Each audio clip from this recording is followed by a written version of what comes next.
masuk di Indonesia lu hilangkan bau Yunaninya gitu loh maksudnya ya. Kenapa bau Yunaninya hilang? Kenapa harus disamarkan berbau Al-Quran? Kenapa? Belajar lagi dong.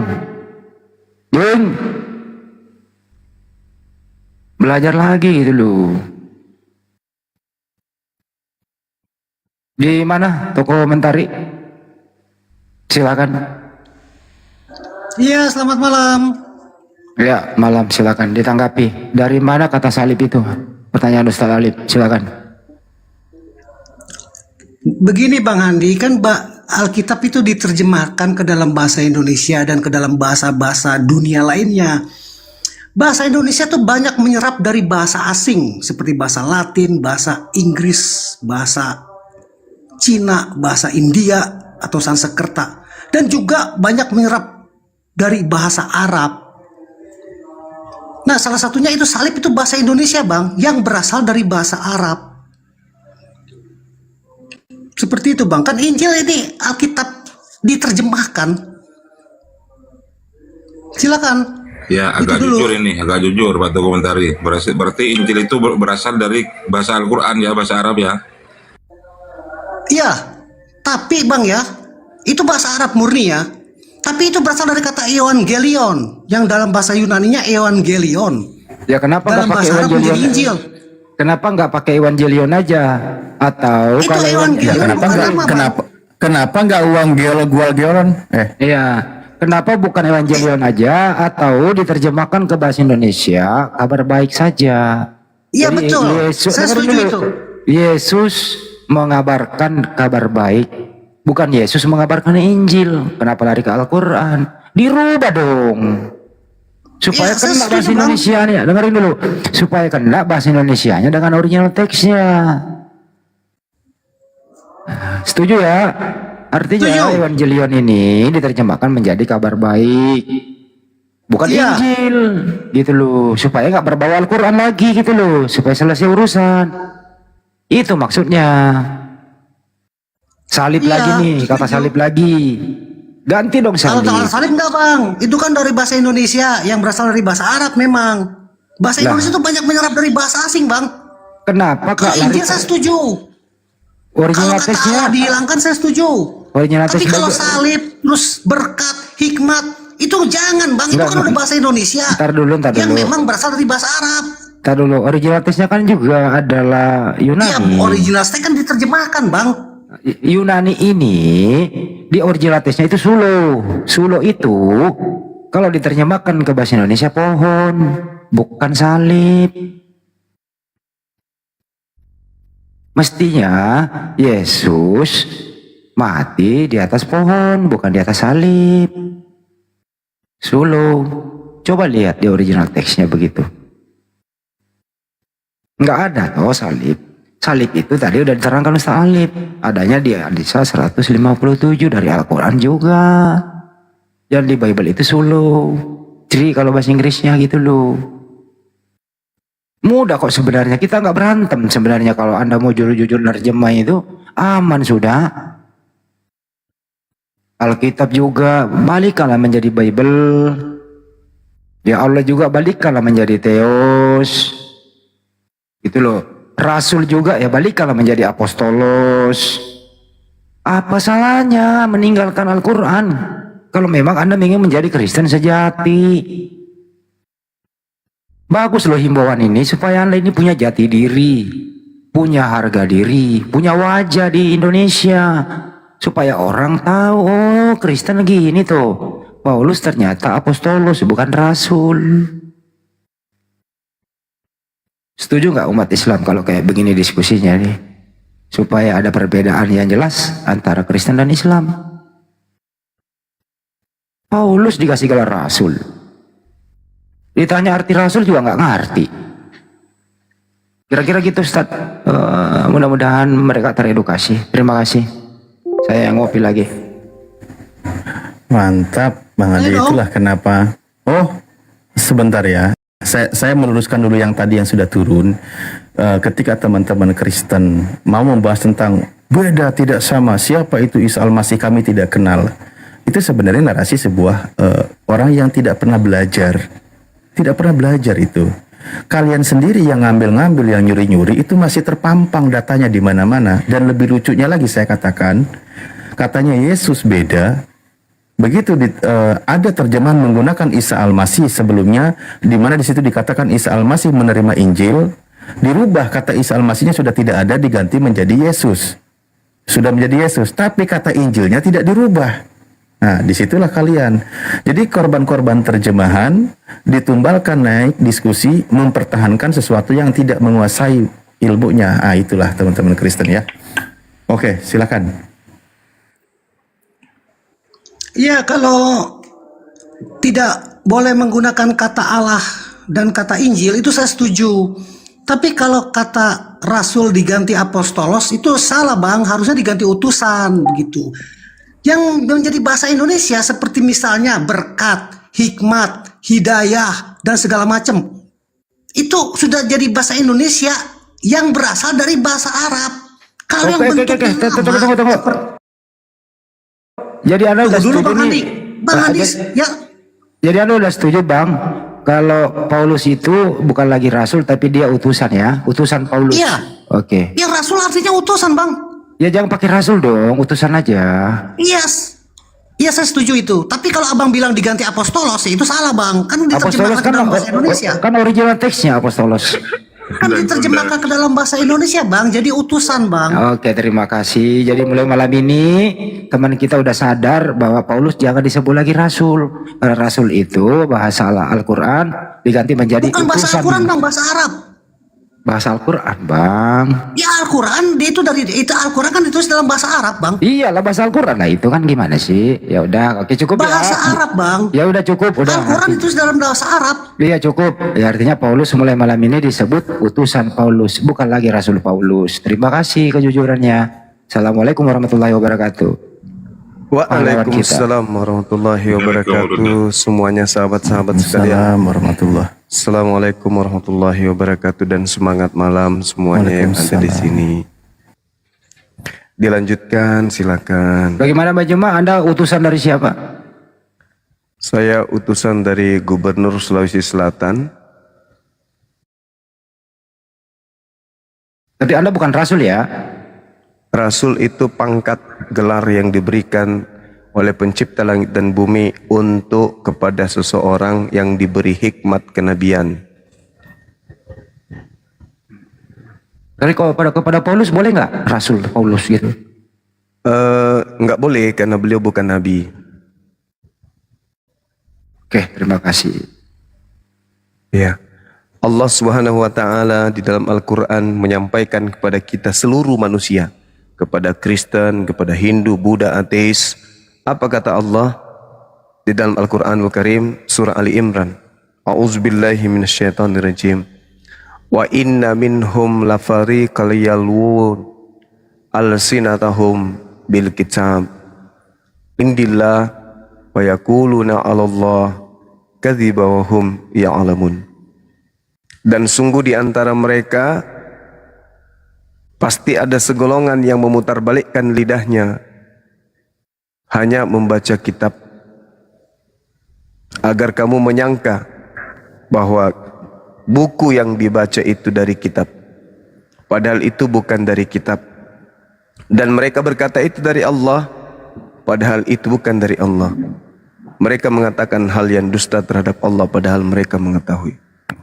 Jadi sebenarnya apa yang ditorehkan Al-Quran ini, orang di luar Islam pun tahu bahwa apa yang mereka imani sebagai sebuah buku suci itu sebenarnya bukan firman Tuhan.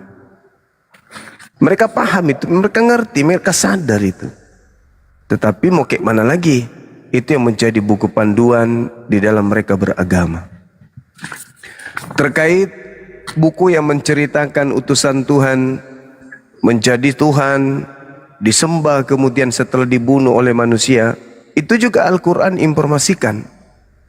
Kata Al-Quran, maka nali basyarin ayyu'tiyahullah kitab wal hukmah wan nubuwah thumma yakula linnas kunu ibada li min dunillah walakin kunu rabbaniyin bima kuntum tuallimunal kitab wa bima kuntum tadrusun. Itu kata Al-Quran. Tidak mungkin bagi seseorang yang telah diberi kitab oleh Allah serta hikmat dan kenabian, kemudian dia berkata kepada manusia, jadilah kamu penyembahku, bukan penyembah Allah. Tetapi dia berkata, jadilah kamu pengabdi-pengabdi Allah, karena kamu mengajarkan kitab dan karena kamu mempelajarinya.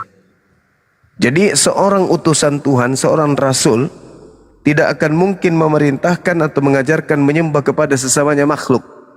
Tetapi seorang nabi, seorang rasul yang benar adalah mereka yang menerima hikmat kenabian, mereka yang diberi kitab atau ketetapan, lalu kemudian mereka mengajarkan kepada umatnya untuk menyembah hanya kepada Allah saja. Itu pasti tuh.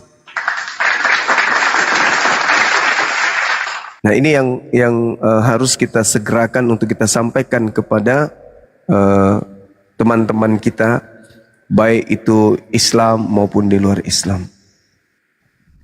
Karena para nabi itu diperjanjikan oleh Allah kepada mereka, manakala aku memberikan ketetapan dan hikmat kepada kamu, lalu datang kepada kamu seorang rasul yang membenarkan apa yang ada pada kamu, niscaya kamu akan sungguh-sungguh beriman kepadanya dan menolongnya.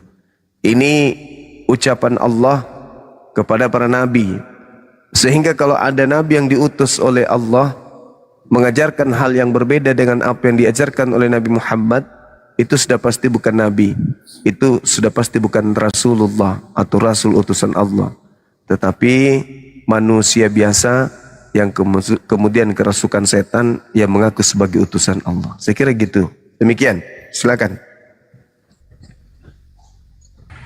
Ya, Bang Herman Pan, silakan dibuka mic-nya, Bang Herman. Assalamualaikum warahmatullahi wabarakatuh. Waalaikumsalam warahmatullahi wabarakatuh. Ustaz Sugi. Selamat malam. Ya, silakan Bang. Selamat malam. Ya betul. Paulus bukan rasul karena bukan utusan Allah. Rasul kan utusan Allah kan. Nah, berarti Paulus bukan rasul. Utusan dari Yesus, utusan dari utusan yang Maha Kuasa, itulah Paulus. Utusan dari utusan. Yesus utusan yang Maha Kuasa, Paulus utusan Yesus. Nah, jadi Yesus utusan dari utusan yang Maha Kuasa. Versi Alkitab LAI, Alkitabnya orang Yahudi. Begitu. Jadi kalau nggak dibilang rasul pun nggak masalah itu. Nggak dibilang salib pun nggak masalah, kita bilang aja cross. Hanya masalah bahasa. Bolehlah teman-teman muslim itu menggugat LAI. Kalau memang tidak ada di bahasa Indonesia kata salib, ya kan, kata hidayah tidak ada di KBBI, ya itu bisa digugat. Tapi kalau ada di KBBI ya nggak bisa digugat dong, karena udah bahasa Indonesia. Gitu kira-kira masukan dari saya. Oke, lanjut Bang Zuma. Oke, baik saudara. Jadi gini, ketika Anda berbicara Paulus itu bukanlah rasul, itu sudah tepat itu. Yang rasul itu adalah Yesus, itu benar. Jadi Yesus yang rasul ini adalah utusan Tuhan kepada Bani Israel.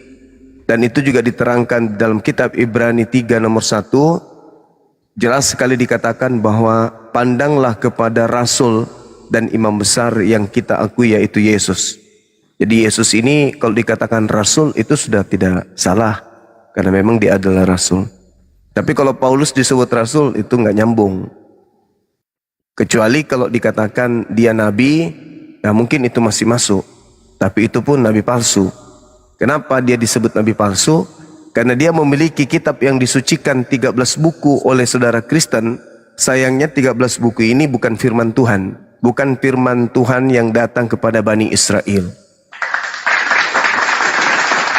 Jadi dia nabi bagi orang Kristen.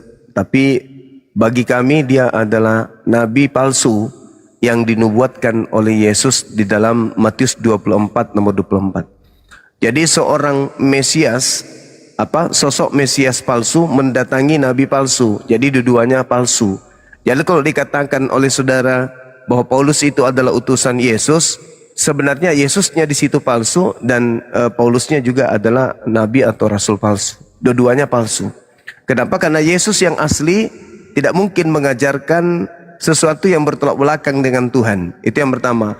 Yesus yang asli adalah manusia, sedangkan Paulus mengakui yang datang kepadanya adalah Yesus yang bukan manusia. Dengan kata lain, Yesus yang datang kepada Paulus adalah palsu, yang dinubuatkan oleh Yesus untuk waspada kepada penyesat yang datang dengan memakai nama Yesus dan berkata, "Akulah Kristus." Berarti penyesat menurut Yesus itu bernama Yesus Kristus. Dan itulah yang datang kepada Paulus, dan orang banyak yang disesatkan itu adalah orang-orang Kristen, karena hanya orang Kristen yang mengaku sebagai pengikut Kristus. Sedangkan Kristus ini utusan Tuhan pencipta langit dan bumi hanya kepada Bani Israel, sedangkan Kristen bukan Bani Israel. Demikian.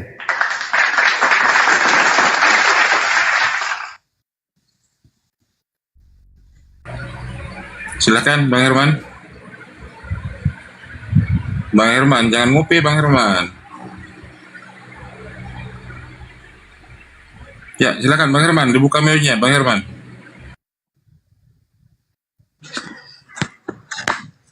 Ya, kalau itu kan kita selalu berbeda pendapat. Dikatakan Paulus antikristus lah, apalah nabi palsu lah segala macam. Nah, itu kita kan selalu berbeda pendapat. Tapi kalau dibilang Paulus dari utusan dari Allah, ya memang enggak pernah itu. Kali utusan dari utusannya Yahweh ila Israel. Nah, itu yang orang Kristen yakini. Nah, gitu. Jadi enggak ada hubungannya. Jadi capek kita berdebat. Enggak ada hubungannya itu. Begitu kira-kira. Iya, jadi gini saudara, kami umat Islam tidak pernah mengakui Paulus itu utusan Allah. Memang tidak pernah, jadi nyambung kita. Yang tidak nyambung itu kalau Anda mengatakan Paulus itu utusan Tuhannya Yahudi. Itu yang salah. Yang benar itu berdasarkan data, Paulus itu adalah utusan makhluk yang ngaku-ngaku Yesus Kristus yang bukan manusia. Berarti dia adalah utusan Yesus KW. Gitu loh Bang. Itu fakta, itu real, itu berdata itu. Yang datang kepada Paulus itu bukan Yesus anak Maria. Makanya kalian tuhankan. Tetapi yang datang kepada Paulus itu adalah Yesus KW alias penyesat. Jadi Paulus di sini juga adalah korban dari penyesat yang datang kepadanya mengaku Yesus Kristus. Kalau Paulus ini adalah korban, apalagi kalian Kristen pengikut Paulus. Nah, ini harus dicermati. Jangan marah, jangan tersinggung. Jangan merasa bahwa ini penistaan. Tidak. Saya berbicara berdasarkan data. Kalau ada datanya, jelas akurat, itu bukan penistaan. Tetapi menjelaskan. Demi untuk menyelamatkan teman-teman dari lingkaran penyesat tersebut. Yesus sendiri yang mengatakan, waspadalah kepada penyesat yang datang kepadamu dengan memakai namaku. Penyesat itu datang dengan memakai nama Yesus. Jadi penyesatnya namanya siapa? Yesus. Nah, bagaimana bisa memisahkan atau memilah antara Yesus asli dan Yesus palsu? Yesus asli ajarannya sudah tamat di tahun 33 dan ajarannya semuanya hanya untuk umatnya Bani Israel. Itu Yesus asli tuh.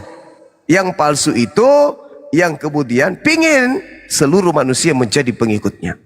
Yesus mengatakan kepada ke-12 muridnya dalam Matius 10 nomor 5 nomor 6. Jangan kamu ke bangsa lain. Itu Yesus asli. Yesus palsu, pergilah ke seluruh bangsa, ke seluruh dunia. Jadikanlah seluruh bangsa menjadi muridku. Itu adalah kontradiksi, kontroversi yang harus saudara-saudara Kristen terima dengan lapang dada. Jangan marah, jangan benci, jangan emosi, jangan lapor di polisi. Karena itu datanya ada. Matius 10 nomor 5 nomor 6. Yesus berpesan kepada ke-12 muridnya agar jangan ke bangsa lain, melainkan pergilah kepada domba-domba yang sesat dari umat Israel. Sedangkan yang palsu, pergilah ke seluruh dunia. Jadikanlah seluruh bangsa menjadi pengikutku. Coba, seluruh ajaran Yesus ketika datang di tengah Bani Israel sampai usia 33 tahun, Kalau kita praktekkan, maka pekerjaan kita itu sama seperti umat Islam jadinya. Kalau saudara Bom-Bom hari ini, kita suruh dia menjalankan semua pekerjaan yang Yesus kerjakan. Saudara Bom-Bom hari ini, kita perintahkan dia untuk mengikuti semua aktivitas, rutinitas, ritual Yesus. Maka kita akan melihat Bom-Bom seperti seorang Islam. Tapi kalau kita mengikuti kemudian di luar dari Yesus, tetapi mengatasnamakan Yesus, lihatlah Kristen. Mingguan, ibadah, gereja, makan babi, tidak bersunat, menyembah 3 pribadi Tuhan, menyamakan utusan Tuhan yang datang di tengah Bani Israel dengan Tuhannya itu sendiri. Maka apa yang terlihat? Apakah Yesus ajaran Yesus? Bukan. Tapi ajaran di luar Yesus yang mereka praktekkan kemudian, tetapi hanya mendompleng nama Yesus, sejatinya isinya adalah penyesat. Itu fakta. Kepada siapa Yesus kemudian mengatakan dia diutus? Bani Israel. Kepada siapa Yesus mengatakan waspada? Kepada penyesat. Nama penyesatnya Yesus Kristus. Menyesatkan banyak orang enggak? Ya.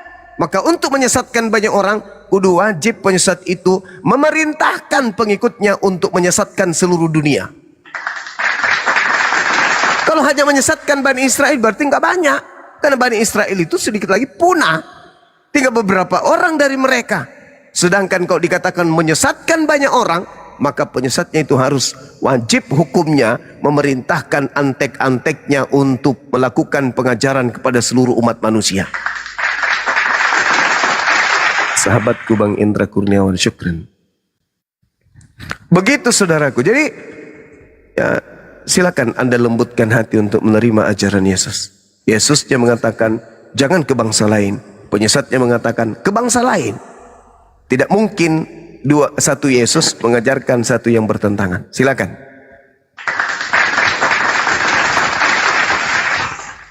Ya, berarti kalau Bang Juma bilang perkataan jadikanlah semua bangsa muridku, itu pernyataan dari Yesus yang KW, wah kita repot dong ya. Padahal ada tertulis itu masalahnya. Yang menulis itu hampir keempat Injil itu menulis itu. Setidaknya Matius ya. Matius 28 kan menulis itu pernyataan Yesus itu waktu mau naik ke surga. Kalau Anda bilang itu Yesus KW, udah repot kita ini. Berarti rujukan kita ini udah nggak valid, nggak layak lagi untuk dipakai. Udah repot lah jadinya ini. Nggak bisa diskusi lah kita. Kalau itu udah Yesus KW gitu loh. Gimana tuh? Saudara, begini kawan. Bible Anda itu bukan firman Tuhan. Catat itu dulu. Bible Anda tidak ada validasi dari Yesus. Bible Anda itu tidak ada legitimasi dari Yesus. Yesus tidak pernah kemudian memberikan promosi tentang kitab saudara. Kitab saudara itu adalah catatan-catatan orang yang tidak dikenal, yang mencatat peristiwa-peristiwa yang terjadi dalam posisi Yesus sebagai utusan Tuhan kepada Bani Israel, dan posisi Bani Israel sebagai manusia yang padanya diutus oknum rasul yang bernama Yesus. Jadi kalau Anda mengatakan bahaya ini kitab ini, bukan bahaya, Andanya yang salah. Kok salah? Anda mendudukkan buku-buku itu sebagai firman Tuhan, padahal bukan. Itu Yesus tidak mengenal buku Yohanes, buku Matius, Markus. Itu Yesus tidak kenal.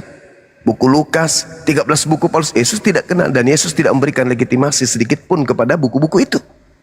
Itu hanya catatan-catatan orang yang kemudian mereka susun, dipersembahkan kepada oknum-oknum tertentu. Tapi kemudian Kristen merasa bahwa ini adalah firman Tuhan. Sejak kapan? Firman Tuhan yang mana? Kapan Yesus memberikan legitimasi? Bukankah Yesus yang menerima firman? Bukan Lukas, bukan Markus, bukan Paulus. Jadi kalau berbicara mengenai firman Tuhannya itu datangnya kepada Yesus, bukan datang kepada para wartawan. Ini penting untuk saudara tahu. Jadi kalau Anda mengatakan, bagaimana dong? Ini kan diajarkan dalam kitab kami. Lah, kitab Anda bukan firman Tuhan, Cak Ayu. Anda salah telah menambatkan hati kalian kepada sebuah buku yang Yesus sendiri atau pribadi. atau golongan. Tak ada hubungannya dengan penginjilan Yesus. Mereka hanya mencatat-catat apa yang mereka dengar, apa yang kesaksian-kesaksian orang yang mereka kemudian dengarkan, mereka catatkan. Makanya Injil dalam versi Injil Kristen itu banyak, Bang. Ada Injil Thomas, ada Injil Filipus, ada Injil Barnabas, ada Injil Andreas, ada Injil Maria. Tapi Injil-Injil yang lain ini itu tidak diterima. Kenapa? Karena tidak sesuai dengan pesanan Romawi. Makanya disebut Injil Apokripa, Injil yang disembunyikan, Injil yang tidak digunakan, bukan Injil palsu. Sedangkan Lukas, Markus, Matius itu berkesesuaian dengan ajaran nenek moyang penguasa kala itu, yaitu Romawi. Makanya dipakai, disebutlah kitab kanonik. Begitu juga surat-surat Paulus, karena berkesesuaian dengan nilai-nilai keyakinan atau kepercayaan orang-orang Romawi Yunani kuno, maka surat-surat Paulus itu diterima oleh kekaisaran, oleh kerajaan Roma, sehingga dijadikan sebagai kitab suci. Itu fakta, itu real. Jangan sakit hati, itu keadaan.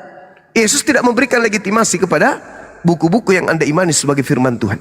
Nah, supaya kitab-kitabnya Kristen ini dianggap sebagai firman Tuhan, maka orang-orang cerdas terdahulu di Kristen, bapak-bapak gereja, mengambil terjemahan kitabnya orang Yahudi, kemudian didudukkan, ditempelkan dengan kitabnya orang Kristen.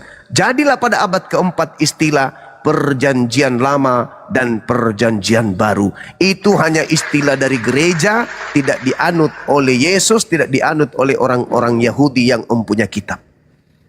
Ini saya berharap saudara-saudara Kristen yang masih bisa tertolong, yang mendengarkan Bang Suma dan apologet Islam yang lain yang berbicara berdasarkan data, agar kiranya jangan marah dan melembutkan hati kalian untuk menerima kebenaran. Silakan.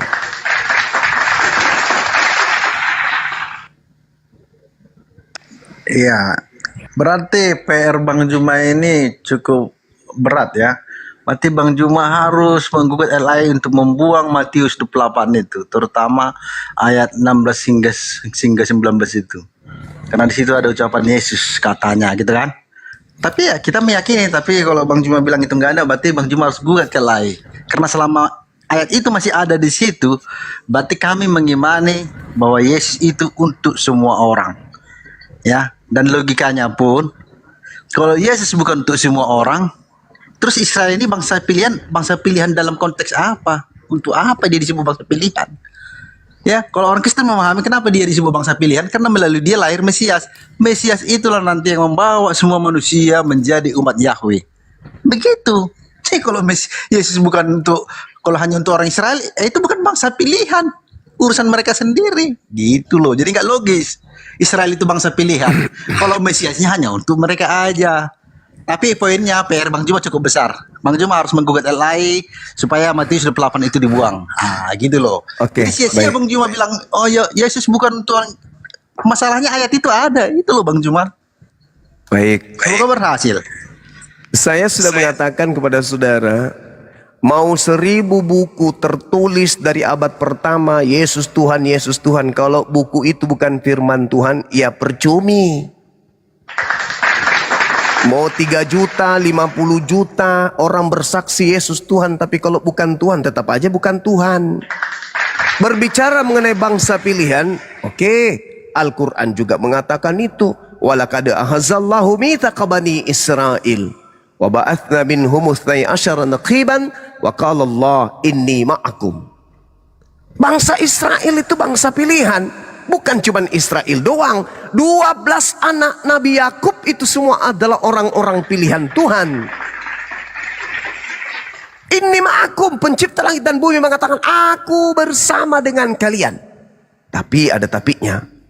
La in akamtumus shalah wa ataitumuz zakah wa amantum bi rusuli wa azzartumuhum wa aqradtumullah qardan hasana la ukaffiranna ankum sayyi'atikum wa la udkhilannakum jannah tajri min tahtihal anhar.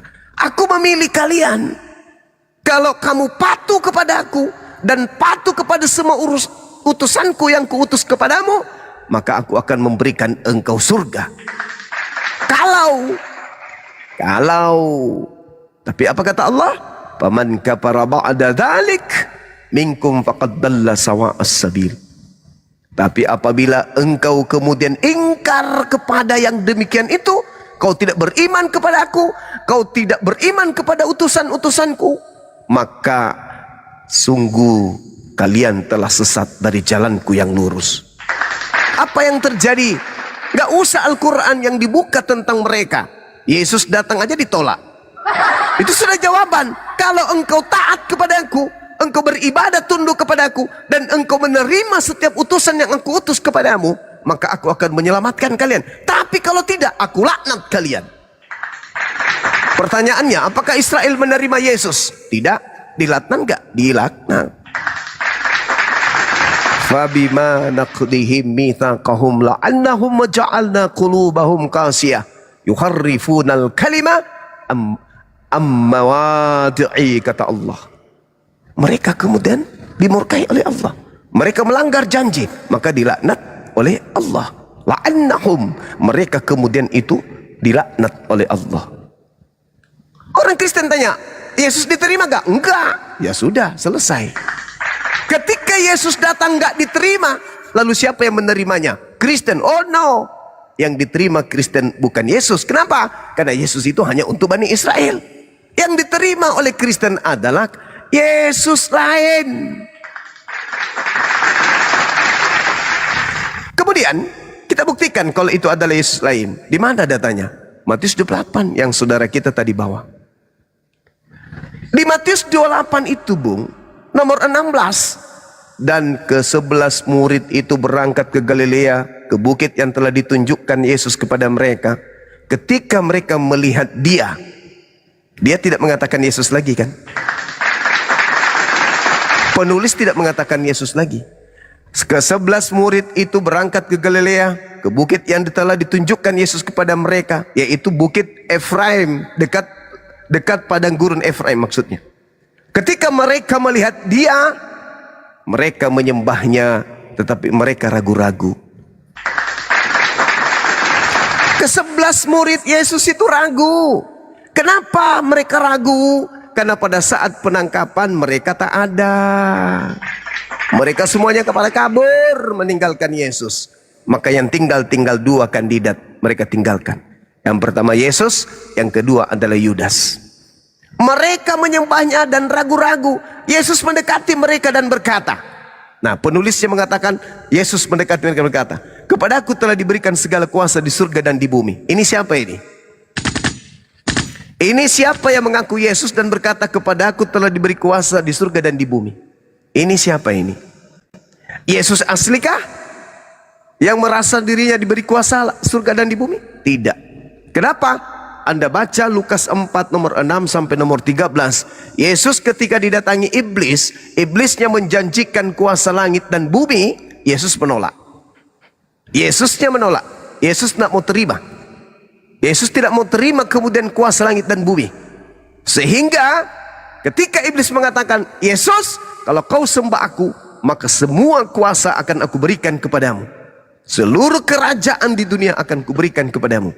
Tapi Yesus tidak mau. Yesus menolak. Maka apa yang tertulis kemudian dalam Lukas 4 itu, di data nomor 13 ya, iblis mundur dari mencoba Yesus, tidak berhasil, dan menunggu waktu yang tepat. Ketika kemudian iblis memantau keadaan, Yesus tidak berhasil menyembah aku, padahal aku sudah janji akan memberikan kuasa langit dan bumi. Dan aku katakan kepadanya, aku berkuasa memberikan kepada siapapun yang aku kehendaki.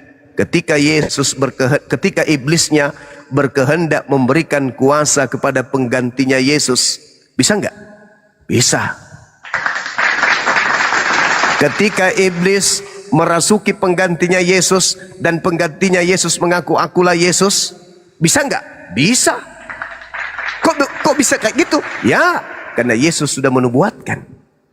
Waspadalah kepada penyesat yang datang kepadamu dengan memakai namaku dan berkata, akulah Kristus. Jangan kamu percaya, mereka akan menyesatkan banyak orang. Matius 24 nomor 4 nomor 5. Boleh nggak setan mengaku Yesus? Boleh. Kata siapa? Kata Yesus. Mana dalilnya? Matius 24 nomor 24. Sebab Kristus palsu, iblis dan nabi-nabi palsu akan datang melakukan banyak mukjizat sekiranya mungkin menyesatkan orang pilihan. Jadi kalau saudara mengatakan bagaimana dengan Matius 28? Loh, Yesus tidak diberi kuasa. Yesus tidak menerima kuasa. Yang mau memberikan kuasa langit dan bumi itu setan. Dan Yesus menolak. Berarti yang menerima kuasa di surga dan di bumi itu bukan Yesus. Tapi nanti dia akan mengaku Yesus. Coba lihat. Ketika dia mengatakan, pergilah, jadikanlah seluruh bangsa menjadi muridku. Emang Yesus pernah mengajarkan muridnya untuk ke seluruh bangsa? Enggak. Yesus saja mengajarkan muridnya agar ke bangsa Israel dan jangan ke bangsa yang lain. Berarti ini bukan Yesus. Jelas. Nomor 20-nya apalagi? Apa kata nomor 20-nya? Dan ajarlah mereka melakukan segala sesuatu yang telah. Di mana Yesus pernah mengajarkan orang untuk makan babi, tidak bersunat, mengharamkan kemudian hukum Torah, menjadikan hukum Torah itu sampah. Dan di mana Yesus pernah mengajarkan kemudian untuk masuk ke gereja ibadah minggu. Padahal di situ mengatakan, ajarlah mereka melakukan segala sesuatu yang telah kuperintahkan kepadamu. Kalau hari ini saudara Kristen, kita tanya satu-satu, siapa yang mengajarkan kalian masuk ke gereja hari Minggu untuk menyembah Yesus? Apa jawaban orang Kristen? Apakah Yesus yang mengajarkan? Tidak. Tapi kenapa kalian secara berkelompok ke sana? Karena Yesus asli? Bukan. Tapi karena ada bisikan dari sang penyesat untuk beribadah hari Minggu menyembah dirinya. Bukan Yesus yang asli yang mengajarkan? Bukan. Tidak ada ajaran Yesus ibadah Minggu? Nggak ada. Ada nggak ajaran Yesus sembah aku? Nggak ada. Ada nggak ajaran iblis sembah aku? Ada. Di mana Yesus mengajarkan? Di mana iblis mengajarkan dirinya untuk disembah? Lukas 4 nomor 7.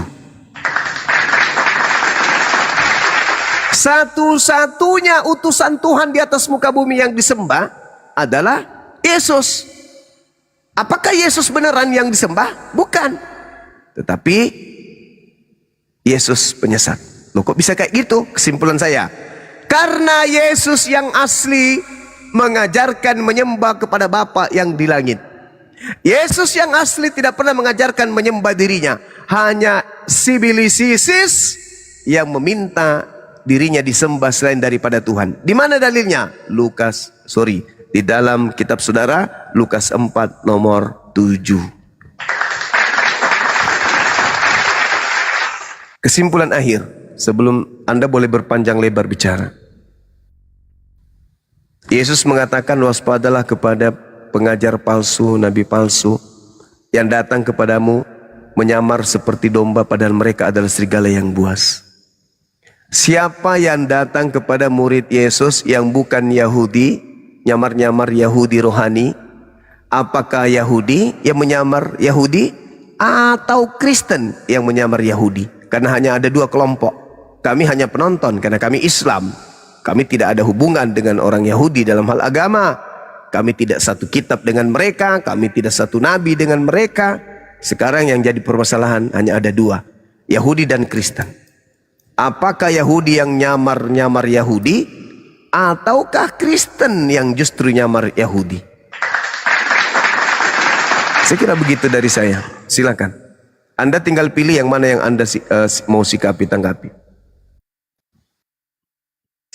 Ya, terima kasih Bang Juma toh memberikan paparannya. Jadi Israel rohani itu kan hanya istilah aja. Walaupun nggak pakai istilah Israel rohani, bukan berarti kita jadi bukan umatnya Yahweh. Tetap kita umat Yahweh, ya. Itu hanya masalah terminologi, ya. Jadi kita sebut saja saya umat Yahweh, udah, gak usah ada pakai istilah Yahudi Israel rohani. Israel rohani artinya kita mengikuti sabda dari Tuhannya orang Yahudi.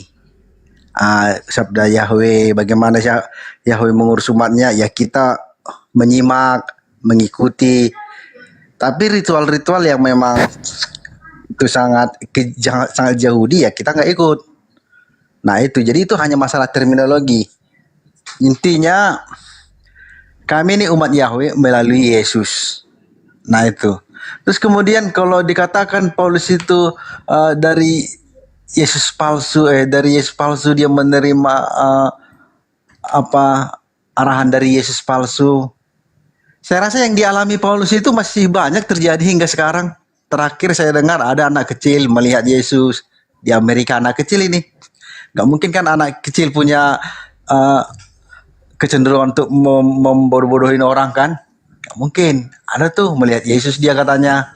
Terus Yesusnya bersama ayahnya yang sudah lama pergi. Ada tuh. Nah, apakah dia melihat Yesus palsu?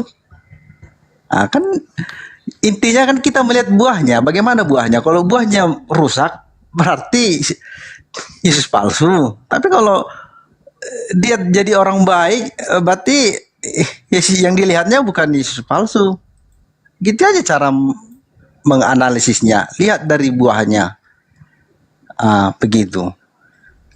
Tapi kalau Bang Juma bilang pun Alkitab kami ini bukan kitab suci dari Tuhan, ya silakan saja. Memang Tuhan sudah berbeda kok. Kan Tuhan Anda Allah. Tuhannya kami ini Yahweh. Semua perkataan Yesus itu perkataan Yahweh. Ya kan gitu. Artinya Tuhan kami Yahweh. Walaupun banyak orang Kristen gak sadar. Ya. Tapi faktanya Tuhannya orang Kristen Yahweh. Karena mereka mendengar sabda Yesus. Sabda Yesus berasal dari ilah Israel. Ilah Israel siapa? Yahweh. Orang Kristen juga masih membaca kitab perjanjian lama. Bagaimana Yahweh mengarahkan umatnya. Kala itu umatnya secara bangsa hanya Israel aja. Secara bangsa. Nah, kita mengikutinya. Nah, kalau Anda bilang kitab kami ini bukan dari Tuhan, iya. Itu masuk akal. Itu nggak masalah. Karena Tuhan Anda Allah. Ilah negeri Mekah. Tuhan kami Yahweh. Begitupun saya bilang Al-Quran itu bukan dari Tuhan. Karena kan Tuhan saya Yahweh, bukan Allah. Jadi nggak ada masalah itu sama saya. Oke lah, segitu dulu yang mau saya tanggapi. Saya mau ada kerjaan dulu. Mungkin dia yang lain bisa naik. Thank you semuanya. Oke, saudara ya. Jadi ketika Anda mengatakan Kristen adalah umat Yahweh dari Yesus, Yesus yang mana? Yesus yang mana? Yesus yang asli melarang muridnya ke bangsa Roma, Belanda, Indonesia. Tapi ada Yesus palsu yang mengajarkan ke seluruh bangsa. Yesus mengatakan waspadalah kepada penyesat, waspadalah kepada buah dari nabi palsu yang datang kepadamu. Buah dari nabi palsu itu tanda-tandanya memanggil aku Tuhan. Dan itu hanya Kristen. Jadi kalau Anda mengatakan Tuhan kita berbeda, yang pasti berbeda. Anda menuhankan kemudian makhluk goib. Makhluk yang Anda sembah. Lah kami pencipta makhluk itulah yang kami sembah. Beda kelasnya memang. Sementara Anda ngomong tak ada dalil, tak ada data. Ya hanya klaim-klaim saja. Jadi kalau saudara Kristen mengatakan kami menyembah Tuhannya Yahudi. Ya Tuhannya Yahudi. Orang Yahudi tidak menyembah Kristus. Orang Yahudi tidak menyembah Yahweh. Yahweh itu dewanya orang Mesir kuno. Mungkin maksud Anda Yotefafe kali. Yahweh itu bukan Tuhannya Yahudi. Yahudi tidak menuhankan Yahweh. Yahweh itu dewa Mesir. Dewa calabai. Tidak laki, tidak perempuan. Tengah-tengah dewa Yahweh itu. Dia memiliki kelamin ganda dia. Begitu saudara, belajar lagi. Ya, lembutkan hati saudara. Kalau Anda mengatakan Tuhan kita berbeda, jelas Anda menuhankan sosok yang diciptakan oleh Tuhan saya, yaitu makhluk padang gurun yang Anda sembah itu. Silakan yang lain.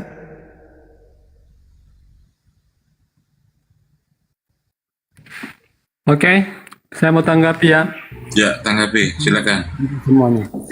Jadi tadi Bro Suma katakan Bible itu bukan firman Allah. Tapi 99% Anda mengutip yang bukan firman Allah. Gimana ya?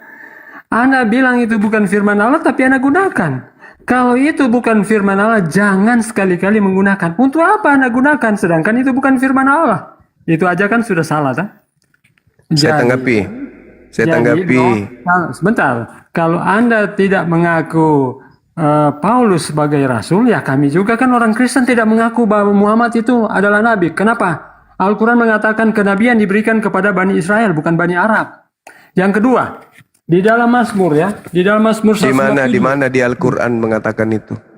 Al-Jasiyah ayat 16. Dan sungguh kepada Bani Israel telah kami berikan kitab, kekuasaan dan kenabian, dan kami anugerahkan kepada mereka rezeki yang baik, dan kami lebihkan mereka dari atas dalilnya bangsa. bahwa tidak diberikan kepada bangsa lain. Di mana dalilnya bahwa tidak diberikan kepada bangsa lain kenabian selain daripada Bani Israel? Di mana dalilnya? Di mana dalilnya?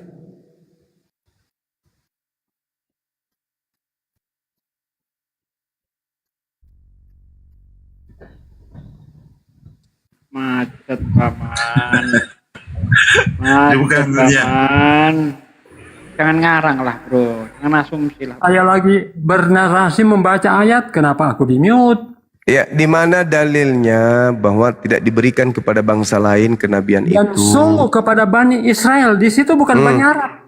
Iya, Dan memang sungguh betul kepada itu. Bani Israel Yang saya tanya, Bung, yang saya tanya dalilnya bahwa Nabi tidak ada dari bangsa lain itu di mana? Ya, tidak, di situ tidak disebutkan Bani Arab.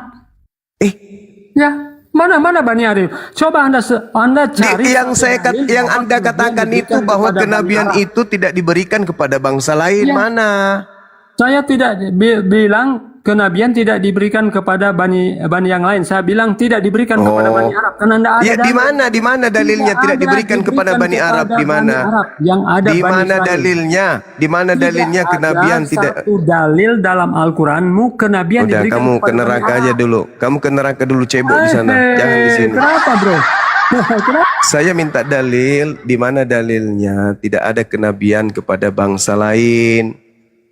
Sedangkan ayat yang kau bawa itu, walaqad ataina bani Israel, itu menekankan dan sungguh kepada Bani Israel telah kami berikan kitab Torah, kekuasaan dan kenabian. Kami anugerahkan kepada mereka rezeki yang baik, dan kami lebihkan mereka atas bangsa-bangsa lain pada masa itu. Jangan menyesat kamu. Coba kau baca ayat 18-nya. Summa ja'alnak. Huruf K di situ merujuk kepada Nabi Muhammad. Kemudian kata Allah, aku jadikan engkau wahai Nabi Muhammad mengikuti peraturan dari agama itu, mengakui aturan itu ada, maka ikutilah dan janganlah engkau ikuti keinginan orang-orang yang tidak tahu. Itu ayat 18-nya. Itu ditujukan kepada Nabi Muhammad. Kau itu dari dulu. Makanya jangan kau tidur sama babi, Bella. Yang kau jadi pemakan babi, otakmu jadi sedeng selamanya kayak gitu. Diminta dalilnya sesuai dengan pernyataanmu tidak ada diberikan ke bangsa Arab. Itu bahlul namanya, dongok. Nabi Muhammad diutus, Muhammad Rasulullah. Dan dijelaskan dalam Al-Quran, Muhammad itu adalah Rasul, bukan Nabi lagi tapi Rasul.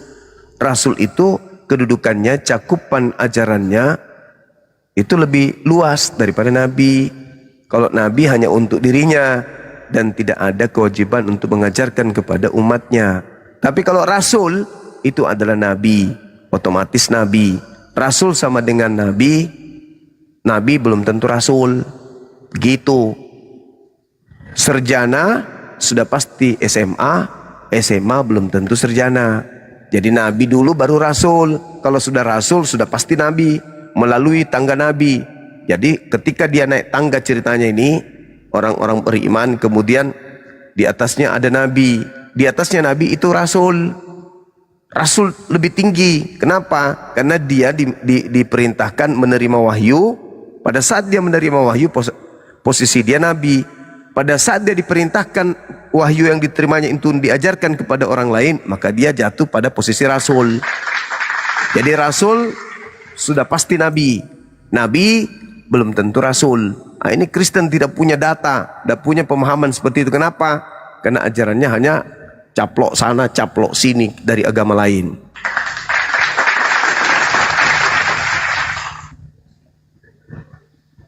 Ya, saya sapa dulu Gurunda. Plat G, selamat malam. Silakan dibuka mute-nya. Plat G, selamat malam Plat G. Dibuka mute-nya Plat G. Ya, mohon maaf saya turunkan Plat G. Silakan teman-teman Kristen yang lain yang mau naik berdiskusi.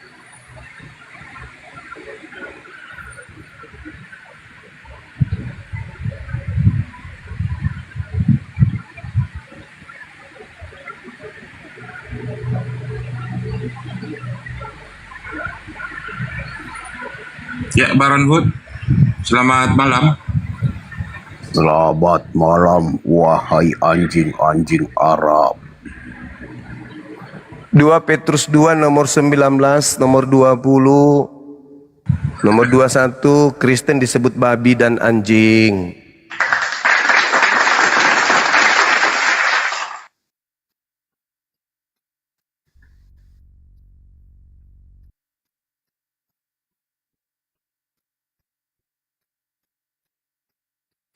Fuji, selamat malam Fuji. Fuji, selamat malam. Ah, turun.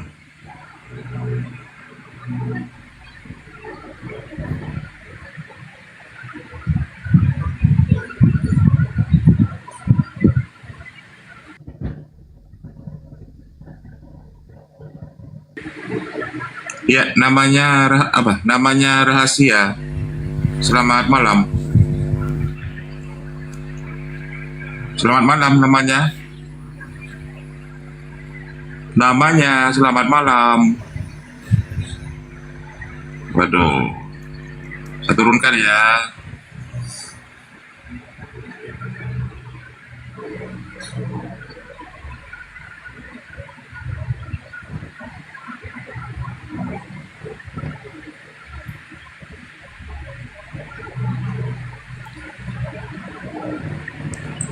Selamat malam, kok sepi?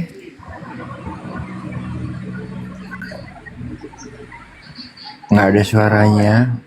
Pada tidur semua ini.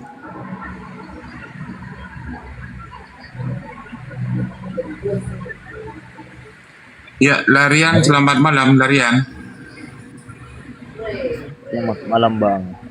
Ya, agamanya apa kalau boleh tahu Bang Larian? Islam Bang. Kenapa? Islam. Oh, Islam. Oh ya, ini soal untuk teman-teman Kristen ya. Ada yang mau disampaikan sebelum saya turunkan? Cuma mau bertanya doang Bang, kenapa oteng-oteng yang naik itu otaknya pada goblok-goblok Bang? Oke, makasih Bang. Ya, makasih ya Bang. Saya turunkan dulu. Aduh, ada Pak Tuhan di sini. Gimana kabarnya Pak Tuhan? Hai, selamat malam. Apa kabar?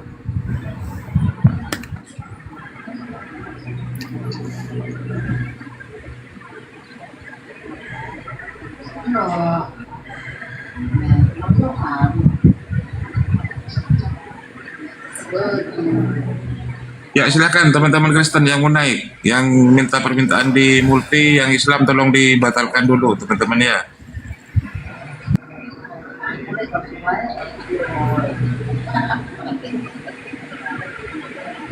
Supaya ribut-ribut sana.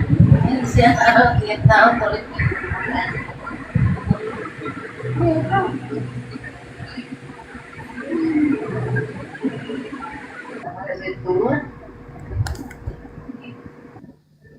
Ya, Suryanatu, selamat malam Suryanatu. Suryanatu, selamat malam. Suryanatu, selamat malam Suryanatu. Oi. Oi.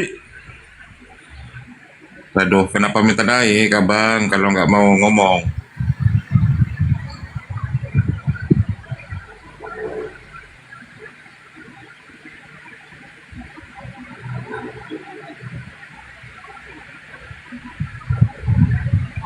Ada mikir dia ini. Ada Tuhan masalahnya di atas ini Bang Hendri. Ya, Be Hendri, selamat malam Be Hendri. Be Hendri, selamat malam. Waduh, pada membisu semua. Bro Denny, ini fenomena ini bagaimana ini Bro Denny? Bang Denny, gimana ini? Apa itu? Ya semakin sulit dikendalikan. Ya apa? Ya mengenai Bible yang produksi Indonesia ini. Oh ya. Makanya Bible Indonesia itu gampang digugat. Gitu. Yang mana yang mendekati benar Bang Den? Yang berbahasa Inggris kah? KJP yang KJP. Kalau KJP itu ada kata Rasul nggak? Nggak ada. Apostol. Ada kata Allah nggak? Nggak ada. Ada kata Alkitab nggak? Nggak ada. Ada kata Injil nggak? Nggak ada. Sekarang Kok nggak ada semua ya baju ya? Nggak ada.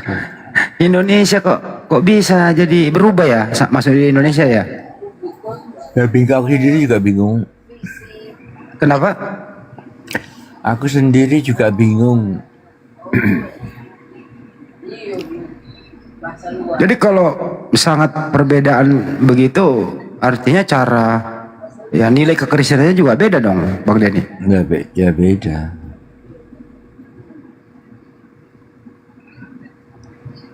Kalau di Indonesia kan masuk di sini Paulus adalah rasul. Kalau di King James Version itu disebut apa dia? Apostol. Apostel itu diterjemahkan ke bahasa Indonesia apa Bang Denny? Ya rasul. Lah, bahasa Indonesia Bang Denny, rasul kan bahasa Arab. Bahasa Indonesia nggak ada. Yang ada di KBBI cuma rasul. Jadi atau itu utusan. Ya, utusan dong, baru Indonesia. Itu Bang Denny. Kenapa diterjemahkan kayak Indonesia menjadi bahasa Arab? Ya nggak tahu.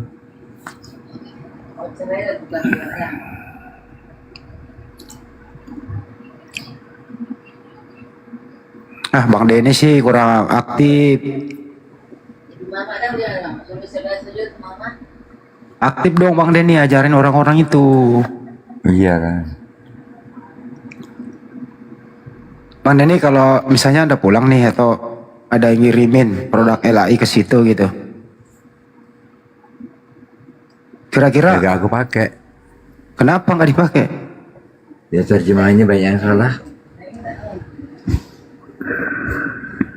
Iya ya.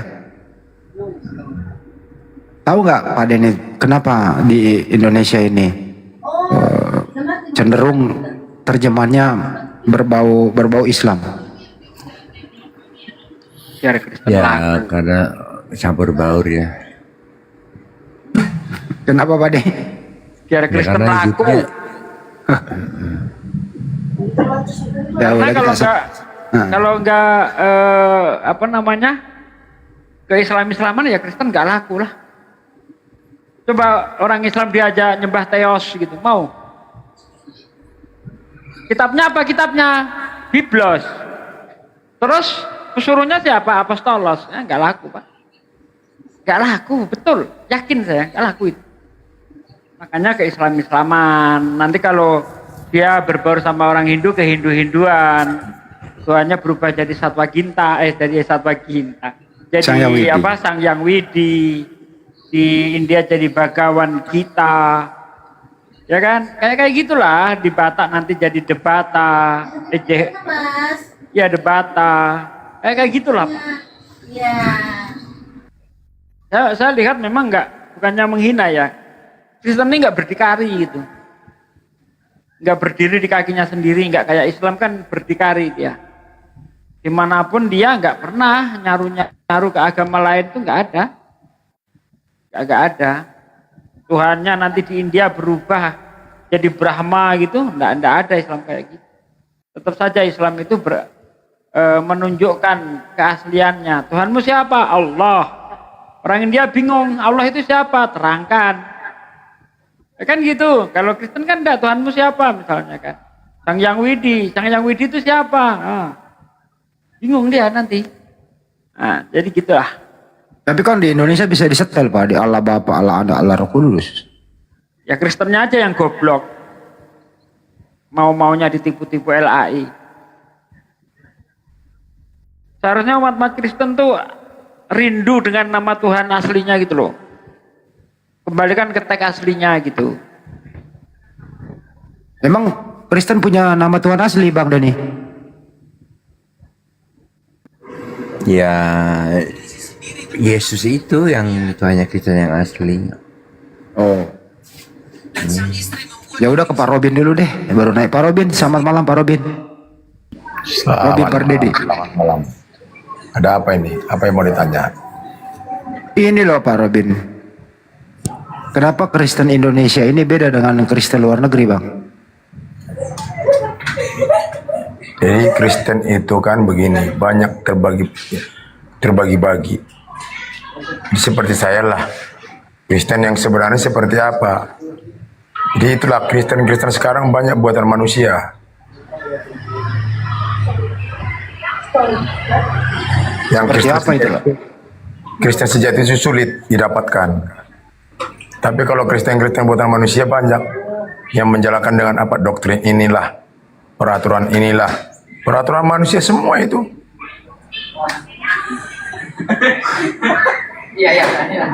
Seperti yang apa itu Pak Robin? Gimana? Seperti yang mana itu buatan manusia? Nah itu seperti yang mempertuhankan manusia, itu buatan manusia. Setiap orang yang mempertuhankan manusia atau mempertuhankan benda-benda mati, itu adalah namanya Tuhan yang mempertuhankan manusia. Itu. Manusia siapa itu yang dipertuhankan Pak Robin? Ya manusia seperti kalau dalam Seperti siapa? seperti dalam kekristenan itulah seperti yang menyembah seperti Yesus. Nah, itu tidak pernah, sementara Yesus sendiri tidak pernah mengajarkan itu. Dia untuk disembah, nggak ada. Nah, itu contoh. Itu yang banyak sekarang. Dipaksakan. Maunya manusia itu dipaksakan. Tapi kan mayoritas Kristen di Indonesia itu ya Yesus itu Tuhan. Begini, kalau masalah mayoritas, kejahatan lebih banyak daripada kebenaran. Nah, itu masalah mayoritas. Itu lumrah. Makanya siapa yang mengikuti lebih banyak, ya udah. Tepatnya di akhirat. Tepatnya nanti di neraka yang jahanam. Jadi menurut Pak Robin menyembah Yesus kejahatan gitu? Jelas, kan dia manusia.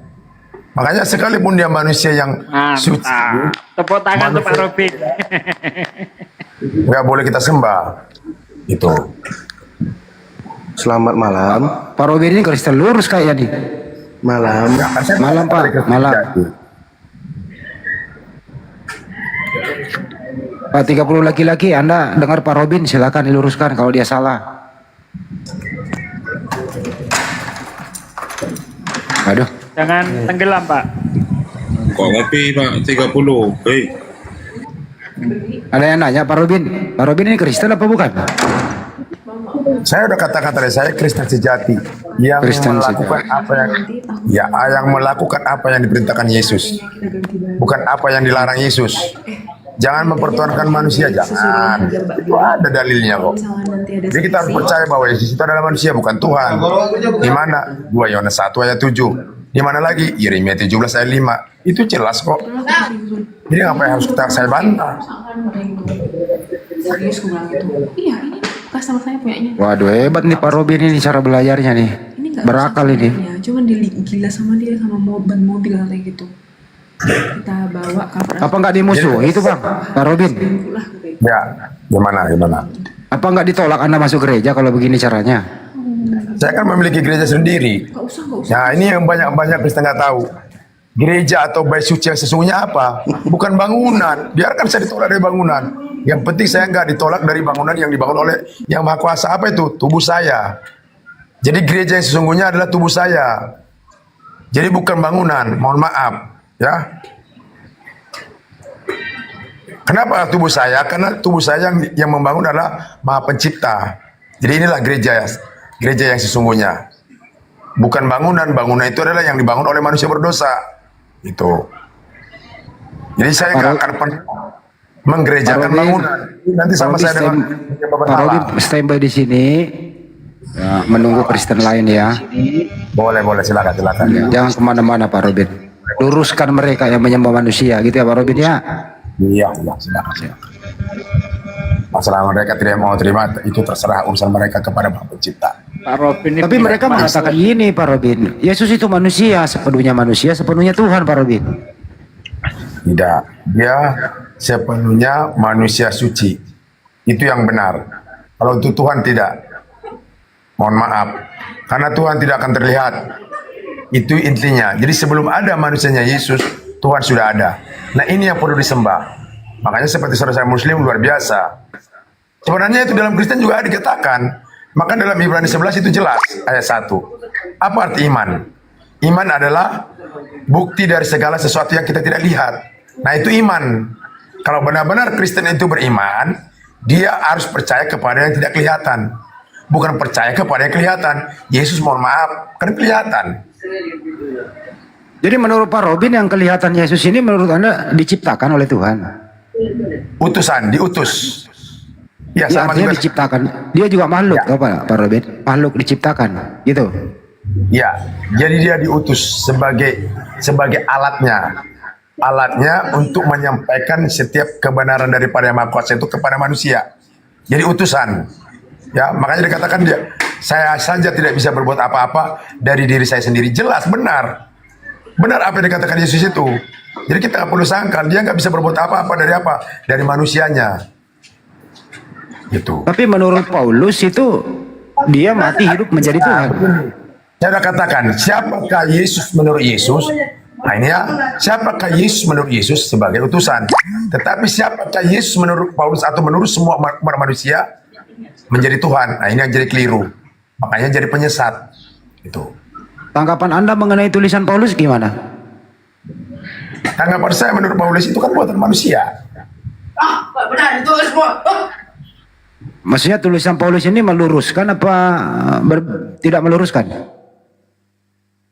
Justru dia itu mengada-adakan. Karena apa? Tidak pernah Yesus itu menulis yang namanya kabar baik. Dia langsung praktek. Ya, yang menulis siapa? Makanya dikatakan jangan sampai kita tambahin, bahkan senota pun, setitik pun jangan tambah-tambahin. Nah, itu yang benar. Tapi lihat sekarang, banyak yang ditambahin, banyak yang dibantah, banyak yang dibikin maunya manusia, maunya banyak yang dibikin benar-benarnya manusia. Makanya terjadi kesalahan. Ya, jadi apa yang dikehendaki manusia itu tidak akan benar. Tetapi apa yang dikehendaki oleh Yang Maha Kuasa itu yang benar. Melalui apa? Melalui roh. Melalui apa? Melalui yang tidak kelihatan. Karena roh tidak pernah kelihatan. Makanya nyambunglah dia. Oke. Kalau gini caranya Kristen bisa bubar, Pak, Bapak ini gimana? Lama-lama Kristen bubar loh nanti kalau kayak gitu. Pak dia ngomong sendiri. Iya, Bang Pak Jo. Robin ini loh. Iya, Ini kenapa? bisa-bisa bikin Kristen bubar nih kalau pemikirannya kayak Pak Robin semua nih. Gimana itu? Ya itulah keadaan yang ada. Ya. Bersama Kristen saja Tuhannya beda-beda. Nah itu.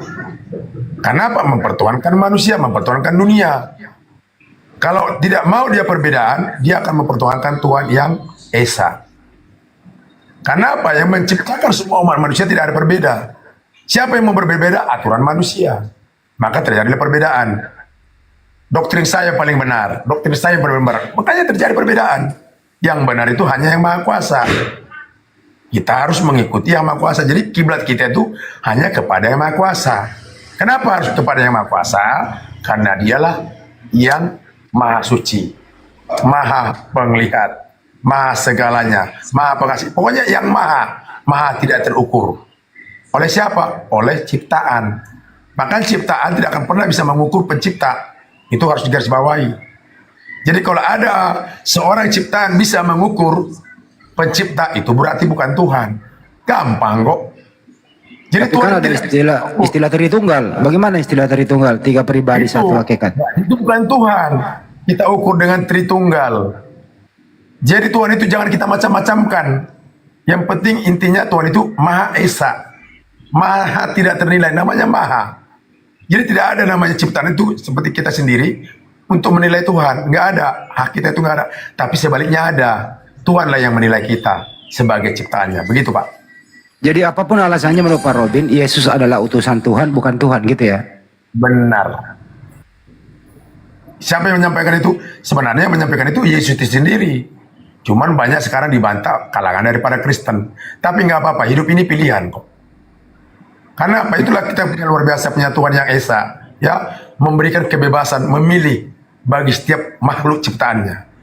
Ya, hidup ini pilihan. Sama seperti nenek moyang kita. Kan dia sudah dilarang.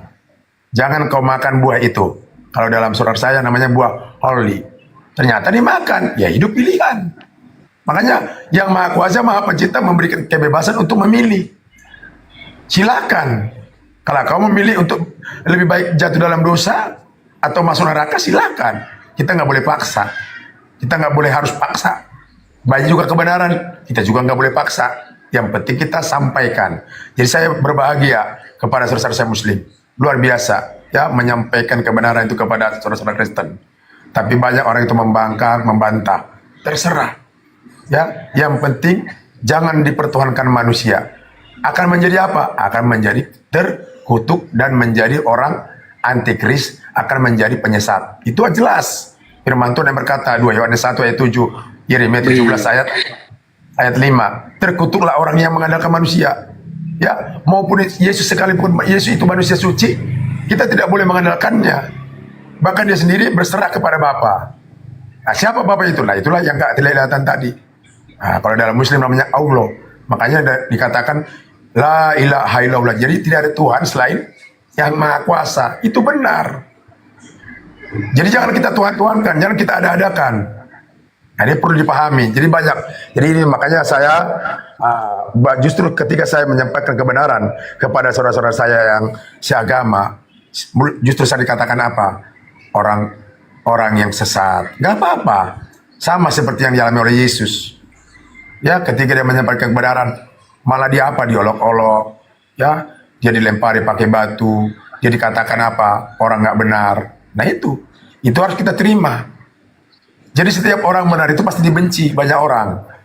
Pasti yang membenci lebih banyak nilainya daripada yang tidak membenci. Itu jelas fakta. Ya baik. Banyuma mau menanggapi nggak nih? Ya gimana? Ya, saya absen dulu Banyuma. Banyuma menjauh ya. Sedot ini siapa Sedot? Kristen dia, Sedot. Silakan, Sedot ditanggapi Pak Robin. Mau dibantah? Oke. Ya mau. Robin, Pak Robin, menurut Pak Robin pemilik surga itu Jangan menurut saya Pak. Kalau menurut saya itu dunia Pak. Itu nggak nyambung bagi saya. Menurut yang Maha Kuasa.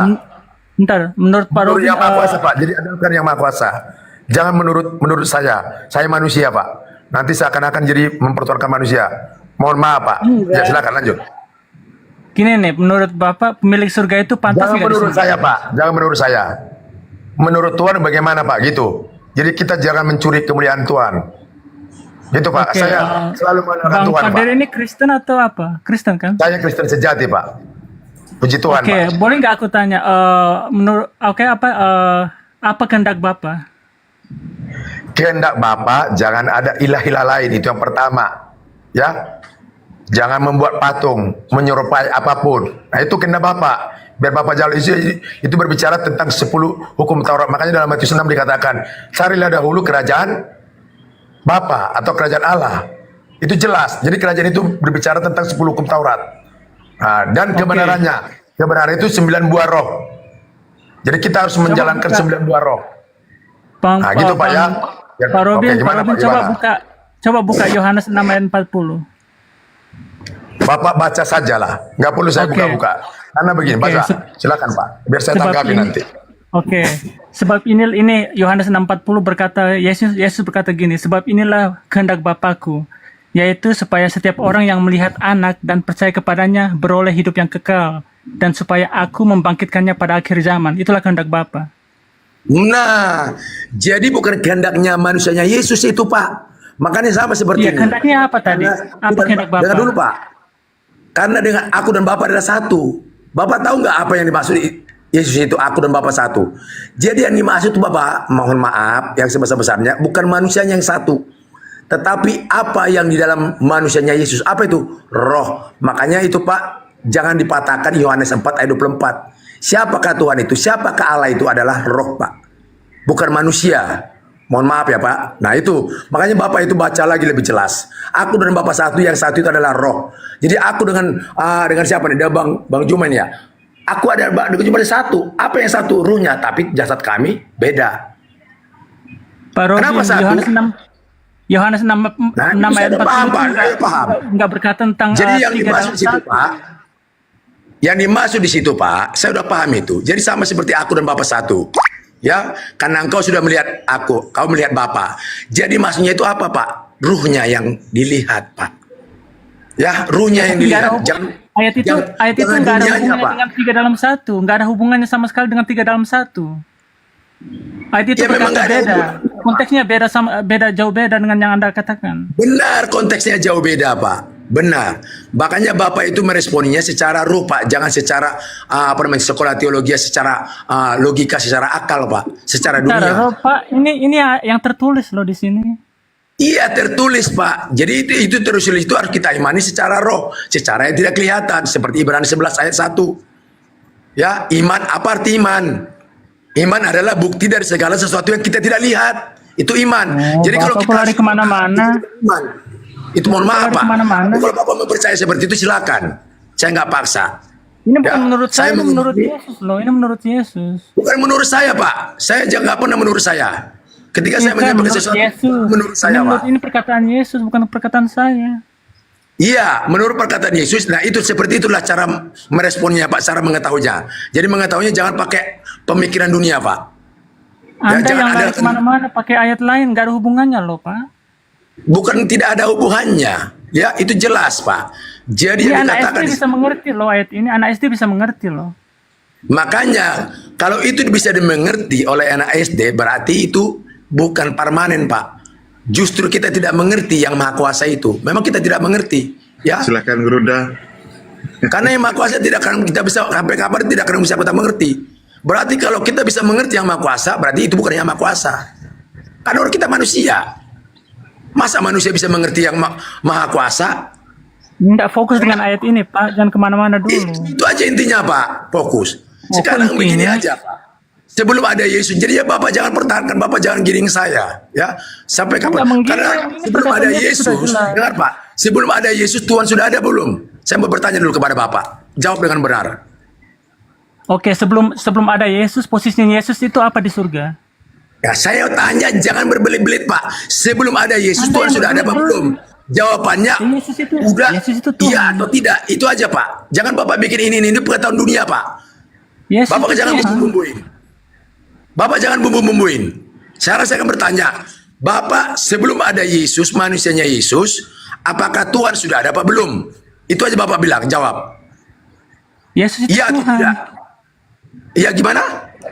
Yesus itu Tuhan sendiri. Ya, saya mau tanya sebelum ada manusianya Yesus, ya sebelum ada, yang terlebih dahulu siapa Pak? Tuhan sudah ada apa belum? Belum ya? Yesus sudah. Jadi Yesus sudah Tuhan ada gitu. sejak kekekalan. Yesus sudah ada Hebat sejak banget kekekalan. Pak. Anda Punya bukan Kristus keterbatasan sejati. Pak. Sekalipun Yesus itu Anda manusia bukan Kristus mulia, sejati. Janganlah dia kan menyamar, manusia. jangan menyamar. Domba Ditengahi, seperti Geruda, apa? Serigala ditengahi. berbulu domba. Serigala berbulu domba. Saya nggak suka sama serigala berbulu domba. Sebenarnya serigala berbulu domba itu ya Anda Kristen. Karena Anda memaknai ucapan Yesus itu seakan-akan Yesus berbicara sebagai Tuhan. Padahal Yesus di situ berbicara sebagai manusia ciptaan Tuhan. Anda membawa Yohanes 6 tadi ku dengar ya. Di sana dikatakan begini. Di data nomor 40-nya. Sebab inilah kehendak Bapakku, yaitu supaya setiap orang yang melihat anak dan percaya kepadanya peroleh hidup yang kekal. Jadi melihat Yesus dan percaya kepada Yesus. Yesus berkata, aku tidak dapat berbuat apa-apa dari diriku sendiri. Apakah Anda percaya? Percaya. Berarti dia bukan Tuhan menurut kepercayaan saudara. Ya, benar. Ayo, percaya atau tidak percaya? Kalau Anda percaya Yesus itu, maka Anda tidak akan percaya ajaran di luar Yesus yang mengatakan Yesus itu Tuhan. Karena Yesus mengatakan, aku tidak dapat berbuat apa-apa dari diriku sendiri. Apakah Anda percaya kepada Yesus? Percaya. Berarti jangan Anda tuhankan. Katanya percaya. Tuhan itu leluasa berkuasa melakukan apapun yang Tuhan kehendaki. Tapi Yesus tidak bisa. Kalau Anda percaya kepada Yesus, ya tinggalkan agama Anda. Sederhana kan? Karena agama Anda mengajarkan menyembah Yesus. Sedangkan Yesus harus dipercaya. Yesus mengatakan, aku tidak dapat berbuat apa-apa dari diriku sendiri. Berarti dia bukan Tuhan. Oke, tapi di masa depan setelah dia berkata seperti itu, beberapa bulan kemudian dia berkata ini, kepadaku telah diberikan segala kuasa surga dan di bumi. Oh, itu bukan Yesus. Itu bukan Yesus. Bukan Yesus. Ya, itu penyesat. Oh, penyesat? Siapa? Ya, di mana Yesus menerima kuasa langit dan bumi?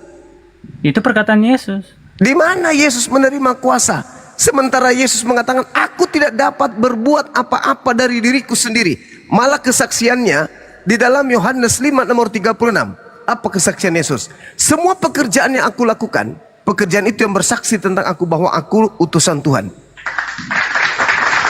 Sedangkan yang berkata di dalam Matius 28 yang Anda maksud tadi itu adalah Yesus lain.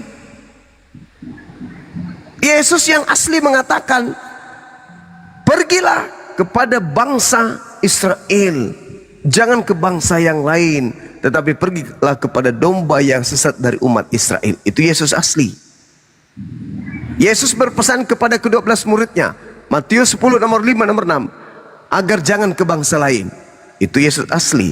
Yesus palsu, pergilah ke seluruh dunia, jadikanlah seluruh bangsa menjadi pengikutku. Itu palsu tuh. Saya tanya dulu kepada saudara-saudara, apakah Anda percaya kepada Yesus yang berkata, waspadalah kepada penyesat yang datang kepadamu dengan memakai namaku dan berkata, akulah Kristus? Anda percaya? Percaya. Berarti ada penyesat mengaku bernama Yesus Kristus? Iya. Ayo, percaya enggak? Ayo. Enggak, yang mengaku Kristus yang sama itu yang lahir dari Maria.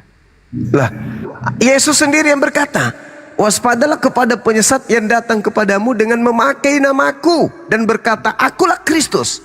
Berarti penyesat yang datang setelah Yesus bernama Yesus Kristus, tapi palsu. Apakah Anda percaya?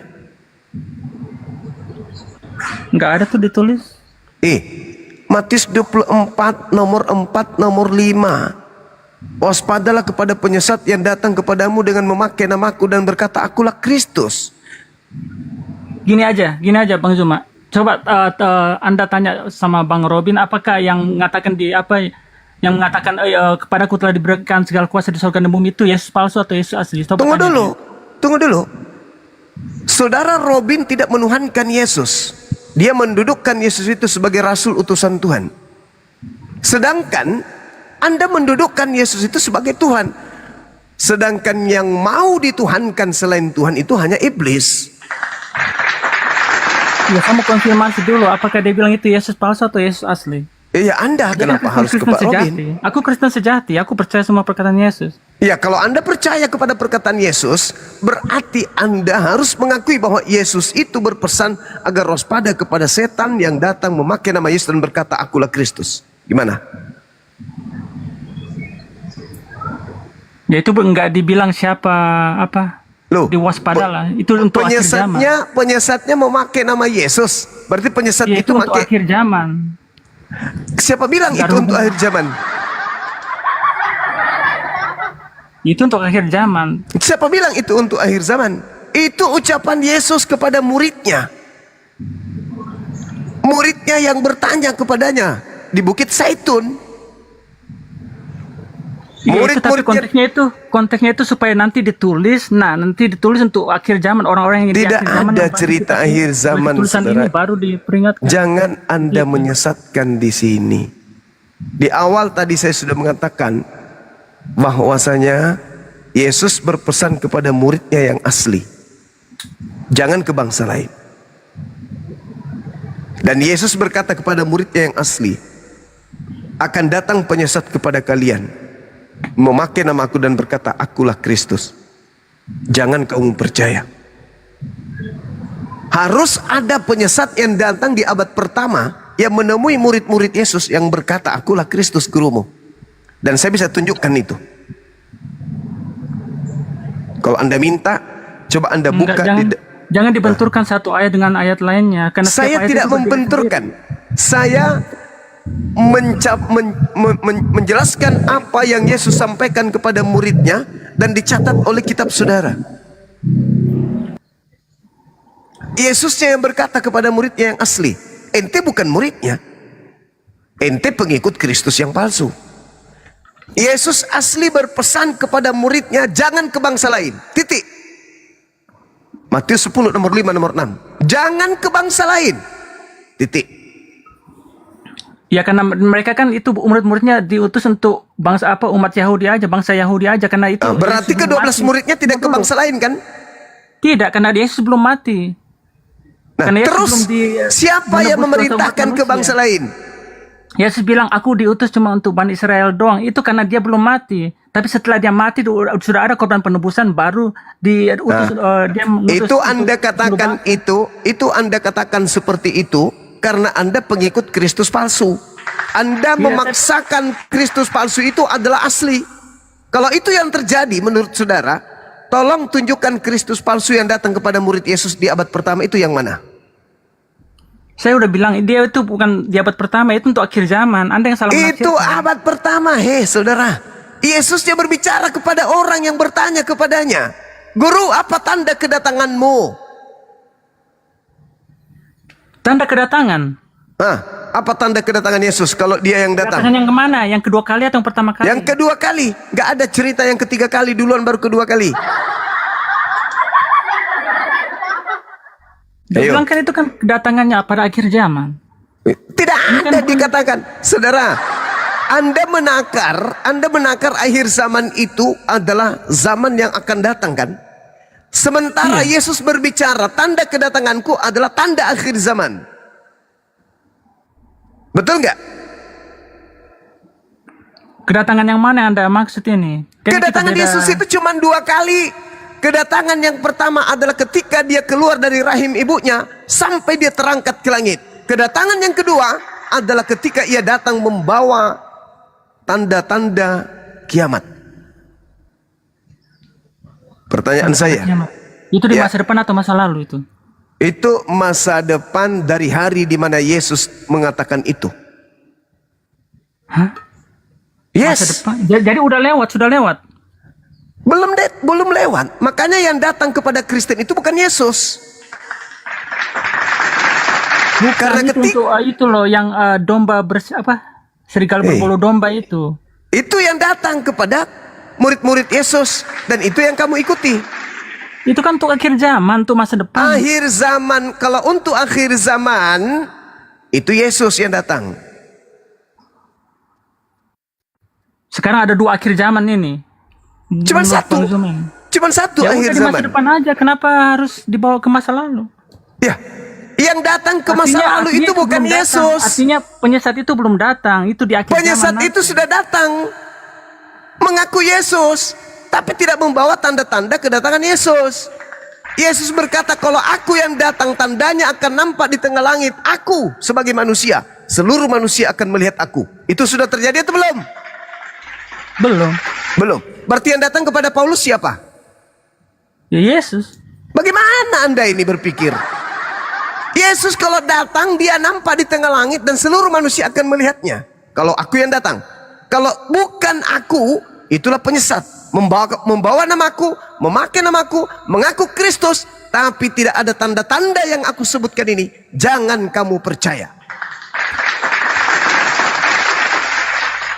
Apa tanda kedatanganmu? Terserah Anda lah, aku mau. Jangan kayak gitu. Ya, itu hak Anda aja. Neraka itu kekal, Bung. Iya, Anda bukan Kristen, jadi. Loh, ini saya tidak membahas Quran, Cak Ayu. Saya membahas nasihat Yesus yang asli. Apa kata Yesus yang asli kepada muridnya? Jadi apabila ada orang berkata ada Kristus di sini, ada Kristus di sana, jangan kamu percaya. Sebab jangan kamu percaya. Sebab nomor 27 dari Matius 24 itu. Sebab sama seperti kilat yang menyambar dari timur sampai ke barat dan melontarkan cahayanya, demikian juga lagi nanti nanti tanda kedatangan Anak Manusia. Itu sudah terjadi belum? Sudah terjadi belum? Belum. Berarti apa kata Yesus? Jangan kamu percaya. Kalau ada yang mengaku aku, itu bukan aku.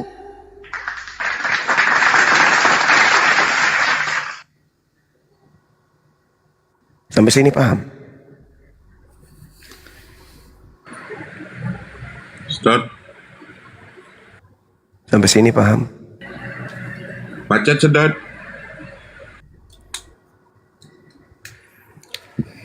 Kalau aku yang datang. Terserah lah. Tunggu, aku mau keluar dulu, ini ada urusan. Ya silakan.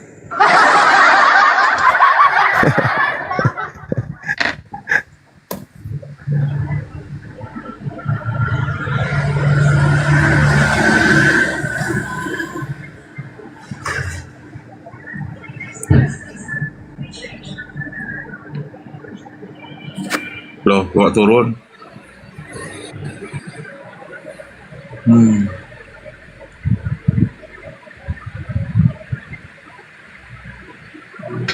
Susah memang melawan doktrin itu. Kalau doktrin udah mau dilawan, ya berarti ya keluar dari Kristen. Silakan jawab dulu.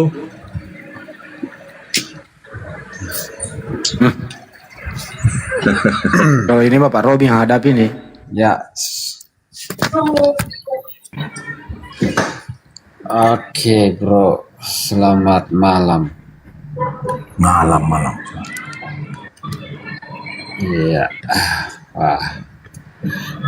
Kita diskusi santai aja ya. Ya santai tapi berakal. Jangan juga santai tapi pakai pantat.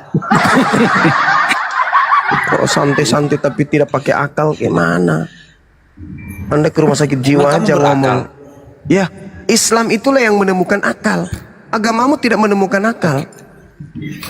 Oke, kamu itu kaum yang berakal atau kaum yang beriman? Saya berakal dan beriman dan berakal. Enggak.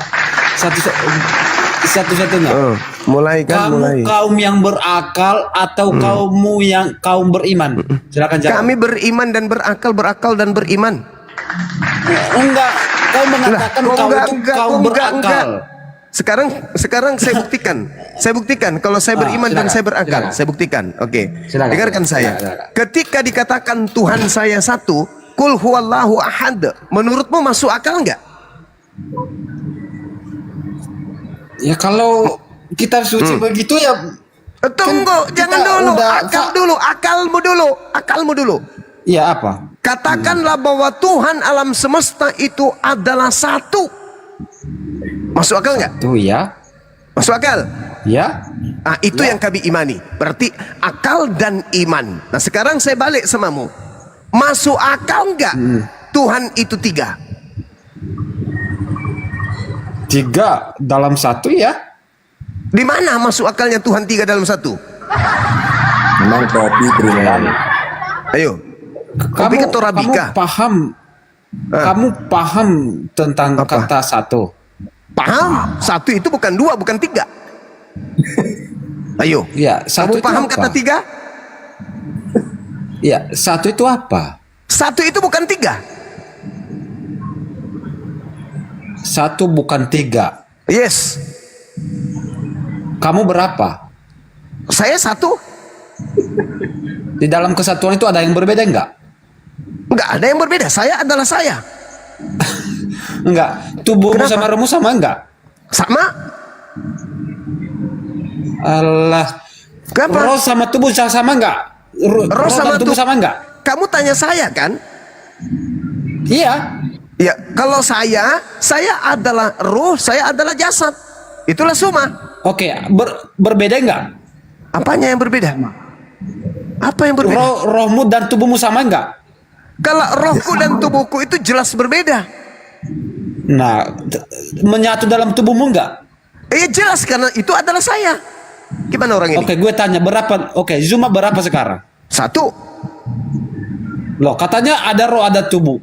Kok katanya satu? Saya dengan rohku itu tidak bisa dipisahkan. Saya tanpa roh namanya mayat. Ruh tanpa daging namanya ruh. Itu bukan manusia. Oke, kamu disebut hidup karena ada roh di dalam tubuhmu, betul? Betul. Kamu jangan interogasi saya. Sekarang saya tanya, satu itu tiga atau bukan?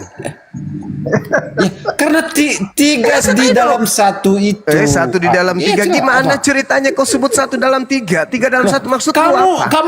Kamu sendiri mengakui loh, di dalam kamu, di dalam satu itu ada yang berbeda. Oke, saya ikuti. Oke, saya ikuti. Saya ikuti. Yesus pada diri Yesus ada berapa? Dia sepenuhnya manusia. Jangan ke situ dong. Kamu mengatakan Bang Suma tadi ada tiga kan? Yes. Nah, Yesus ada berapa? Di dalam tubuh manusia ada jiwa, ada roh dan tubuh. Ya, Yesus kita hitung ya. Dagingnya Yesus, rohnya Yesus, napasnya Yesus, atau jiwanya Yesus. Ada berapa? Ada tiga. Ya. Ada tiga di situ. Yes. Nah, sekarang Bapak di mana? Pada saat tiga itu. Ya, memenuhi alam semesta. Berarti empat. Loh, ya empat. Tadi di Yesus tiga. Hei, Lel. Tadi di Yesus tiga. Ada jasad. Dengar, kau yang mengatakan tadi. Ada jasad, ada ruhnya Yesus, ada jiwanya Yesus. Sudah tiga. Ditambah lagi Bapak empat. Burung merpatinya mana? Roh Kudusnya mana? Roh Kudusnya mana?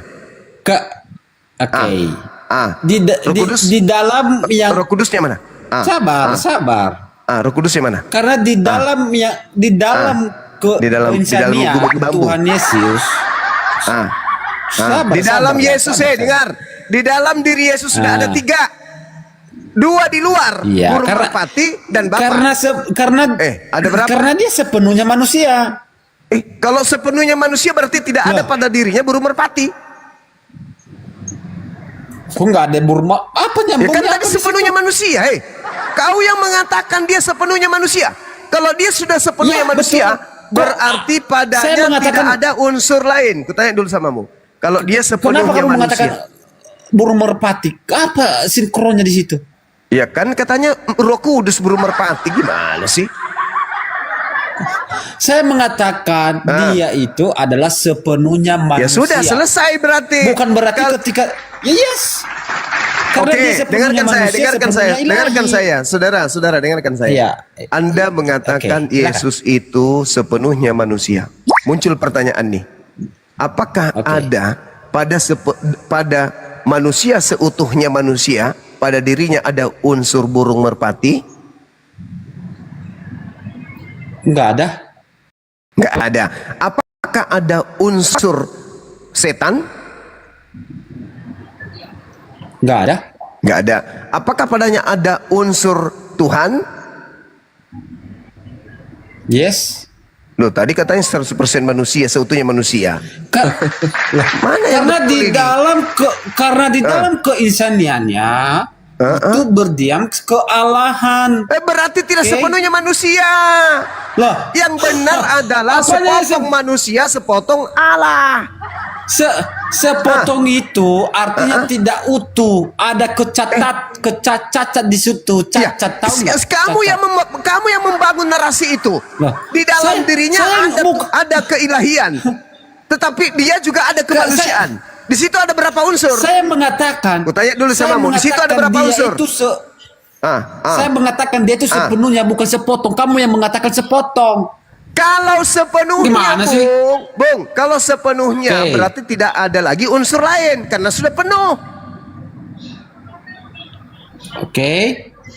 Ada nggak unsur Tuhan pada dirinya? Terus? Ya ada, karena dia berdiam di dalam tubuh jasmaninya. Tadi kamu sendiri yang mengatakan sepenuhnya manusia. Ya, karena dia adalah firman Allah yang menjadi manusia. Iya. Mana yang betul? Apa problem dari Sepenuhnya situ? manusia Apa problemnya? atau setengah saja manusia? Sepenuhnya. Saya nggak mengatakan sepenuhnya. sepotong atau Anda setengahnya. ngerti? Oke. Anda mengerti nggak kalau sebuah botol penuh dengan air? Iya. Apakah di dalamnya masih ada kemudian minyak? Oh, nggak ada. Kalau dikasih pasti ada. Nah, sekarang Yesus itu sepenuhnya manusia. Yes. Berarti dia seperti botol yang penuh dengan air, tidak ada di dalamnya lagi minyak. Tidak ada lagi minyak, karena Allah yang berfirman, dia berfirman menjadi manusia. Karena kealahan berdiam di dalam jasmani. Iya, kalau dia berdiam Tuhan, dengar, kalau Tuhan berdiam di dalam dirinya dan kau anggap itu Tuhan, berarti separuh Tuhan, separuh manusia. Saya nggak mengatakan separuh, saya nggak mengatakan sepotong. Kalau kamu mengatakan sepotong, artinya bahwa dia secara kemanusiaan tidak memiliki yang namanya jiwa atau roh. Gimana ceritanya orang ini? Kalau sebuah cincin, saudara, kalau sebuah cincin sepenuhnya emas, apakah pada cincin tersebut masih ada pasir? Enggak ada. Karena sepenuhnya sepenuhnya karena sepenuhnya emas, betul?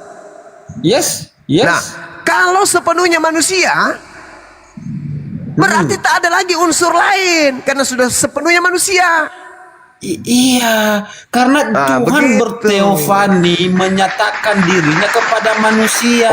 Itu berarti maksudnya begini. Berarti begini maksudnya. Jadi artinya bahwa berarti maksudnya gini. Analoginya begini. Tunggu. Analoginya begini. Ketika bom-bom ini, Pak bom-bom ini manusia, kemudian dia berteofani menjadi monyet. Ini contoh. Monyet, maka tidak ada lagi kemudian pada dirinya unsur manusia, tapi semuanya seutuhnya menjadi monyet. Begitu maksudnya? Dia tetap Tuhan. Bagaimana Anda bisa mengatakan dia tetap manusia sedangkan manusia itu sudah berubah menjadi monyet? Karena dia dari sejak kekalan dia adalah roh dan dia tetap Tuhan. Dia berteofani dalam bentuk manusia. Berarti tidak sepenuhnya manusia. Loh. Oke, di mana Anda mengatakan di mana letak tidak sepenuhnya manusia? Tadi Anda mengatakan masih ada unsur Tuhan? Lah, karena dia berteofani menyatakan dirinya kepada manusia. Iya, berarti pada dirinya sudah menjadi manusia kan? Karena dia menyatakan berteofani melalui manusia. Oh, tidak, Anda salah. Daging. Anda salah. Sekarang kita lihat. Oke, jelaskan di mana salahnya. Saya menggunakan data Filipi 2 nomor 6. Coba kau baca. Filipi 2 nomor 6 coba kau baca. Coba kau baca. Filipi 2. Iya, coba kau baca. Itu Tuhanmu. Jadi jangan kau separuh-separuh, sepotong Tuhan, sepotong manusia, jangan. Ya, ayat berapa? Ayat berapa? Nomor 6 sampai nomor 8. Yang walaupun dalam rupa Allah tidak menganggap kesetaraannya dengan Allah itu sebagai milik yang harus dipertahankan, melainkan telah mengosongkan dirinya dan mengambil rupa seorang hamba. Oke. Dan sekarang pertanyaan saya. dengan manusia, apa masalahnya? Sekarang pertanyaan saya. Tuhanmu itu mengosongkan diri kan? Yes. Mengosongkan diri dari apa? Dari Dia unsur apa? Oke. mengosongkan, dia tidak menggunakan otoritas untuk membasmi orang-orang Roma. Otoritas kuasa. Oh iya kan? Jadi Kalau dia walaupun dalam rupa dewa tidak menganggap kesetaraan dengan dewa itu sebagai milik yang harus dipertahankan, melainkan mengosongkan dirinya sendiri dan mengambil rupa manusia. Dia kosongkan dirinya dari apa? Dia kosongkan dirinya dari unsur apanya? Kekuasaan. Unsur ketuhanannya yang dibuang. Otoritas. Berarti sekarang dia utuh menjadi manusia. Berarti sudah tak ada lagi unsur ketuhanan. Dari mana Anda mengatakan unsur tidak ada ketuhanan? Dia mengosongkan diri. Kok menyatakan Cuples, dia mengosongkan diri dan tidak mempertahankan keteosannya, tidak dipertahankan, melainkan telah mengosongkan dirinya dan mengambil rupa hamba dan menjadi sama seperti manusia. Dalil. Berarti mengosongkan yang Anda maksud di situ adalah ketika dia menjadi manusia, berarti dia tidak jadi Tuhan, betul? Dia tidak mempertahankan ketuhanannya, melainkan mengosongkan dirinya sendiri. Artinya bahwa Anda mengatakan bahwa ketika dia menjadi manusia karena dia mengosongkan, berarti dia tidak jadi Anda Allah. ngerti kosong dia menjadi manusia, betul? Anda mengerti kosong nggak? Anda mengerti arti kosong? Ya, kosong. Apa kosong itu? Hampa, kosong. Ada nggak isinya? Yes. Ada nggak isinya kalau kosong? Nggak ada. Masih ada nggak unsur ketuhanan di situ? Iya, ya tetap ada. Berarti karena tidak kosong. Allah. Lah, berarti tidak kosong. Yang kosong di situ adalah otoritas kuasanya yang digunakan. Dari mana Anda tahu? Dari mana Anda tahu? Sementara dia mengatakan dan menjadi sama dengan manusia. Dari mana saya tahu? Di dalam Markus dia mengatakan bahwa aku datang bukan untuk dilayani, melainkan melayani. Artinya bahwa hubungannya dengan itu? Bahwa sebagai kekuasaannya yang tertinggi dia menggunakan itu. Ini berbicara mengenai teofani yang Anda bawa. Tuhan Anda mengosongkan diri. Yes. Kosong berarti kosong. Otoritas kosong. Otoritasnya. Iya, kosong. Yang kosong nggak? Kosong tidak. Berarti ketika dia berteofani, berarti dia berhenti jadi Tuhan, begitu? Kan dia kosong, tidak mempertahankan keteosannya. Kenapa kau bantah dalilnya? Yang dimaksud kosong, karena Anda kan mengatakan ketika dia menjadi manusia, berarti dia berhenti jadi Tuhan, betul enggak? Itu dalilnya mengatakan begitu. Ya, yang ketika seandainya dia berhenti jadi Tuhan, kamu mempertahankan ketuhanannya, sementara dalilnya mengatakan tidak menganggap kesetaraan dengan Tuhan itu sebagai milik yang harus dipertahankan, melainkan mengosongkan dirinya. Kenapa kamu yang justru membantah dalil? Kalau kamu mengatakan mengosongkan dirinya, berarti dia berhenti jadi Tuhan. Itu ketika dia menjadi manusia. Itu menurut Bible, bukan menurut saya. Ketika kamu mengatakan narasimu mengatakan bahwa dia berhenti menjadi manusia, berhenti menjadi bahwa Tuhan. Dia sepenuhnya manusia. Dia berhenti menjadi Tuhan. Berarti ketika dia menjadi manusia, kosong dia, kosong ketuhanan pada dirinya kosong. Enggak. Ketika dia menunjukkan keilahiannya, di mana dia menunjukkan keilahiannya di mana?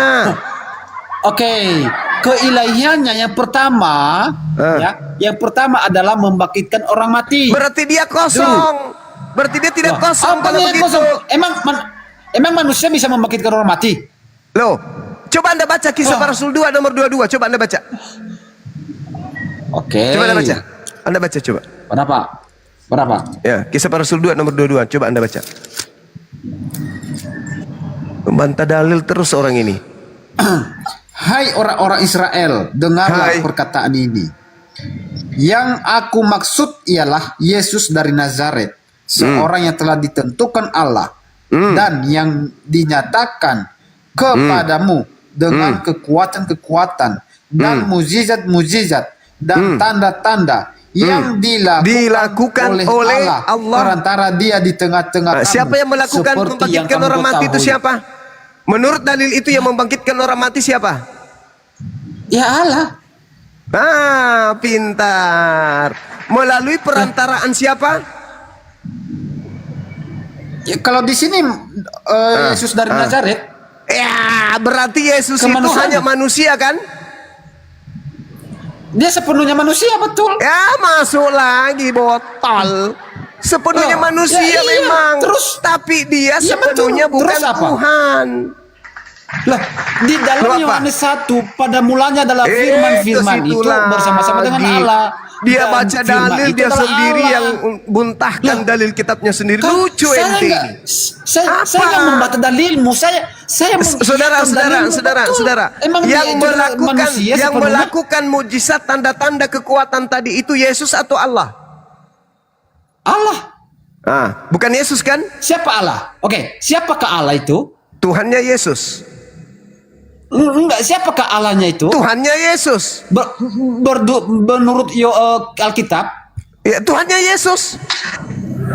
Ya, menurut Alkitab Allah adalah firman itu adalah Allah. Ya Yesus. Loh. Ya itu dalil. Itu namanya dalil. Yang melakukan mujizat di situ Yesus atau Allah? Ya Allah. Bukan Yesus kan? Yesus adalah firman adalah Allah. Loh, apa sih? Yang salah di mana? Oke, kamu jelaskan di mana salahnya. Silakan. Salahnya Yesus itu manusia perantara. Yes, dia manusia sepenuhnya, betul. Iya, memang sepenuhnya. Karena dia tidak ada dia unsur sepenuhnya ketuhanan. ilahi. Tidak ada Loh, unsur ketuhanan pada dirinya. Dia seutuhnya manusia. Yang melakukan mujizat, saudara, yang melakukan mujizat membangkitkan orang mati itu adalah Allah, bukan Yesus. Allah siapa? Allah Tuhannya Siapa Allah Yesus. Loh, Tuhannya Yesus. Firman adalah Allah. Di Yohanes 1 ayat 1. Loh, itu dalil. Yesus berkata, aku tidak dapat berkata-kata dari diriku sendiri. Iya, yang berbicara adalah kemanusiaan yang kelihatan. Ya, terus yang jadi manusia itu siapa? Ya, firman. Kenapa firman tidak bisa berkata-kata dari dirinya sendiri? Karena di dalam ketika dia tidak berkata-kata, artinya bahwa ada Allah Bapa. Udah. Kamu ke gereja aja seperti biasa. Kamu ke gereja aja. Ya, kamu belajar lagi sama pendetamu tuh. Belajar kau sama pendetamu biar kau bodoh sampai ke neraka sana. Ilmu secuil, cuman mau nipu-nipu. Kawan, ini sudah zaman digital. Umat Islam lebih paham Bible daripada kalian. Kalian yang punya kitab memang, yes, tapi kalian tidak pernah belajar Bible. Bible itu kitab kalian, tapi yang mempelajarinya kami Muslim. Kenapa kami belajar Bible? Karena kami tidak mau generasi kami menjadi murtad kayak kalian menjadi Kristen. Musuh terberat kalian itu kitab kalian. Kitab kalian musuh kalian itu, bukan kami. Bukan kami. Kami ini orang yang belajar Bible siang malam. Makanya kami tahu isi Bible itu, kami tahu bahwa Kristen itu ternyata sangat jauh dari Bible-nya.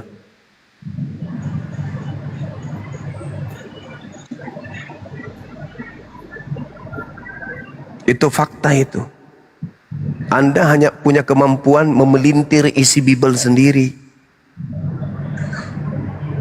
Tuhan Yesus manusia seutuhnya, sepenuhnya. Memang Yesus itu sepenuhnya manusia.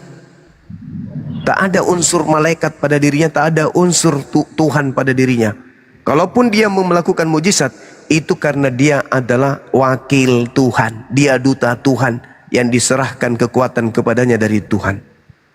Jangankan Yesus, bom-bom pun bisa kemudian merubah apapun di atas muka bumi ini. Bahkan matahari bom-bom bisa terbitkan dari barat dan terbenamkan di timur, kalau bom-bom diberi kuasa sama Tuhannya. Siapapun yang diberi tugas untuk menyampaikan firman, padanya penuh dengan kuasa Tuhan. Yohanes 3 nomor 34. Nabi Musa bisa belah lautan. Yesus bisa nggak belah lautan? Bisa nggak? Mana dalilnya Yesus bisa belah lautan? Nggak ada kan? Tapi Musa bisa. Kenapa? Karena backingannya dia Tuhan, pencipta langit dan bumi. Yesus bisa membangkitkan orang mati. Kenapa? Karena backingannya adalah pencipta langit dan bumi. Yesus datang di tengah-tengah Bani Israel, memperlihatkan kepada Bani Israel berbagai macam mukjizat, berbagai macam keadaan, berbagai macam peristiwa, tapi tidak sampai pada level ketuhanan. Orang-orang Yahudi tidak sampai kepada level memikirkan dia ini Tuhan. Orang-orang Yahudi tidak sampai pada pemikiran dia ini adalah Elohim kita yang nusul menjadi manusia. Tidak. Pemikiran bahwa dia Yesus yang membangkitkan orang mati adalah Tuhan, itu hanya pemikiran dari orang Kristen yang terperdaya oleh Yesus Kristus, yang dikatakan oleh Yesus, waspadai dia. Orang pada zaman Yesus hidup nih, murid-murid Yesus hidup bersama dengan Yesus, dengan biji matanya sendiri, dengan kupingnya mereka sendiri, mulutnya Yesus dengan kuping mereka, mujizatnya Yesus dengan mata mereka. Mereka saksi hidup. Tapi ketika mereka melihat itu semua, mereka hanya percaya bahwa Yesus ini adalah benar-benar Rasul utusan Elohim. Itu Yohanes 17:8. Segala firman yang engkau berikan kepadaku telah aku sampaikan kepada mereka. Mereka telah menerimanya dan mereka yakin dan percaya bahwa engkaulah yang telah mengutus aku. Kau banyak tahu sih ya, aku sakit dengar telinganya. Jangan didengar, Bang. Setan memang tidak bisa mendengar. Kebenaran setan itu nggak bisa dengar, Bang. Kebenaran susah diterima oleh iblis, gitu kan. Kau tuh omong kosong dari tadi. Kalau ada yang salah yang saya sampaikan, Anda bantah aja. Nggak usah maki-maki di sini. Saya bantah. Oke, silakan. Oke, saya bernarasi 30 detik, habis itu Anda bantah. Yesus berkata, hidup kekal itu adalah mengenal Yesus Kristus yang diutus Tuhan. Ada nggak Yesus mengajarkan hidup kekal itu adalah menuhankan aku? Sedangkan Yesus mengatakan hidup kekal itu adalah mereka mengenal Yesus Kristus yang engkau utus. Nah, pertanyaan saya, untuk memperoleh hidup yang kekal, Yesus dikenal sebagai utusan Tuhan atau sebagai Tuhan? Silakan. Bantah itu. Oke. Kamu jangan cuma ambil satu ayat lalu kau merasa diri kau seperti Tuhan di dalam hukum kokomal ini. Dan harus kamu ingat, di dalam dunia ini tidak ada yang dapat yang menyelamatkan manusia selain di dalam Dia yang mengutus aku. Kau ingat, Dia yang mengutus aku. Pertanyaan saya, saudara-saudara, kamu jangan cuma hanya satu ayat tidak disentuh, saudara-saudara. Lalu nampak sekali goblokmu di depan saya. Sekarang kalau begitu tolong kasih saya satu data di mana Yesus mengatakan hidup kekal itu adalah mengenal dirinya sebagai Tuhan satu-satunya. Silakan. Yesus saya ngomong begini, Bapak kau baca tidak? Katanya kau baca Alkitab, katanya kau bilang kau lebih pintar daripada kita toh. Kau udah baca tidak? Itu terdapat ayat di mana? Di dalam dunia tidak ada yang dapat menyelamatkan manusia. Itu di mana ayatnya? Saya ulang lagi pertanyaan saya. Saya ulang lagi ya, teman-teman. Saksi kalian jadi saksi ya. Saya punya kitab suci, Coba tapi kau yang belajar. Yohanes 17:3, Yesus berkata hidup kekal itu adalah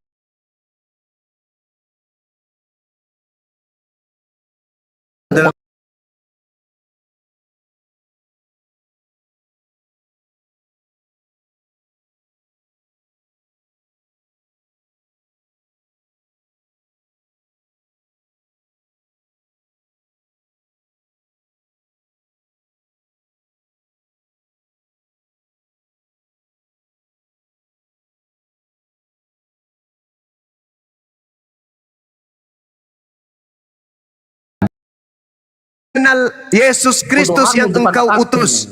Jadi hidup kekal itu mengenal Yesus sebagai utusan Tuhan. Tolong kasih data ke saya. Hidup kekal itu adalah mereka mengenal Yesus sebagai Tuhan. Mana dalilnya? Kalau untuk mengenal Tuhan sebagai dalilnya, Yesus berkata, akulah jalan kebenaran dan hidup. Tidak ada yang sampai kepada Bapa. Tidak ada yang sampai kepada Bapa tanpa melalui aku. Berarti Yesus itu jalan. Berarti Yesus Yesus hanya dikenal sebagai jalan, Koko, sebagai kalau utusan kau mau pulang berarti. ke Makassar, kau tidak naik kapal, tidak naik pesawat, kau tenggelam, kau mati di Jawa Udah, sana. manusia jadi-jadian ini udah, kau ke neraka aja, ke neraka. Bersihkan anusmu itu yang sering kemasukan linggis, ya. main. Hidup kekal itu mengenal Yesus sebagai utusan, dia rubah hidup kekal itu mengenal Yesus sebagai Tuhan. Nah, itulah artinya, itulah setan, itulah penyesat, ya kan ya. Nyata bagi kita penyesat itu kan teman-teman, nyata nggak? Nyata. Nyata. Sekarang sebelum ke OTN yang satu, Pak Robin dulu. Pak Robin menanggapi tadi. Ntar dulu bro, woi, ntar dulu. Pak Robin menanggapi tadi.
Itu hidup kekal menurut Yesus loh, bukan menurut saya.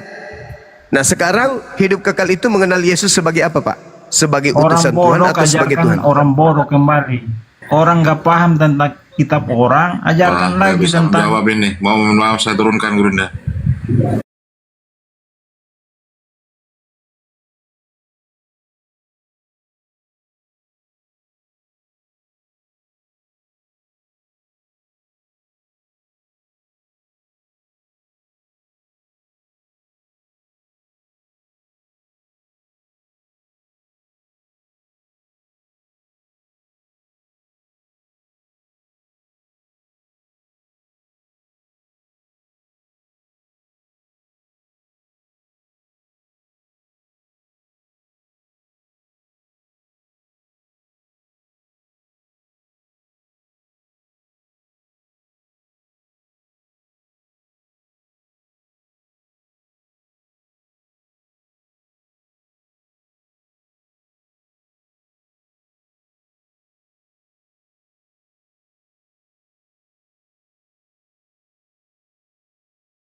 Ke dalam dunia. Berarti tunggu bang. Berarti hidup kekal itu kita dapat peroleh ketika kita mengenal Yesus sebagai utusan Tuhan kan? Iya, hanya dia. Bukan Oke. Muhammad, bukan Musa. Iya, Sebentar, oke. bukan Muhammad, bukan Musa. Oke. Sebentar. Saya Berarti jelaskan dia bukan Tuhan kan?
Ya dia mengatakan hidup kekal itu mengenal Yesus sebagai utusan Tuhan. Coba baca baik-baik. Hidup kekal itu adalah mereka mengenal Engkau satu-satunya Tuhan yang benar dan mengenal Yesus Kristus yang Engkau utus. Yang Engkau utus ya. Nah, berarti Yesus dikenal sebagai utusan Tuhan atau utusan setan? Bentar, jangan dulu frame-framing. Saya tidak premis, saya bertanya. Yesus menurut Yesus untuk memperoleh hidup yang kekal kita kenal dia sebagai utusan Tuhan atau bukan? Jadi gini Juma, sebentar jangan potong dulu ya. Penyesat ini jurus penyesat itu kayak gini. Udah kan nggak bisa diskusi nih jujur ini. Bukan tidak bisa diskusi, ente yang tidak bisa diskusi. Jadi gini, Ente jangan potong dulu saya. diskusi itu pakai dalil. Udah lah, nggak bisa nih diskusi. Oh, nggak bisa Anda sesatkan, memang betul. Susah. Nggak Susah bisa. Anda sesatkan. Iya memang. Kamu bisa nggak baca baik-baik data itu? Ya, silakan Anda yang baca. Coba. Oke, jadi gini. Coba. Jadi mengenal Allah, hakikat Allah itu ada Bapa, Firman, dan Roh Kudus. Di mana dalilnya? Allah itu hakikatnya begitu. Dasar penyesat anak sedeng. Di mana dikatakan hakikat Tuhan itu adalah Bapa, Anak, dan Roh? Itu ajaran siapa? Yohanes 5:7. Yohanes 5 nomor 7, di situ tidak ada menerangkan Bapa satu hakikat 3 pribadi, itu nggak ada. Kamu baca.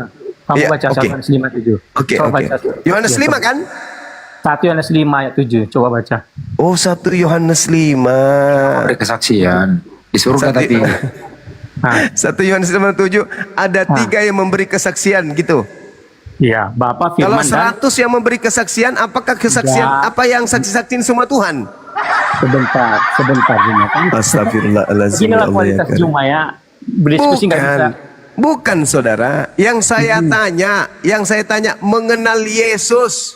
Yesus ini dikenal sebagai apa supaya kita bisa memperoleh hidup kekal? Betul. Saya nggak Kok nggak betul? membantah. Sebentar. Hei, saya sedang bertanya agar kita memperoleh hidup yang kekal menurut Yesus. Yesus dikenal sebagai apa?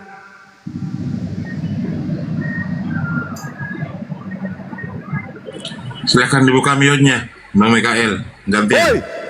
Bolehkah saya diskusi baik? Jangan dulu potong. Saya bertanya supaya jangan potong. supaya kita loh saya bawa, berarti saya bawa diriku juga. Supaya kita memperoleh hidup kekal menurut Yesus, Yesus dikenal sebagai apa? Supaya kita memperoleh hidup kekal. Iya. Hanya Yesuslah utusan untuk memperoleh hidup kekal, tidak ada yang lain. Muhammad Nah, tidak. berarti Yesus dikenal sebagai utusan kan? Mau utusan, tetapi hanya dialah membawa kita hidup kekal, bukan Muhammad, bukan Nabi Musa. Tapi dia hanya Tidak. dikenal sebagai utusan kan? Iya, dia kan Firman yang diutus. Kenapa? Ya berarti dia bukan Tuhan kan? Firman itu kan Allah, aku dan Bapa dan Udah kau ke neraka, kau gugur. Sudahlah. Kau Nggak tidak bisa layak jual diskusi ini. dengan saya. Penyesat tidak layak diskusi dengan saya. Anda penyesat. Anda mencoba menyembunyikan identitas kerasulan Yesus dengan mengambil data-data. Dia kan firman yang adalah ala nenekmu kiper. Gak laku sudah itu, Dek. Gak laku. Dulu di gereja kau bisa menyesatkan orang-orang Islam awam untuk menjadi murtad penyembah Kristus. Sekarang gak zaman lagi. Gak zaman lagi kalian menyesatkan. Gak zaman lagi.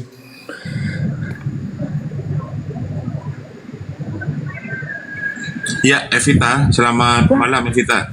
Malam, Pak. Oh ya, silakan. Mau dibantah? Mengenai apa? Yesus untuk memperoleh hidup yang kekal, Yesus ini kita kenal dengan sebagai apa? Sebagai utusan Ah, itu baru dari Allah yang pintar. benar. Berarti dia bukan Tuhan kan? Yesus sebagai utusan di sini. Ya, berarti dia bukan Tuhan kan? Jadi kalau dalam definisi Tuhan, Yesus ikut menciptakan, ada beberapanya. Ya. Berarti pencipta ada 2. Dia dipakai sebagai alat oleh Bapa di surga untuk mencipta.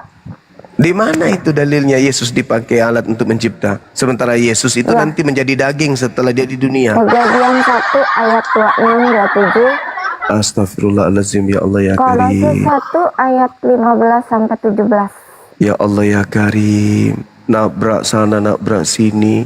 Demi untuk melantik Kristus palsu sebagai Tuhan. Begini ya, definisi Tuhan itu bukannya sebagai yang maha. Bukan sebagai yang maha ya. Kalau yang maha hanya Bapa di sorga. Yesus dia Tuhan tapi tidak maha. Dia tidak maha karena dia itu diberikan kuasa. Berarti dia bukan Tuhan kan? Diberikan kuasa itu seperti Allah bisa mencipta. Di mana Dipakai Yesus? Allah. Di mana Yesus bisa mencipta? Di mana? Di Kejadian 1 ayat 26-27. Kok jadi Yesus dia ada di kejadian? Gimana orang ini ya? Ya, karena kamu Apa tidak yang ada di dalam mengenal diri Bible Anda itu? dengan Kok baik. Yesus di kejadian 1? Kok Seperti ada Yesus saya. di situ? Saya kan mengenal dengan baik, sedang kamu tidak. Hei, di Kamu mana kan hanya Yesus di belajar kejadian Bible 1? untuk ini Coba, ya. coba. Untuk menyerang Kristen. Coba. Coba kau Jangan, terangkan. ya, kamu Coba ini kau terangkan harus kepada bisa saya. berbicara. Wih. Coba kau terangkan kepada saya. Hei, Di kitabnya kamu- Yahudi, kenapa ada Bisakah Yesus kamu di sana? itu berbicara dengan etika ya? Ya sudah, Anda turun. Anda ke gereja sana. Jangan di sini. Terserah. Iya, urusan lu. Ke neraka aja. Terserah. Iya, ke sana aja, ke sana. Cebok sana pakai air 1 sendok. Ngapain di sini? Selamat malam. Iya, malam. Ya, saya Kristen. Maaf tadi lagi pas masuk turun tadi. Ya. Iya. Ya, menurut Yesus Bang, hidup kekal itu kita dapatkan dengan cara mengenal Dia sebagai Tuhan atau utusan Tuhan. Aku baca yang Anda rujukan Anda ya. Iya, silakan. Yohanes 17 ayat 3. Ya. Inilah hidup yang kekal itu, yaitu bahwa mereka mengenal Engkau, satu-satunya Allah yang benar, dan mengenal Yesus Kristus yang Engkau utus. Ya. Oke, Anda mengatakan mengenal Yesus sebagai utusan. Ya, benar. Berarti dia bukan Tuhan kan? Tuhan.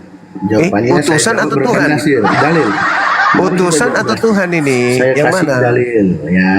Enggak, itu dalil yang tadi itu. Hidup kekal itu mengenal Yesus sebagai...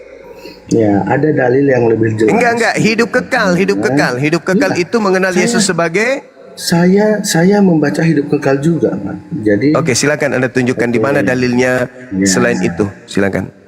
Di Yohanes 3 ayat 17. Iya, silakan. 17. Sebab Allah mengutus anaknya ke dalam dunia bukan untuk menghakimi dunia, melainkan untuk menyelamatkannya oleh Dia. Iya, dia dikenal dia menyelamatkan manusia, dengan cara manusia mengenal dia sebagai apa? Bentar ya Mas, bentar ya. Oke, saya mau lari kemana? Ya. Iya, mau lari kemana? Mau lari kemana? Supaya kita jelas. Iya, mau lari kemana pun pertanyaan saya tetap itu. Untuk menyelamatkan dunia. Oke, cara dia menyelamatkan dunia. Dengar, gantian. Silakan.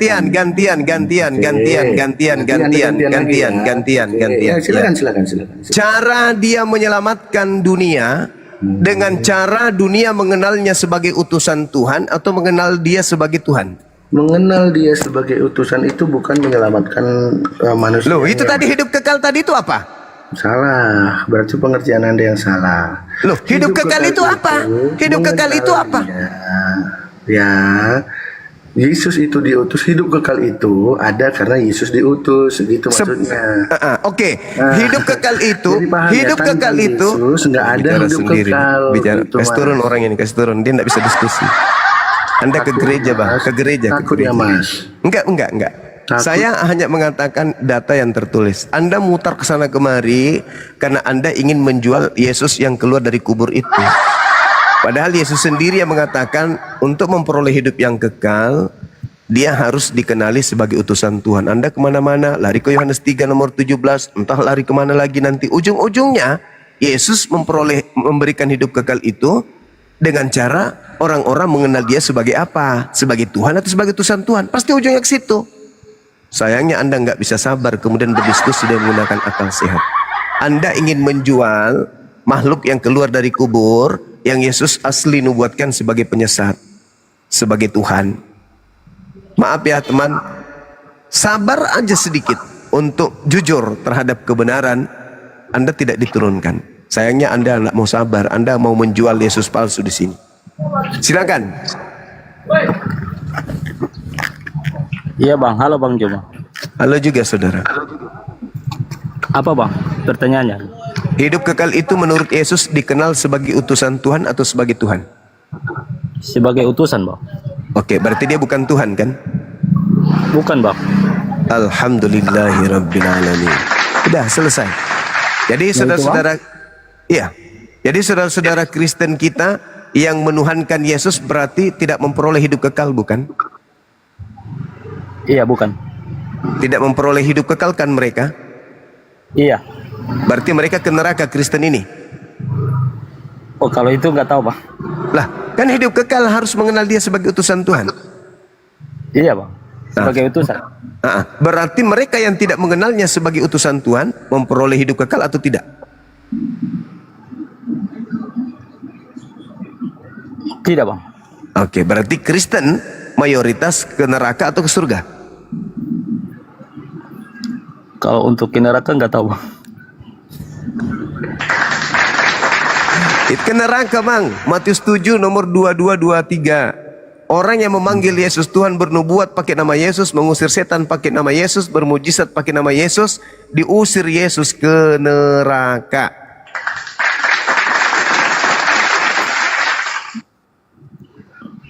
Berarti menurut saudara kita, hidup kekal itu mengenal Yesus sebagai utusan Tuhan. Selesai. Orang yang mengenal Yesus sebagai Tuhan, maka diusir Yesus ke neraka jahanam. Oke, masih ada yang lain barangkali? Kalau aku percaya dia utusan, Bang.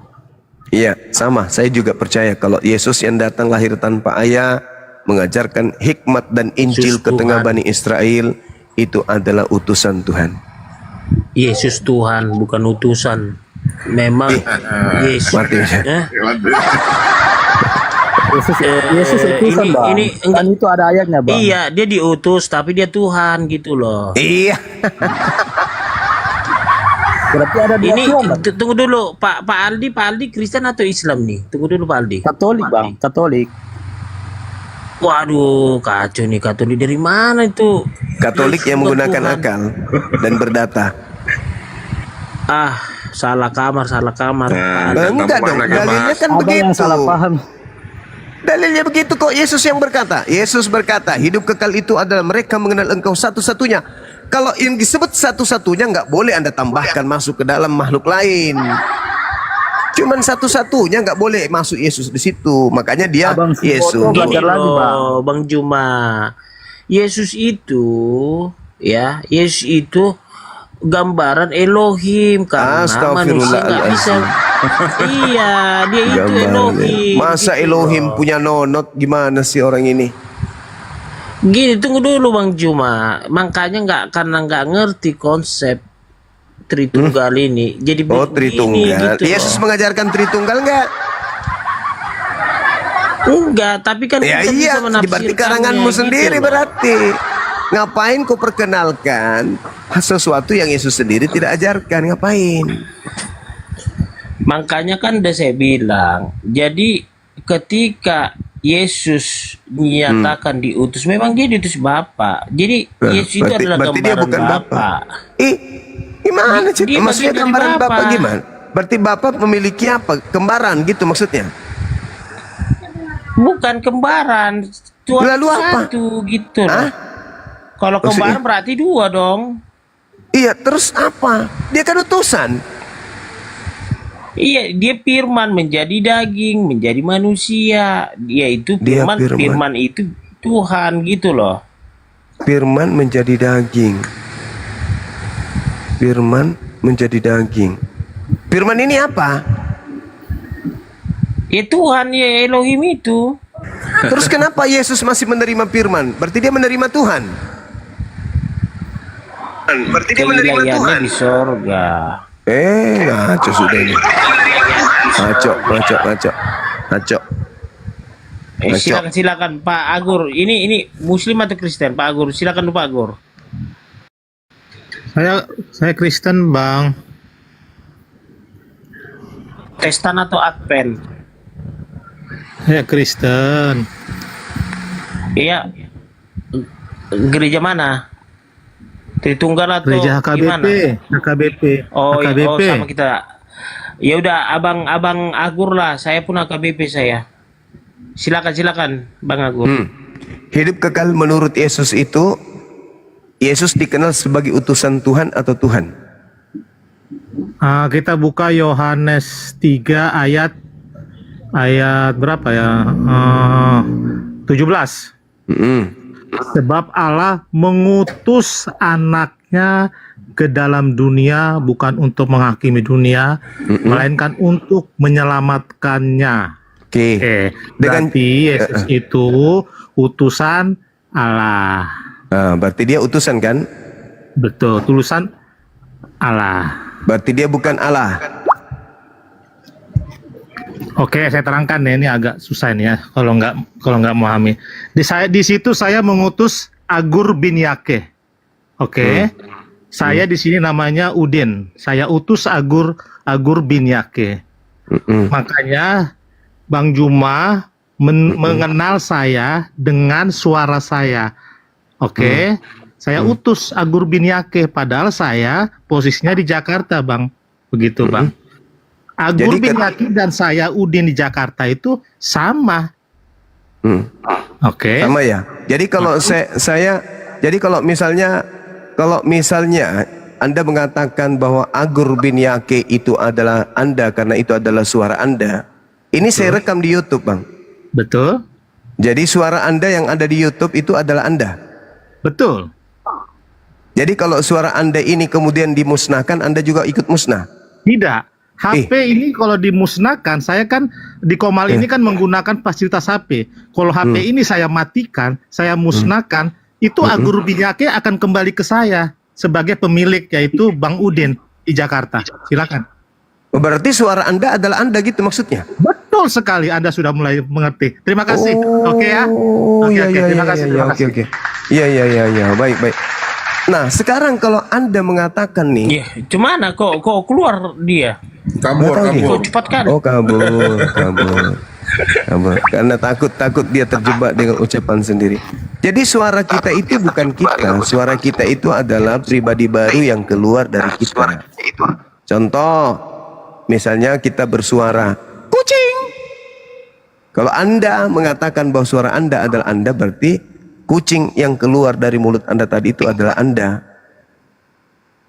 Berarti Anda adalah kucing, kan gitu. Faktanya bukan. Jadi suara yang keluar dari kita itu adalah pribadi baru yang keluar dari kita, tapi bukan kita.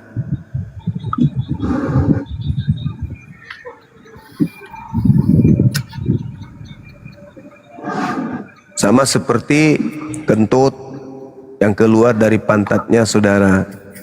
Apakah itu adalah Anda? Karena dia berasal dari Anda. Bukan. Bahaya itu. Kalau Anda mengatakan Anda adalah kentut Anda sendiri. Jadi saudara Kristen ini memang harus aneh memang. Kenapa? Karena agamanya itu tidak berlandaskan kepada akal sehatnya.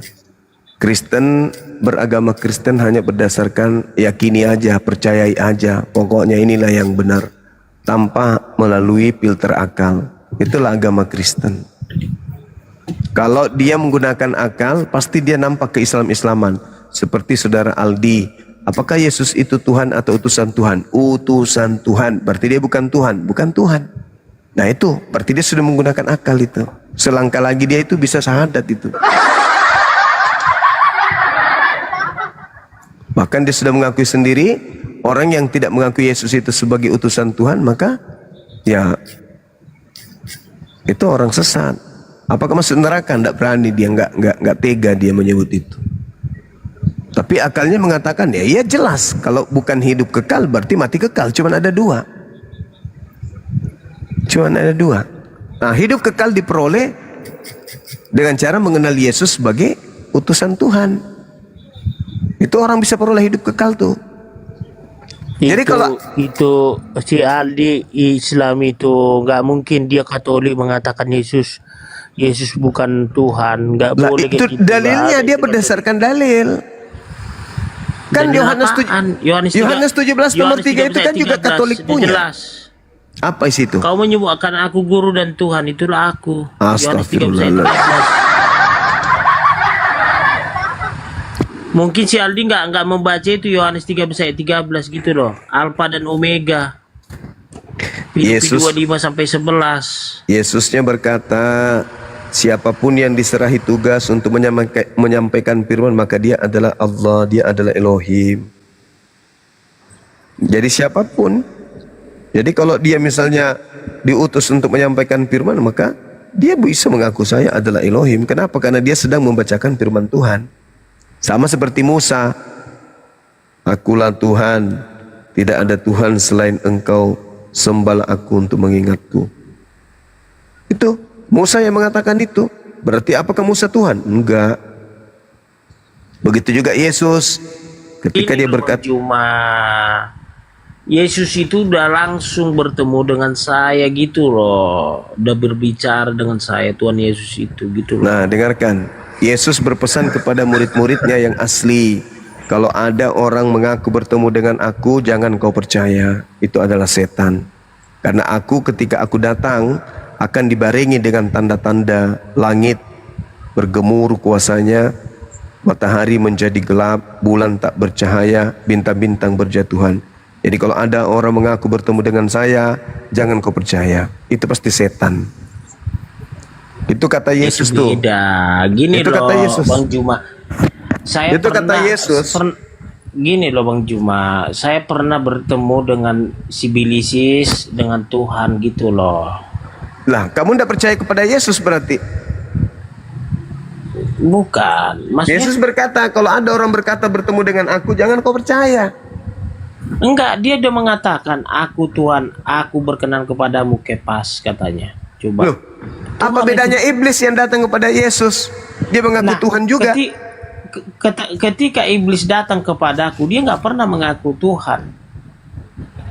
Iya, karena dia datang sebagai iblis. Coba dia datang sebagai Yesus. Jadi, ya kembali kepada kepercayaan. Sementara Yesus Kalau sendiri ini saya mengatakan bilang, ada penyesat yang datang memakai nama Yesus. Berarti yang datang samamu itu penyesat.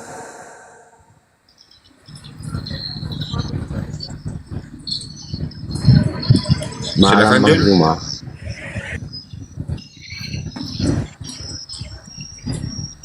Iya. Ya, malam. Selamat malam Bang Zuma. Malam. Ini bahas tentang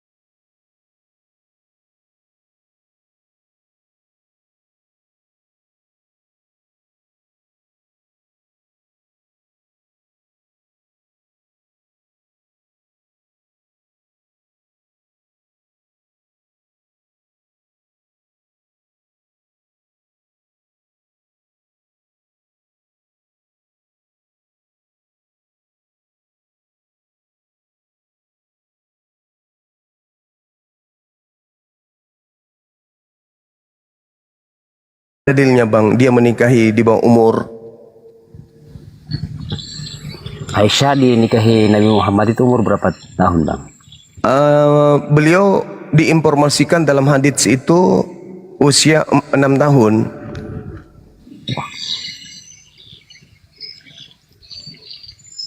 Gimana Bang? 6 tahun, memang enggak terlalu anak-anak gitu Bang. Ukuran siapa ini? Ya ukuran zaman-zaman Nabi. Bahaya itu. Karena di kitabnya Yahudi diajarkan di bilangan 31 nomor 17-18 menikahi manusia, mengambil perawan anak-anak kecil selama dia masih perawan. Sedangkan Nabi Muhammad itu diberi legalitas untuk menikahi siapa saja yang dia suka. Al-Quran surah Al-Ahzab ayat 50. Bismillahirrahmanirrahim. Ya ayuhan nabiyyu inna ahlalna laka aswajaka allati ataita ujurahunna wa ma malakat yaminuk. Jadi Allah mengatakan, wahai Nabi, sesungguhnya kami telah menghalalkan bagimu istri-istrimu yang telah engkau berikan mas kawinnya. Jadi Nabi Muhammad itu dihalalkan menikahi siapapun yang diberikan kepadanya untuk dinikahi. Tapi beliau tidak menikah seperti kakeknya Yesus. Kakeknya Yesus itu istrinya 600 orang. Ada bahkan yang sampai 1000 orang loh. Nabi Muhammadku diberi kewenangan untuk menikahi sebanyak apa yang dia suka. Jambol. Tapi Nabi Muhammad Jambolita. Ya tapi itu bang kan katanya teladan. Kok tahun dinikahi? Benar tuh enggak bang? Nabi Muhammad itu diteladani bukan dari aspek usianya. Siti Aisyah itu 6 tahun dan serumah pada saat 9 tahun. Tetapi beliau menghafal 2000 hadits Nabi Muhammad. Ucapan Nabi Muhammad itu yang berupa kaidah syariat hukum-hukum dihafalnya 2000 hadits. Bohong semata. Nah sekarang kalau Anda ingin meneladani, carilah kemudian istri yang bisa menghafal 2000 hadis. Silakan. Oke, Pak. Tidak tahu arti Nabi itu bahasa Arabnya. Oke, baik dari pemikirannya mungkin dia hebat dalam ini menghafal ya. Tapi dari usia ini kan. Ya sekarang kalau Anda berbicara mengenai usia, Ribka dinikahi usia berapa bang? Rifka hidup sejaman dengan siapa? Dia hidup dengan Ishak. Ya kan zaman Ishak dengan Nabi Muhammad katanya kan jauh. Nah sekarang Anda menghitung zaman Anda dengan Nabi Muhammad berapa jauh? Ya kalau gitu bang kita lihat dari tolak ukurnya. Nabi Muhammad meninggalnya umur berapa? Nabi Muhammad meninggal usia 63 tahun. 63 tahun berarti dia tolak ukurnya sama dengan orang-orang zaman sekarang. Nah sekarang kemudian kalau Anda melihat Isa usianya berapa tahun? Menikahi Ribka.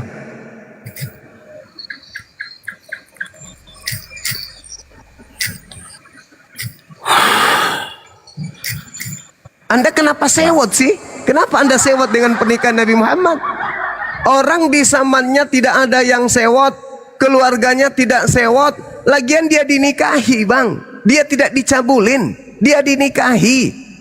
Sedangkan di gereja, laki sama laki dinikahin, dikawinkan. Anda nggak risih? Ya masalahnya kan ini dikeluarkan katanya teladan. Ya teladan sekarang kalau Anda ingin meneladani Nabi Muhammad, Anda jadi nabi dulu. Dia menikahi Siti Aisyah itu atas perintah Allah, bukan atas nafsunya. Nabi Muhammad menikahi Siti Aisyah itu ada hikmah. Beliau kemudian mendampingi sang Nabi untuk mengajarkan kemudian hadits, mengajarkan kemudian apa yang menjadi ketetapan hukum-hukum daripada penjabaran isi Quran. Nabi Muhammad itu diperintahkan untuk menjabarkan isi Quran. Al-Quran surah An-Nahl ayat 44. Nabi Muhammad diberi wahyu berupa Al-Quran, di mana Nabi Muhammad diperintahkan untuk menguraikan isi Al-Quran, dan uraian isi Al-Quran itu Muhammad itu nama panggilan untuk orang Arab. Bisa nggak anak yang keluar dari pantat mamanya ini diturunkan aja? Kalau bisa, oke bagus. Jadi begitu saudara, beliau kemudian punya kewajiban menyampaikan dan menguraikan isi Quran. Uraian isi Quran itu yang disebut hadits, yang dihafalkan oleh Siti Aisyah, yang difungsikan sebagai hukum atau kitab kedua dari Al-Quran. Apa yang salah? Kenapa saudara yang sewot? Bukan sepupu Siti Aisyah, bukan sepupu Anda, bukan anak Anda, sedangkan orang tuanya saja justru senang bahagia anaknya dinikahi oleh seorang yang diutus oleh pencipta langit dan bumi. Dan ajaran Siti Aisyah yang diperoleh dari Nabi Muhammad itu bermanfaat bagi manusia pada hari ini. Sedangkan kalau kita berbicara mengenai Ribka atau berbicara mengenai kaidah-kaidah yang setara dengan apa yang Anda tidak suka dengan Nabi Muhammad, Lalu apa yang dicontoh dari Paulus yang tidak menikah? Apa yang bisa dicontoh dari dia yang tidak menikah? Oke bang. Nah, pelajaran baik apa yang bisa diterima dari seorang laki-laki yang tidak menikah? Oke baik. Terus kesimpulan abang, penjelasan abang seperti itu, ada data atas perintah Tuhan Muhammad menikahi Siti Aisyah. Al-Quranul Karim surah Al-Ahzab ayat ke-50. Bisa dibacakan ke saya? Siapa tahu. Ya, wahai Nabi, sesungguhnya kami telah menghalalkan bagimu istri-istrimu yang telah engkau berikan mas kawinnya. Halal nggak tuh Siti Aisyah? Halal nggak bang? Ya kalau dari segi kata-kata ayatnya halal, tapi tidak merujuk ke nama tersebut Aisyah yang aku maksud. Ya, itulah indahnya Islam. Dan demikian pula anak-anak perempuan dari saudara-saudara, dari saudara laki-laki bapakmu, anak-anak perempuan dari saudara perempuan bapakmu, anak-anak perempuan dari saudara laki-laki ibumu, dan anak-anak perempuan dari saudara perempuan ibumu, dan yang hijrah bersamamu, dan perempuan mukmin yang menyerahkan dirinya kepadamu, kalau kamu ingin menikahinya, sebagai kekhususan bagimu, bukan untuk semua orang mukmin. Kami telah mengetahui apa yang kami wajibkan kepada mereka tentang istri-istri mereka dan hamba sahaya yang mereka miliki, agar tidak menjadi kesempitan bagimu, dan Allah Maha Pengampun lagi Maha Penyayang. Itu legalitasnya Nabi Muhammad bisa menikahi wanita-wanita yang kemudian ditunjukkan oleh Allah sebagai wanita yang halal untuk mereka, untuk beliau nikahi. Apakah Nabi Muhammad kemudian liar? Menikah, ada legalitas seperti itu? Enggak. Bagaimana dengan Daud? Bagaimana dengan Salomo? Kakeknya Yesus. Dan kalau kakeknya Yesus tidak berlaku seperti itu, Yesus tak ada di atas muka bumi ini.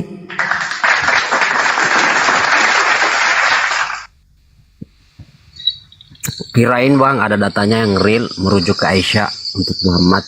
Lah kan sudah dikatakan, dan perempuan yang hijrah bersamamu, dan anak-anak perempuan dari saudara laki-laki bapakmu, dan anak perempuan dari saudara perempuan bapakmu, dan seterusnya.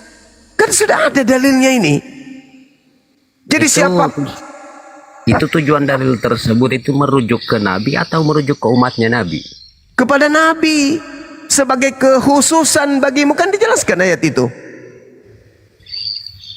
Dikatakan oleh Allah di situ.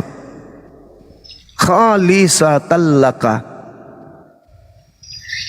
Itu Nabi sendiri yang diberikan kekhususan itu bagimu. Lalu Allah mengatakan itu bukan untuk mukmin, tapi untuk kamu aja. Coba Anda baca tuh Al-Quran surah Al-Ahzab ayat 50. Nah, apakah Nabi Muhammad kalau dia itu nikah karena syahwat, begitu ada perintah ini, pasti dia seorang raja, dia seorang pemimpin. Apalagi dikatakan bahwa dia memiliki kemampuan sebagai seorang laki-laki yang sangat luar biasa. Pastilah dia akan menikahi banyak orang, banyak wanita, tapi kan faktanya enggak. Yang dinikahi cuma janda-janda, itu pun orientasinya karena membantu, menolong mereka. Tidak membiarkan mereka murtad kembali setelah mereka Islam. Takut murtad karena ditinggal suami, maka dia nikahi wanita tersebut supaya keturunannya menjadi Islam. Dia hidup selama 63 tahun. Selama 63 tahun ini, ketika menerima ayat suci Quran, masih memiliki puluhan tahun kemudian, dan itu kesempatan untuk menikahi. Dalam 1 bulan dia bisa menikahi 10 wanita. Berarti kalau dalam setahun bisa menikahi 100 wanita. Kalau dia mau, seperti tuduhan kotor dari orang-orang kafir. Dia lakukan enggak? Enggak. Padahal orang-orang Arab itu orang-orang cantik. Kurang apa bodi mereka? Kurang apa kulit mereka? Nabi Muhammad adalah pemimpin di tengah-tengah mereka dan memiliki legalitas untuk menikahi mereka semua. Apakah beliau lakukan? Enggak. Bagaimana dengan Daud? Daud aja dulu. Dia adalah kakek Yesus. Dalam Roma 3 nomor 1, Yesus itu lahir dari spermato Daud, berasal dari sperma Daud. Istri yang keberapa? Istri yang keberapa? Yesus ini berasal dari Daud. memang Nabi Daud ya. Nabi Daud ini ada firman mengatakan bahwa Nabi Daud ini teladan juga ya. Gitu. Seluruh nabi itu adalah manusia-manusia pilihan, Bang. Tapi Nabi Daud banyak istri. Berarti kesimpulan kita, banyak istri itu bukan menjatuhkan harkat martabat seorang nabi. Bahkan batasan istri itu sebelum Nabi Muhammad itu nggak ada. Coba Anda tunjukkan di dalam kitab saudara, batasan istri itu ada berapa dalam kitab saudara? Ada nggak batasannya? Ya, memang dalam kitab banyak, tapi intinya yang Yesus jalankan kan tidak seperti yang di kitab. Lah, kalau Anda mengikuti ucapan Yesus di dalam kitab Anda sendiri, Yesusnya yang mengatakan bahwa barang siapa yang meninggalkan istrinya untuk menjadi pengikutnya, maka dia akan mendapatkan berkali lipat ganda sekarang juga. Berarti Yesus menerangkan untuk menjadi pengikutnya, dia akan menerima berlipat kali ganda istri. Itu dalil, Bung. Ya benar. Nah, berarti Yesus mengajarkan istri pengikutnya poligami dong. Dan tidak dibatasi. Kalau Islam poligami tapi dibatasi, cukup 1 kalau tidak sanggup. Maksimal 4 kalau sanggup. Kalau tidak sanggup cukup 1. Sedangkan Yesus tidak membatasi, cukup 4 atau berapa, enggak. Dia cuma mengatakan berlipat kali ganda. Ya, saya rasa kalau dalil tersebut, Bang, itu bertolak belakang dengan logis kita, Bang. Kenapa bertolak belakang, Bung? Kenapa bertolak belakang?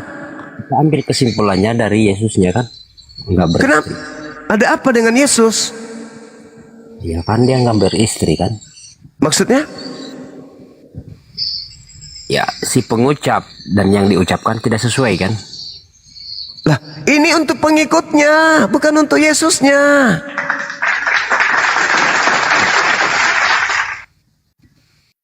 Jadi seorang nabi itu, Bang, memiliki kekhususan yang tidak dimiliki oleh umatnya. Yesus bisa berjalan di atas air, umatnya bisa nggak? Enggak. Yesus bisa membangkitkan orang mati, muridnya bisa nggak? Enggak. Jadi nabi itu memiliki kekhususan. Nah, terkait Yesus di dalam Lukas 18 itu mengajarkan poligami. Banyak istri dan tidak dibatasi gitu loh. Yesus tidak membatasi istri, cukup 1, nggak ada itu dalilnya. Cuma Nabi Muhammad lah yang membatasi cukup 4 istri. Ajaran Nabi Musa tidak membatasi jumlah istri. Ajaran Yesus tidak membatasi istri. Jadi kalau mau beristri ribuan orang, silakan. Tidak ada batasnya di Kristen itu. Ya mana mampu, Bang, kalau dijalankan dalil tersebut. Nah itu dia makanya. Tapi kalau Nabi Muhammad, coba di Indonesia ini, berapa jumlah umat Islam di Indonesia? 87%. Kristen seluruhnya, seluruh sekte kalau digabung dia 6%. Coba Anda lihat, Anda kalkulasi, berapa yang poligami dari Islam, berapa yang poligami dari Kristen? Lebih banyak Kristen, Bang.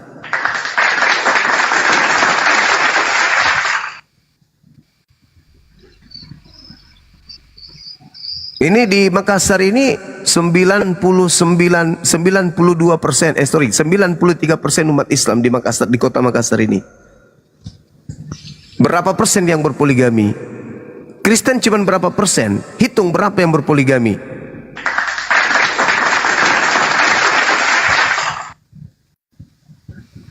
Belum lagi yang bercerai karena nikah lagi. Nah itu terhitung poligami juga. Karena tidak sabar istri yang pertama, maka minta cerai. Karena suami itu menikah. Itu poligami juga itu. Jadi itu kalau cerai nikah lagi poligami juga itu. Oke baik Bang. Dari semua nabi, kan di Muslim katanya banyak nabi ya. Apakah nabi-nabi sebelumnya juga beristri kurang dari dewasa, anak-anak lah? Kalau kami Ishak itu nabi, Ya. Anda menilai dewasa itu dari unsur apa? Usia ya? Ya sekiranya begitu Bang. Tapi nenek-nenek kita dekat-dekat Indonesia Merdeka itu ada yang masih baru masuk SD kelas 5 sudah nikah Bang.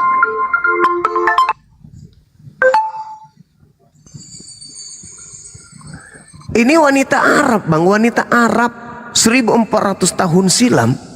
Wanita Arab itu usia 5 tahun itu sudah sama dengan usia 16 tahun orang Indonesia. Apalagi mereka hidup di padang gurun. Fisik mereka kuat. Tidak sama seperti kita orang Indonesia. Maaf ini, itu fakta. Itu yang pertama. Yang kedua, tidak ada hukum yang dilanggar oleh Nabi Muhammad ketika beliau menikah Siti Aisyah. Hukum negara kagak, kitab suci kagak. Ayo, kitab suci mana yang dilanggar kemudian oleh Nabi Muhammad? Torah tidak. Perjanjian baru ada nggak larangan menikahi anak-anak? Coba dalilnya mana? Tidak ada. Ya tidak ada, berarti tidak ada hukum yang dilanggar. Anda seakan-akan jijik dengan perilaku beliau sampai Anda nggak bisa dijadikan teladan. Lalu bagaimana dengan pendeta-pendeta pastor yang menikahkan sejenis?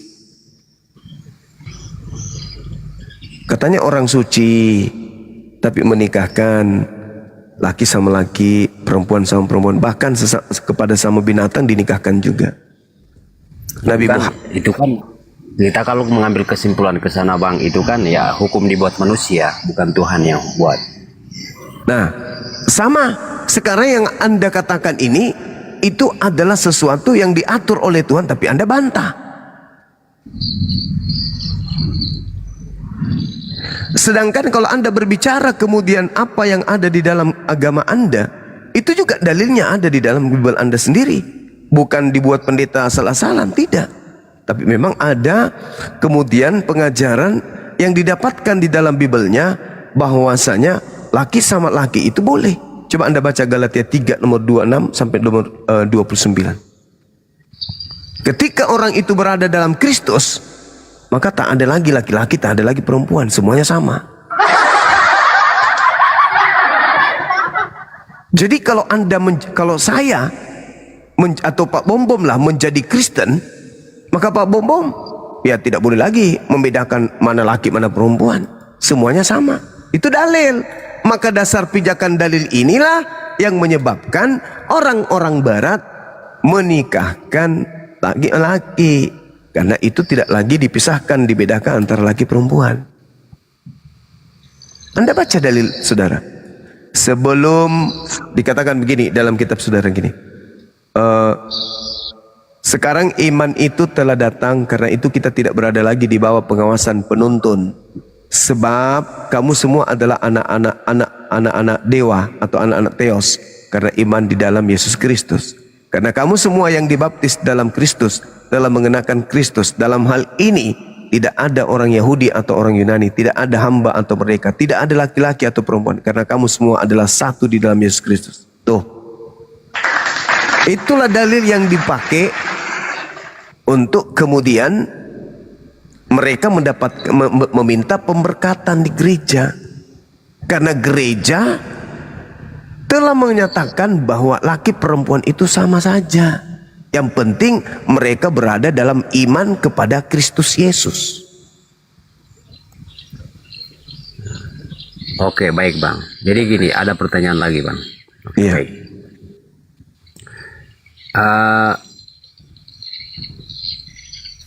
Di Al-Quran ya, di Al-Quran itu kan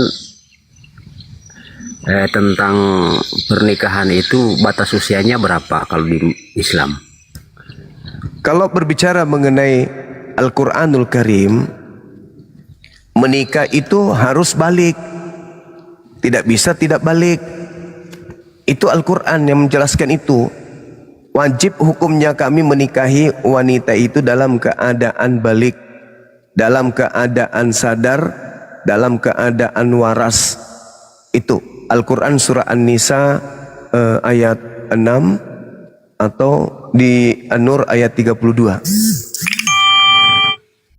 Lalu balik umur berapa, Bang? Balik itu tidak melihat umur. Kalau dia laki-laki dia sudah mimpi basah, kalau dia perempuan dia sudah haid. Untuk zaman sekarang itu batas usianya berapa yang kebanyakan sekarang? Kalau itu aturan Departemen Agama itu masuk ke dalam hukum negara.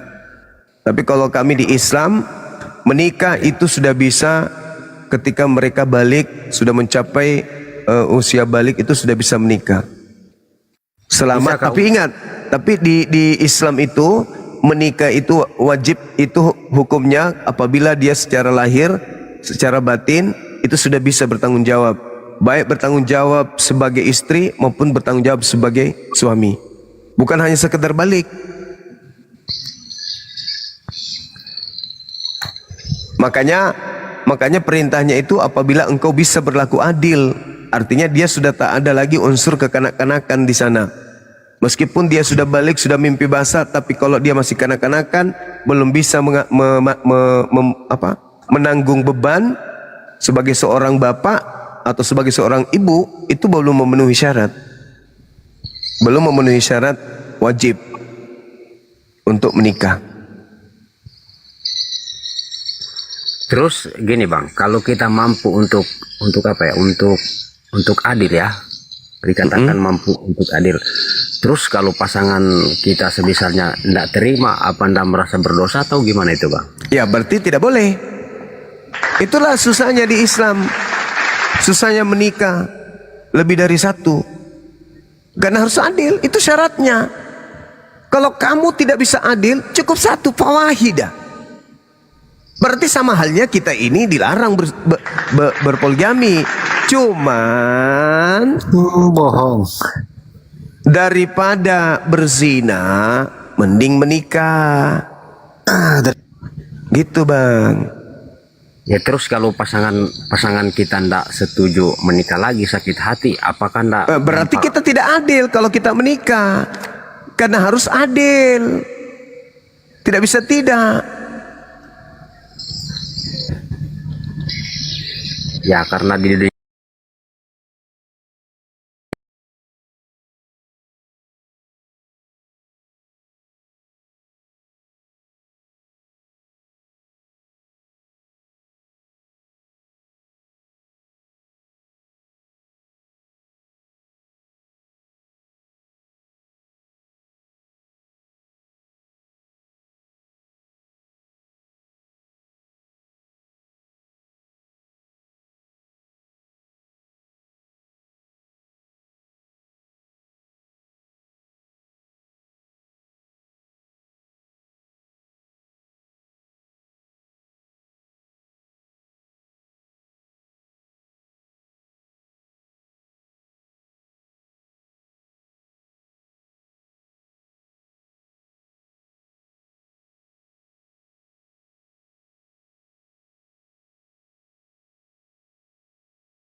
yang penting akhir balik.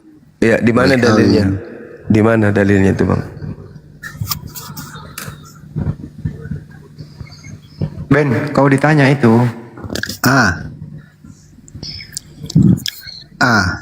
Yang bisa kawin umur berapa? Iya, dalilnya di Bible umur berapa? Karena kalau saya lihat di Bilangan 31, kitabnya Yahudi, itu yang penting dia masih perawan. Nah, anak bayi satu hari itu juga masih perawan. Yang ikut katamu tadi, yang sudah akhir balik bisa kawin umur berapa akhir balik itu? Manusia ini tidak sama akhir baliknya. Ya tergantung, makanya saya tidak mengatakan umur. Ada 11, ada 12. Jadi Jadi di masa ini 11 12 Tadi ada bilang mampu, enggak dengar 11 12 itu layak kawin enggak? Ya karena dia sudah balik ya layak lah. Tapi ingat, bukan hanya ini kita berbicara mengenai kapan manusia itu bisa kawin berdasarkan Islam. Tapi tidak sesederhana itu menikah itu, Bang. Di situ ada sumpah, di situ ada janji yang harus kemudian laki sebagai suami jalankan, istri sebagai wanita sebagai istri harus jalankan. Kalau mereka melakukan ijab kabul, tetapi mereka tidak menjalankan apa yang mereka perjanjikan di situ, berarti mereka mencederai rumah tangga mereka sendiri. Makanya ada yang dikatakan kemudian kematangan. Mereka harus matang dari segi apa? Batin. Dari segi apa? Lahir. Tidak seperti di barat sana, mereka tidak ada kenal nikah. Tapi sulit bagi orang barat kita temukan di bawah 10 tahun itu masih perawan. Karena tidak ada dasar pijakan. Gimana? Nggak ada dasar pijakannya. Nah sekarang kalau kita tanya nih, orang Kristen, apa syarat sah nikah di Kristen? Ada nggak?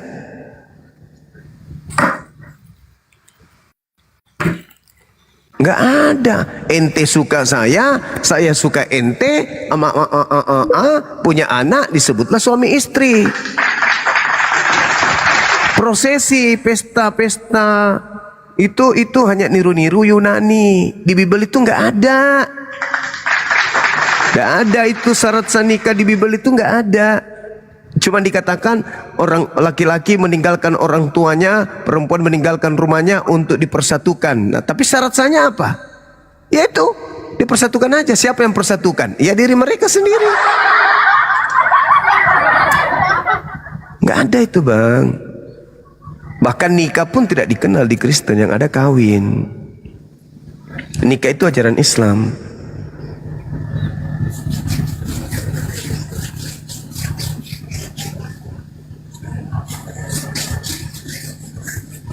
Di Kristen juga tidak ada batasan berapa batas usia nikah. Kemudian tak ada juga batasan syarat-syarat nikah. Kemudian di Kristen itu juga tidak ada berapa jumlah wanita. Nggak ada. Malah Yesus mengajarkan itu kepada pengikutnya. Tapi kan kepada pengikutnya boleh berlipat ganda. Itu di dalam Lukas 18 nomor 29 nomor 30. Nah, Kristen ini kan, maaf ya, sekali lagi saya katakan, kalian bukan pengikut Nabi dari Bani Israel yang bernama Yesus itu. Kalian pengikut makhluk yang ngaku-ngaku Yesus, tapi bukan Yesus yang asli. Di mana itu tertulis? Galatia 1 nomor 1. Aku menerima Injil bukan dari manusia, tapi dari Yesus. Sejak kapan Yesus bukan manusia? Sedangkan Yesus mengatakan, aku datang kedua kalinya sebagai manusia. Paulus mengatakan aku menerima Injil bukan dari manusia. Berarti bukan dari Yesus asli. Karena Yesus aslinya manusia.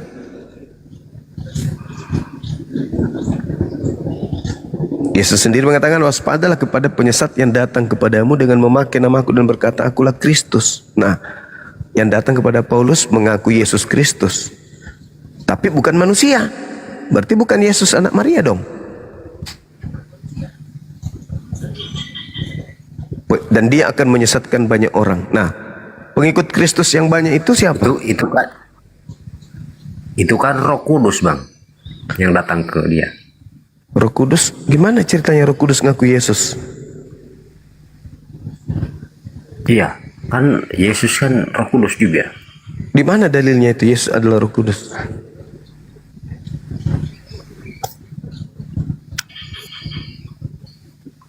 Sedangkan ketika dia dibaptis di Sungai Yordan, undang-undang kamu tidak boleh pakai, kawan. Minta maaf. Akil balik saja. Kamu cari akil balik saja boleh kawin. Umur 11-12 tahun boleh kawin.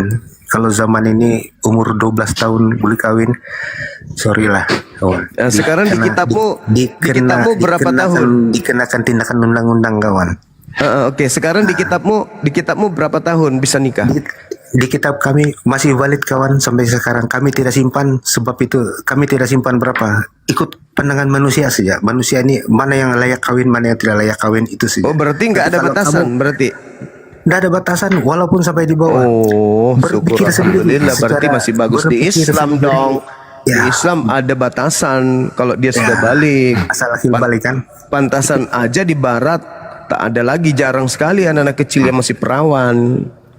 Pantasan, ternyata nggak ada batasan. Makasih Anda jujur. Sorry kawan. Ben, Sama-sama nanti manusia kalau kawan. nanti Iya, kalau ada orang sudah kawini jujur. anakmu yang Makasih. masih 2 tahun, jangan marah ya. Kau sendiri yang ngomong loh. Kalau soal keperawanan itu jangan cakap kawan, jangan dikira agama, tiada kira agama itu soal Ya keperawanan. karena agamamu tidak membatasi. Gimana sih orang ini? Anda mengatakan sendiri kok. Sedangkan yang di jelas- dalam di dalam bilangan 31, jelas itu- bilangan tapi 31, bilangan tapi yang 31, jelas itu- nomor 17, nomor 18, menikahi, mengambil wanita usia 1 hari pun boleh. Dalil di mana itu, Bang? 31. Itu kitabnya Yahudi tapi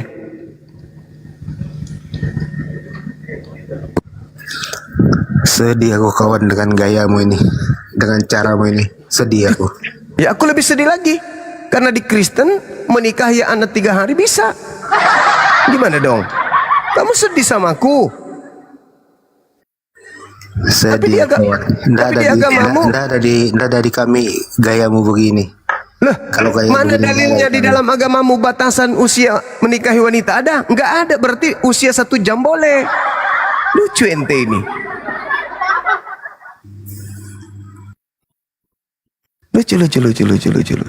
Lucu banget.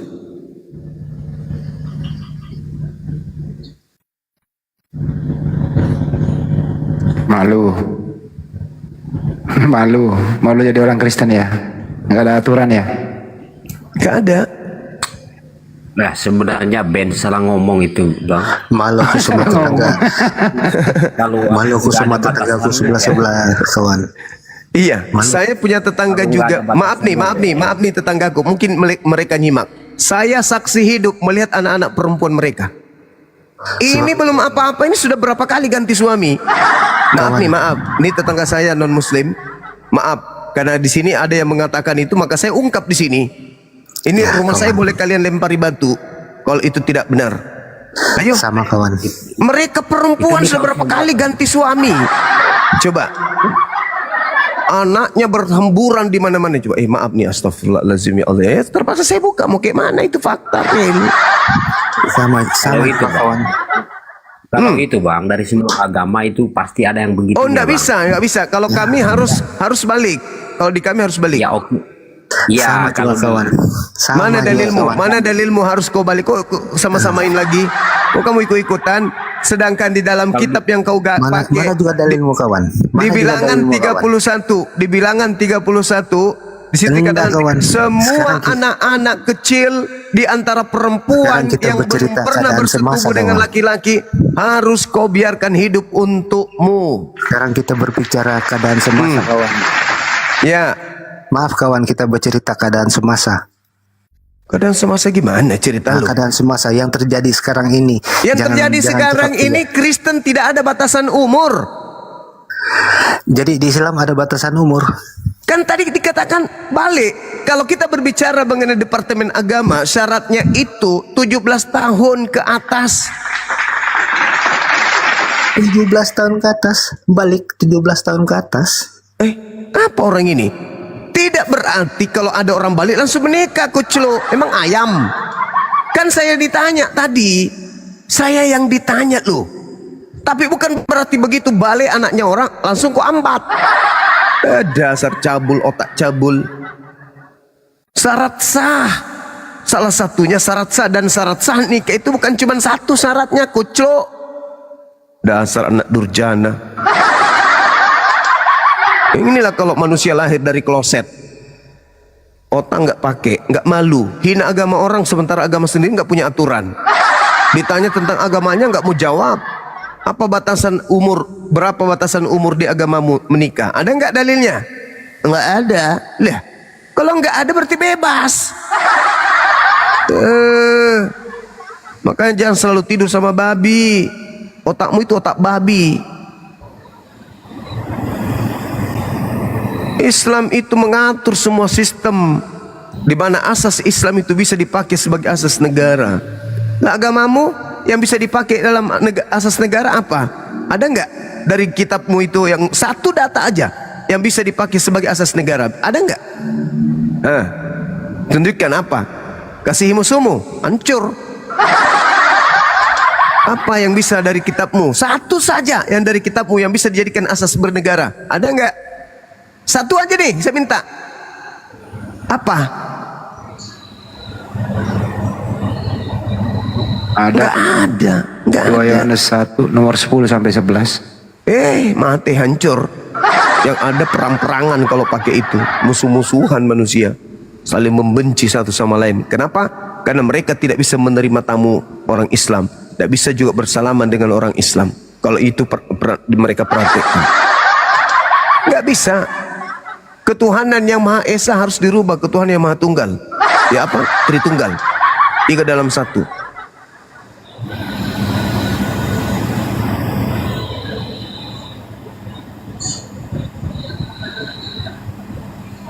Apalagi Jul, pertanyaan Jul. Ben itu salah ngomong. Memang di kami tidak ada batasan. Nggak ada batasan memang menikah. Tapi secara pemikiran kan mana yang layak.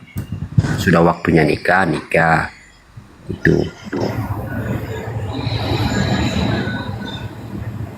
Ya nikah kan, maksud Anda nikah itu kan dipestakan, diberkati di gereja, kan itu maksudnya. Ya, tapi yang abang pernah nggak lihat yang jebol menjebol itu kan enggak ada batasannya.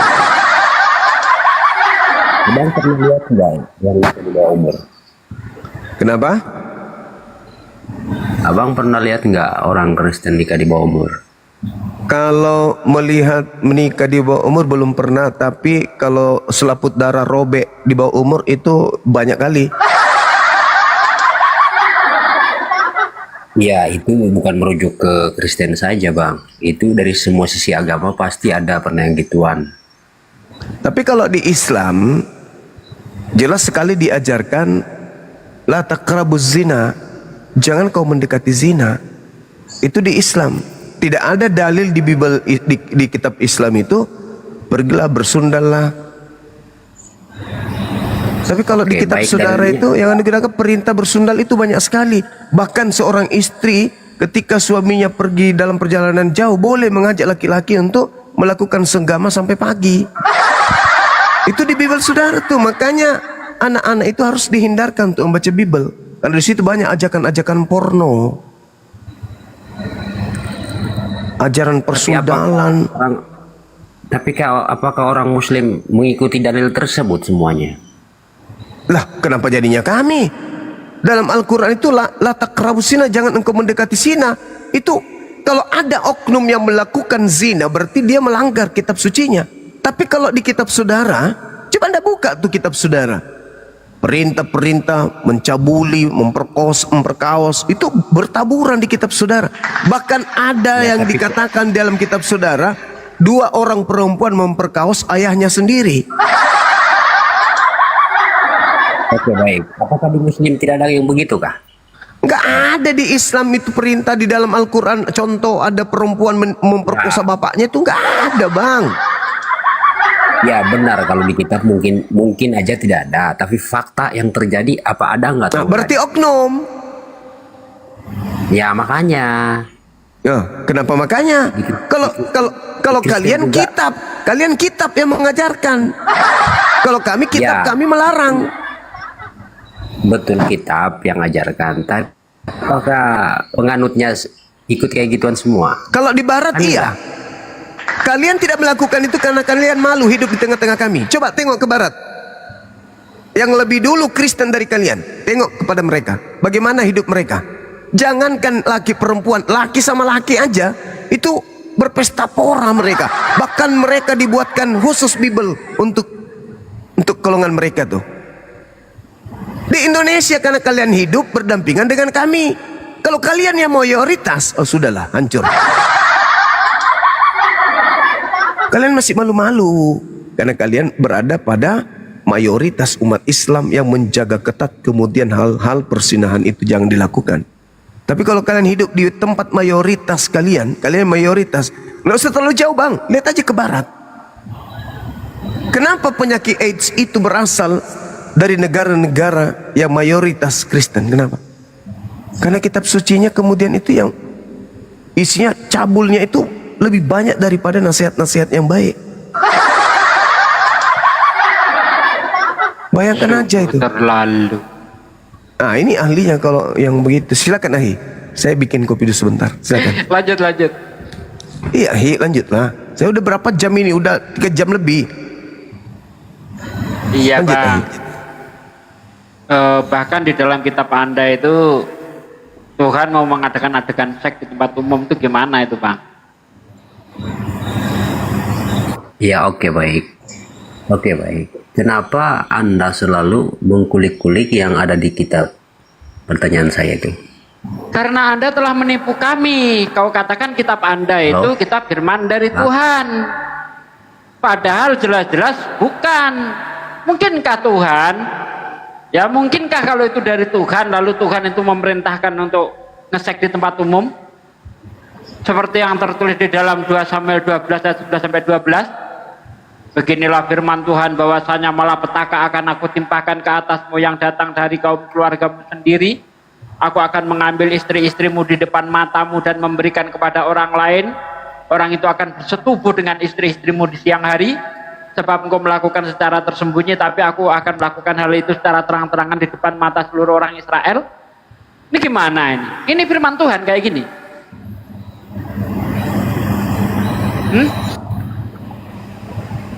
Jadi kalau menengok agama itu jangan dari perilaku umat. Kau tengok agama itu dari ajarannya.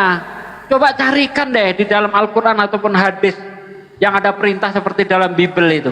Kata-kata porno dalam Bible itu. Coba carikan. Kalau menilai agama itu dari perilaku umat, maka di dunia ini nggak ada agama yang benar. Karena namanya penganut sebuah agama itu sifatnya relatif. Di Kristen ada yang baik, ada yang jahat. Di Islam ada yang baik, ada yang jahat. Tapi tengoklah agama itu dari ajarannya. Tengok saja, buktikan kepada kami. Quran itu seperti Bible. Coba, sebut kata susu aja coba. Cari kalau ada. Kalau di Bible ratusan. Gimana?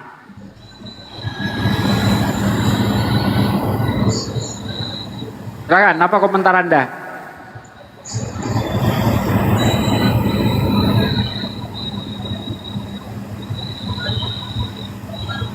Ayo, silakan, apa komentarnya?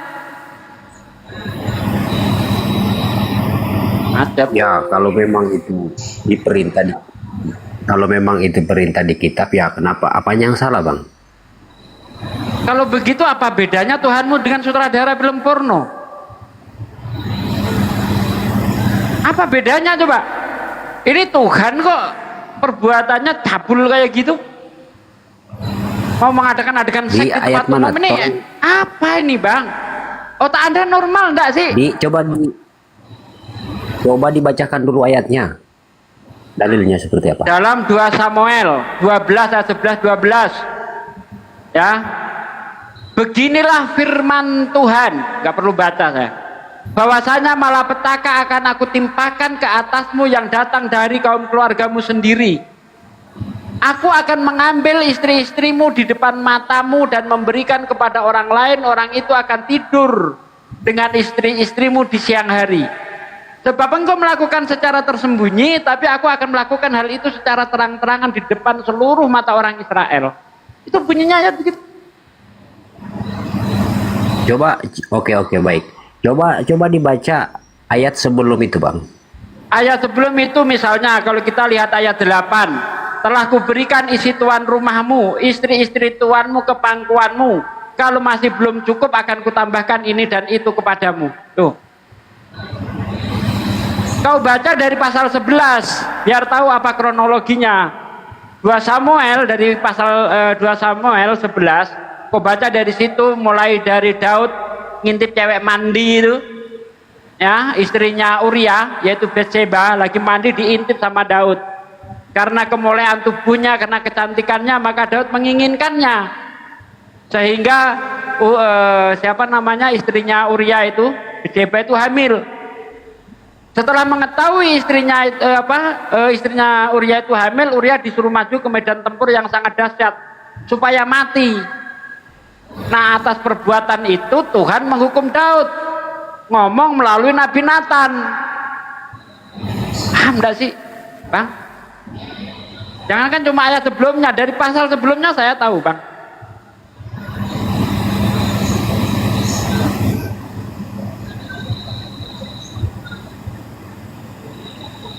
Gimana?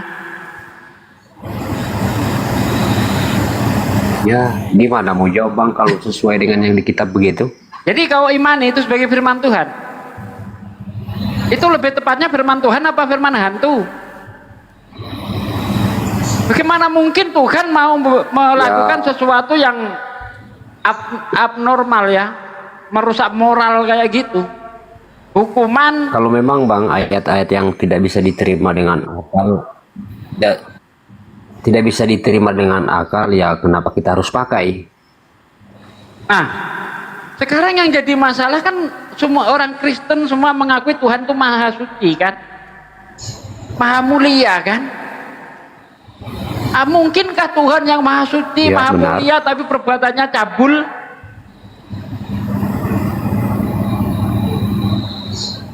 Mungkin Pak Presiden misalnya bikin aturan kalau orang ketangkep zina ditelanjangi, dikelilingkan kampung gitu kan, kira-kira masuk akal enggak? Tidak mungkin ya. Jadi apakah mungkin perbuatan-perbuatan cabul seperti itu kita sandarkan kepada Tuhan Sang Maha Suci? Ya mungkin Bang. Itu baru satu ayat saya kupas itu, masih banyak yang lainnya. Ya tapi kan itu Bang tidak terjadi. Faktanya nggak terjadi. Terjadi Bang. Di mana? Terjadi coba? Di dalam 2 Samuel 16 ayat 22. Terjadi Maksud di saya situ. di kehidupan nyata terjadi enggak? Nah itu kan nyata itu. Apakah itu dongeng doang? Ketika Absalom menzinai gunde-gunde ayahnya di depan seluruh mata orang Israel, itu dongeng, gak pernah terjadi. Coba kau baca 2 Samuel 16 ayat 22 itu. Dibentangkannya lah apa itu?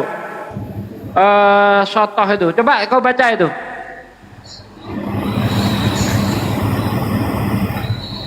Kalau Onan gimana Pak Onan? Kalau Onan itu gara-gara tidak mau meneruskan keturunan abangnya sehingga membuang maninya keluar, ya kan, dibunuh oleh Tuhan gara-gara gak mau punya anak. Karena apa? Nanti kalau punya anak bukan anak Onan tapi anak abangnya, itu kan meneruskan itu Bang Andi.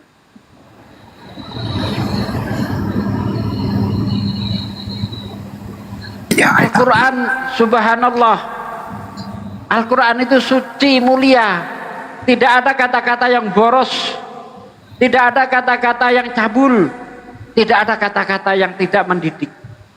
Padahal kalau kita lihat misalnya di dalam 2 Tesalonika 2 ayat 16, segala yang tertulis di dalam kitab suci diilhami oleh Roh yang bertujuan untuk mengajar, ya, bermanfaat dan bertujuan untuk mengajar. Terus apa pelajaran apa yang bisa kita dapat? Hukuman berupa adegan seks di tempat umum. Apa yang bisa dapat apa? Namanya tempat umum ada anak-anak nengok lagi. Wih, katanya.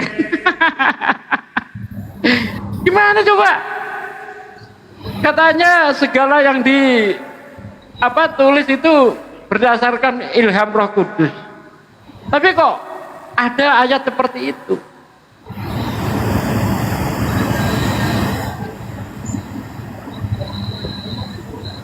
bagaimana dengan Hosea 1 nomor 2 Pak De? Perintahnya ngapain? Gak anu Bang Andi. Mau nyebut itu sebenarnya gak tega aku Bang Andi. Pergilah sekarang, kawinilah perempuan Sunda loh. Ini kalau udah gak ada perlawanan gini, Bang Andi lah tugasnya. Itu kita lihat konteks dari awal Bang, jangan kita potong-potong, makanya maknanya akan tidak bagus. Bang, Anda belum minta melihat konteks, udah saya terangkan dari tadi.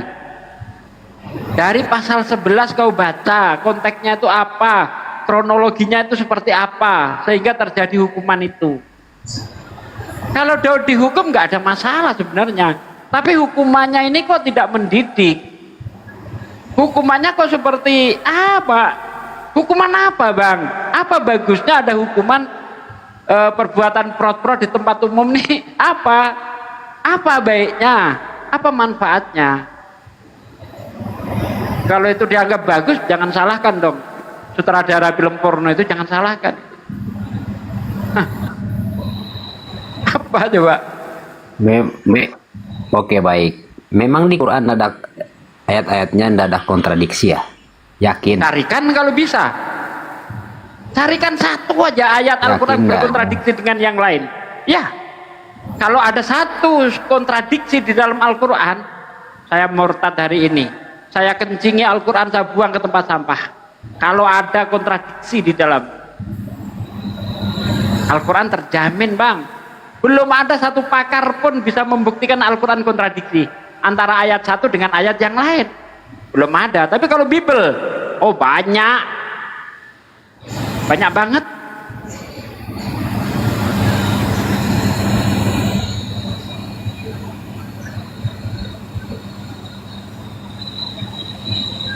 Saya tantang seluruh orang Kristen, tunjukkan satu ayat aja, ayat Al-Quran bertentangan dengan ayat yang lain.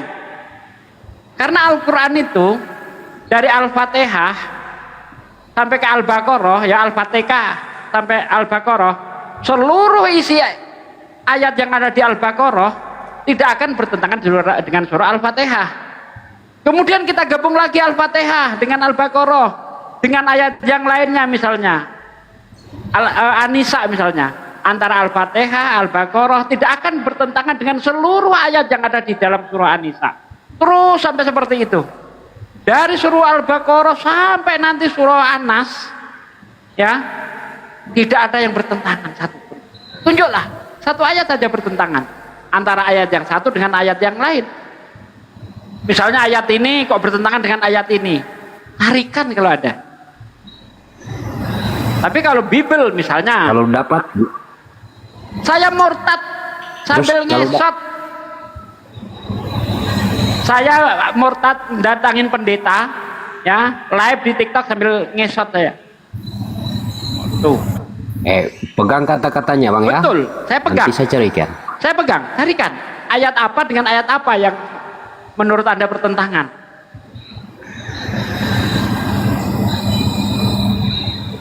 Kita udah 17 tahun Bang terjun di dunia debat, sudah kita kulik semua itu. Bukan sembarangan. Ya, oke. Kalau masalah di dalam itu mungkin Al-Quran tapi nanti ada, saya carikan. Silakan. Allah sendiri sudah berfirman. Tapi kalau Al-Quran itu bukan datang dari sisi Allah, maka kamu akan mendapati pertentangan yang sangat banyak di dalamnya. Kalau ada pertentangan berarti Allah bohong. Kalau dia bohong, dia bukan Tuhanku. Gitu. Tapi kalau Yesus, oh banyak kali bohongnya. Bahkan iblis pernah ditipu oleh Yesus. Mau tahu ayatnya? Coba bacakan Bang. Matius 4 ayat 10.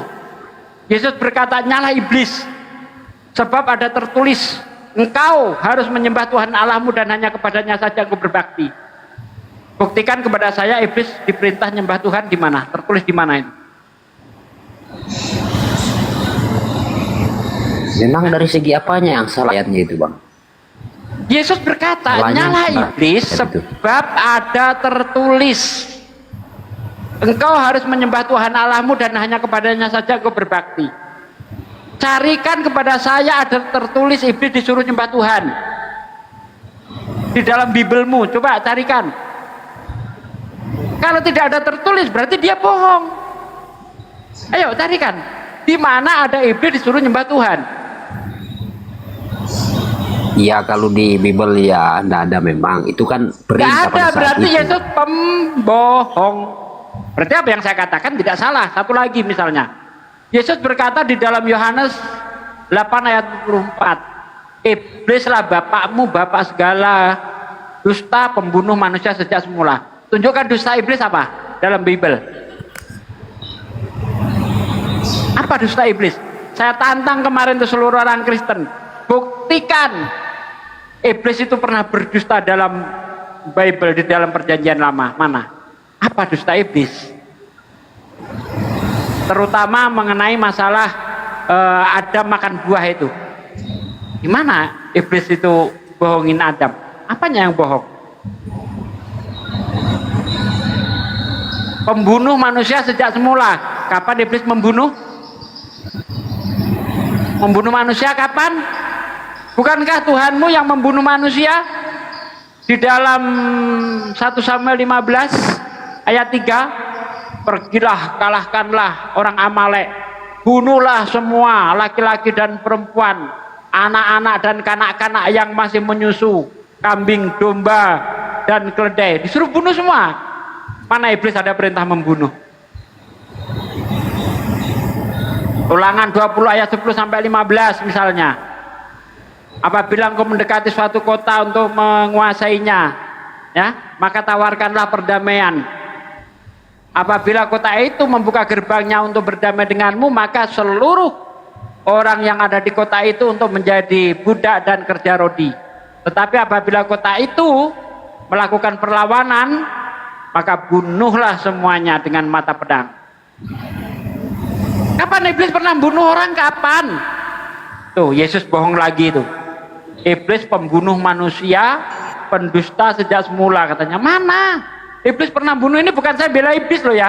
Saya berbicara konteks yang ada di Bible. Kapan iblis membunuh?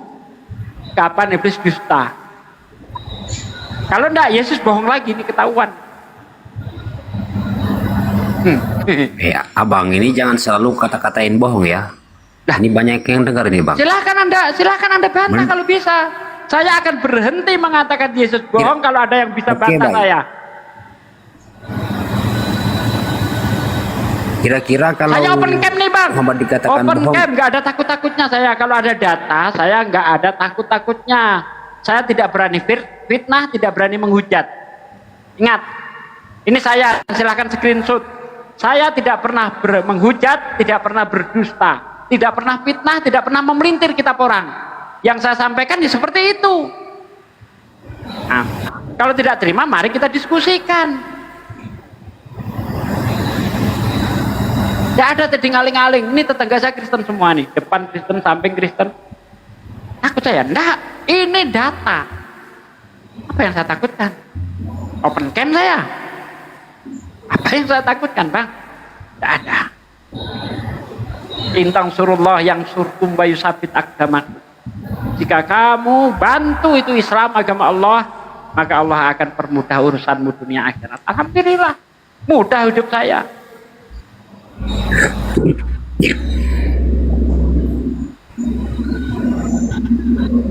Ya setidaknya kan anda selalu mengatakan bohong-bohong, kan gak enak dengar juga Bang. Memang kebenaran itu kalau disampaikan itu pahit Bang. Kalau saya itu orangnya nggak bisa basa-basi. Katakan yang benar itu benar, yang hak itu hak, yang salah ya salah. Masa saya mau mengatakan itu benar kalau itu dusta, kan nggak mungkin. Saya bukan orang munafik. Jelas-jelas di situ Yesus berkata, nyala iblis sebab ada tertulis, engkau harus menyembah Tuhan Allahmu dan hanya kepadanya saja engkau berbakti. Itu menurut saya bohong. Silahkan kalau anda punya bantahan, kita selesaikan. Ya bantahannya itu kan bantahannya perintah pada saat itu, nggak mungkin lagi tertulis di Bible. Itu kan kepada setan. Kira-kira kalau tertulis di Bible, siapa juga yang mau ini? Setan kok disuruh? Setan itu, iblis itu lebih jujur daripada Yesus. Iblis pernah berkata begini kepada Yesus Bang, Matius 4 ayat 6. Apa kata iblis? Malaikat akan datang menatang engkau di atas tangannya supaya kakimu jangan terantuk kepada batu. Itu tertulis, Bang. Sebab ada tertulis, kata iblis kepada Yesus ketika Yesus dicobai di padang gurun itu. Ya. Sebab ada tertulis tentang engkau. Malaikat akan datang menatang engkau di atas tangannya supaya kakimu jangan terantuk kepada batu. Itu tertulis dalam Mazmur 91 ayat 11-12. Baca kalau nggak percaya. Iblis niru ini, Yesus niru iblis nih. Oh, ada tertulis juga iblis. Untuk apa? Untukmu. Ya, ada tertulis kamu harus menyembah Tuhan. Mana ayatnya? Iblis lebih benar daripada Yesus dalam masalah ini. Bukan cuma iblis yang pernah ditipu oleh Yesus, murid-muridnya juga pernah ditipu oleh Yesus.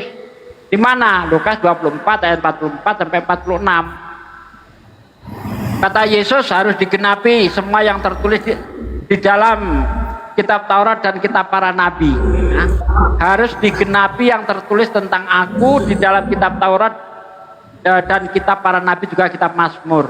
Kemudian Yesus membuka pikiran mereka sehingga mereka mengerti kitab suci. Lalu kata Yesus, ada tertulis demikian, Mesias harus menderita, mati dan bangkit dari antara orang mati pada hari yang ketiga. Tertulis di mana coba? Kitab Taurat ada 5, Kejadian, Keluaran, Imamat, Bilangan, Ulangan. Kemudian ada kitab para nabi dan kitab Mazmur. Ada tertulis di mana itu? Tertulis, Bang, artinya sudah ditulis. Memang kita harus jujur. Memang kita harus jujur, tidak ada tertulis memang di kitab Mazmur. Oke.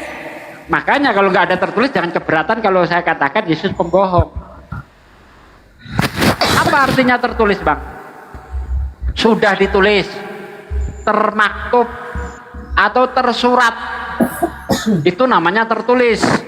Kalau tersirat bukan tertulis. Silakan kawan-kawan Kristen, saya katakan Yesus pembohong dengan ayat-ayat yang sudah saya buktikan. Silakan bantah kalau bisa.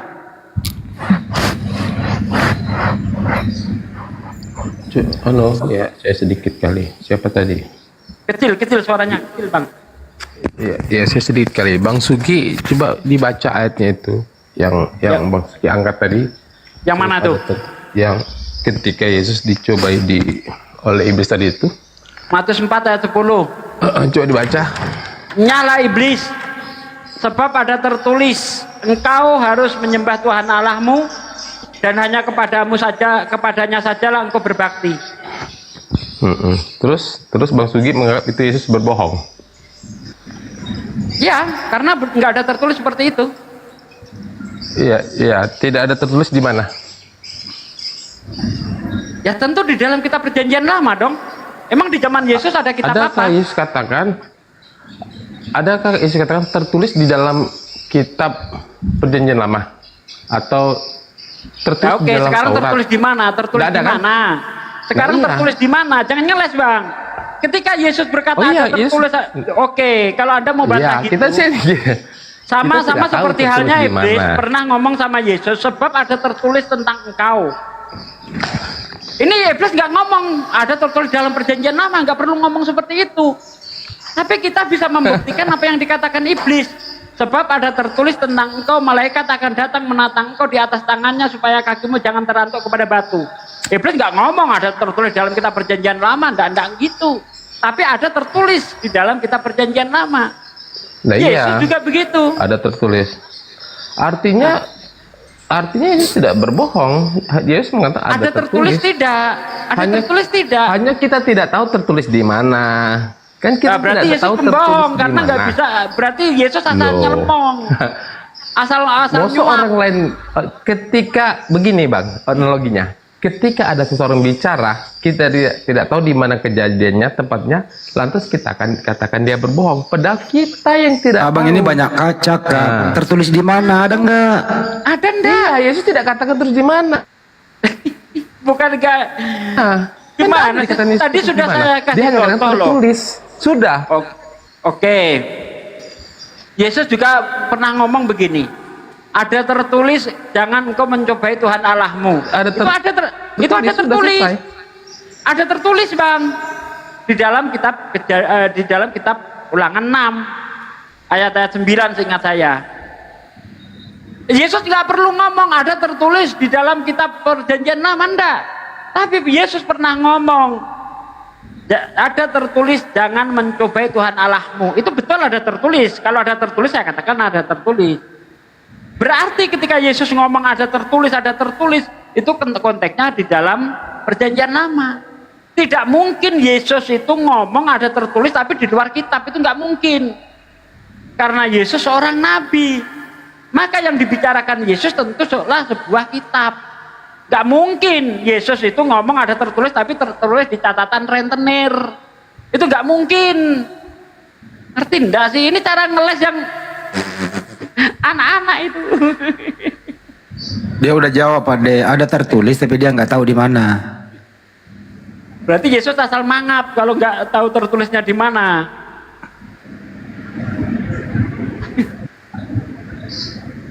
Yalah kawan-kawan, debat itu yang elegan gitu loh.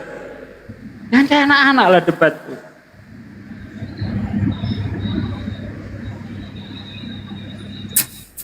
Kalau menurut saya sih, itu bukan perkataan Yesus. Karena Yesus sudah nggak ada, baru itu disusun kembali. Lebih baik cari selamat aja, Jun. Tidak semua yang ada di Bible itu perkataan Yesus. Selamat Setuju nggak, kemana, Jun? Bang? Hah? Selamat kemana? Kamu setuju semua yang ada di Bible itu perkataan Yesus? Ya kalau pemikiran akal sehat saya ya enggak semua apa yang ada di Bible itu perkataan Yesus. Ya udah. Karena kita ambil aja yang masuk logisnya saja.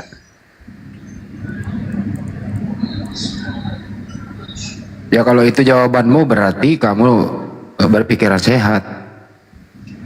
Artinya kamu menghindari tadi ini bahwa ada tertulis. Artinya itu bukan perkataan Yesus. Kalau mau nyari selamat. Mudah sebenarnya itu kalau kamu mau sehat berpikir. Artinya ada penambahan dari penulis yang ada penambahan dari penulis yang nanti tidak bisa dipertanggungjawabkan. Kan gitu masalahnya. Oke? Iya. Makanya kalau memang ada kebenaran dari saudara-saudara muslim mengucapkan yang tentang di Bible, ya kalau memang itu kenyataannya kita terima, nggak boleh kita balik marah. Karena sesuai kan. Ya gitu dong. Itu dong. Jadi Bang, kita di sini ini bukan untuk menunjukkan kebencian, bukan. Kita di sini itu ngomong ini loh datanya. Gak ada kita itu modal kebencian, gak ada. Itu yang tertulis seperti itu. Cuma kawan-kawan Kristen itu kan yang penting imani saja. Gak akan berani otak mereka digunakan untuk mengkritisi kitab suci. Tidak, gak akan berani. Beda dengan kami umat Islam, kami diberi kebebasan oleh Allah untuk meneliti. Apalagi ada debarun Al-Quran. Apa kamu gak meneliti Al-Quran? Bahkan Allah menantang. Jika kamu meragukan Al-Quran, kata Allah, ya, kau kumpulkan seluruh kawan-kawanmu yang kau anggap hebat-hebat untuk membuat satu surah saja semacam Al-Quran. Loh, ada kitab suci semacam itu. Wa in kuntum fi raibim mimma nazzalna ala abdina fa'tu bi suratim min mislih. Nah, jika kamu ragu terhadap apa yang aku turunkan kepada hambaku Muhammad, yaitu Al-Quran, coba kau buat satu surah saja. Fa'tu bisuratim min mislih wad'u syuhada'akum min dunillah in kuntum shadiqin. Kemudian kau ajak sesembahan-sesembahanmu, penolong-penolongmu selain Allah. Kalau kau punya profesor bahasa, ajak. Kalau kau punya jin, ajak. Kalau kau punya malaikat, ajak. Bahkan seluruh dunia ngumpul jadi satu ahli-ahli bahasa, buat satu surah saja yang semacam Al-Quran jika kamu memang benar. Wala in kuntum shadiqin. Fa ilam taf'alu, jika kamu bisa. Walam taf'alu, dan pasti kamu tidak bisa, kata Allah. Tuh, dan pasti kamu tidak bisa. Kalau ada yang bisa membuat surah semacam Al-Quran, berarti Allah pembohong. Tapi Allah katakan, fa'ilam taf'alu, dan kamu pasti tidak mampu. Walam taf'alu, fa'ilam taf'alu, walam taf'alu. Langsung dikunci oleh Allah, dan pasti kamu tidak bisa. 1400 tahun Al-Quran sejak diturunkan sampai sekarang belum ada yang bisa. Padahal di dalam Al-Quran itu ada surah yang paling pendek cuma tiga baris ya, nggak sampai satu alinea itu, nggak sampai satu paragraf, 3 baris saja. Inna a'toinakal kausar fasholli li rabbika wanhar inna sani'aka huwal abtar. 3 baris saja nggak ada yang bisa, Bang. Jangan panjang-panjang surah Al-Baqarah sampai 200 sekian, nggak usah. 3 baris saja dalam Al-Quran. Sampai sekarang belum ada yang bisa. Kalau ini bukan dari Allah, Bang, pasti gampang ditiru, Bang. Apa yang susah? Tapi karena ini dari Allah, maka nggak bisa ditiru. Apa yang susah meniru Bible, coba? Suatu ketika ketua preman itu mendekati kampung dan berkata kepada pengikutnya, pergilah kamu ke rumah itu. Aduh, Bang, di-mute, Bang. Kamu akan menemukan motor, kuncinya ada di situ. Naikin, bawa kemari. Kalau ada orang butuh, katakan aku sedang butuhkan. Apa susahnya bikin ayat kayak gitu? Gampang. Gak ada yang susah bikin Bible. Al-Quran, subhanallah, ahli bahasa sehebat apapun belum ada yang mampu. Itu baru dari keajaibannya. Belum lagi dari yang terbukti secara ilmiah. Masya Allah.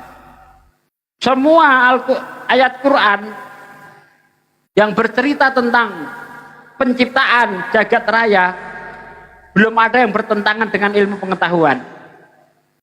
Satu pun belum ada.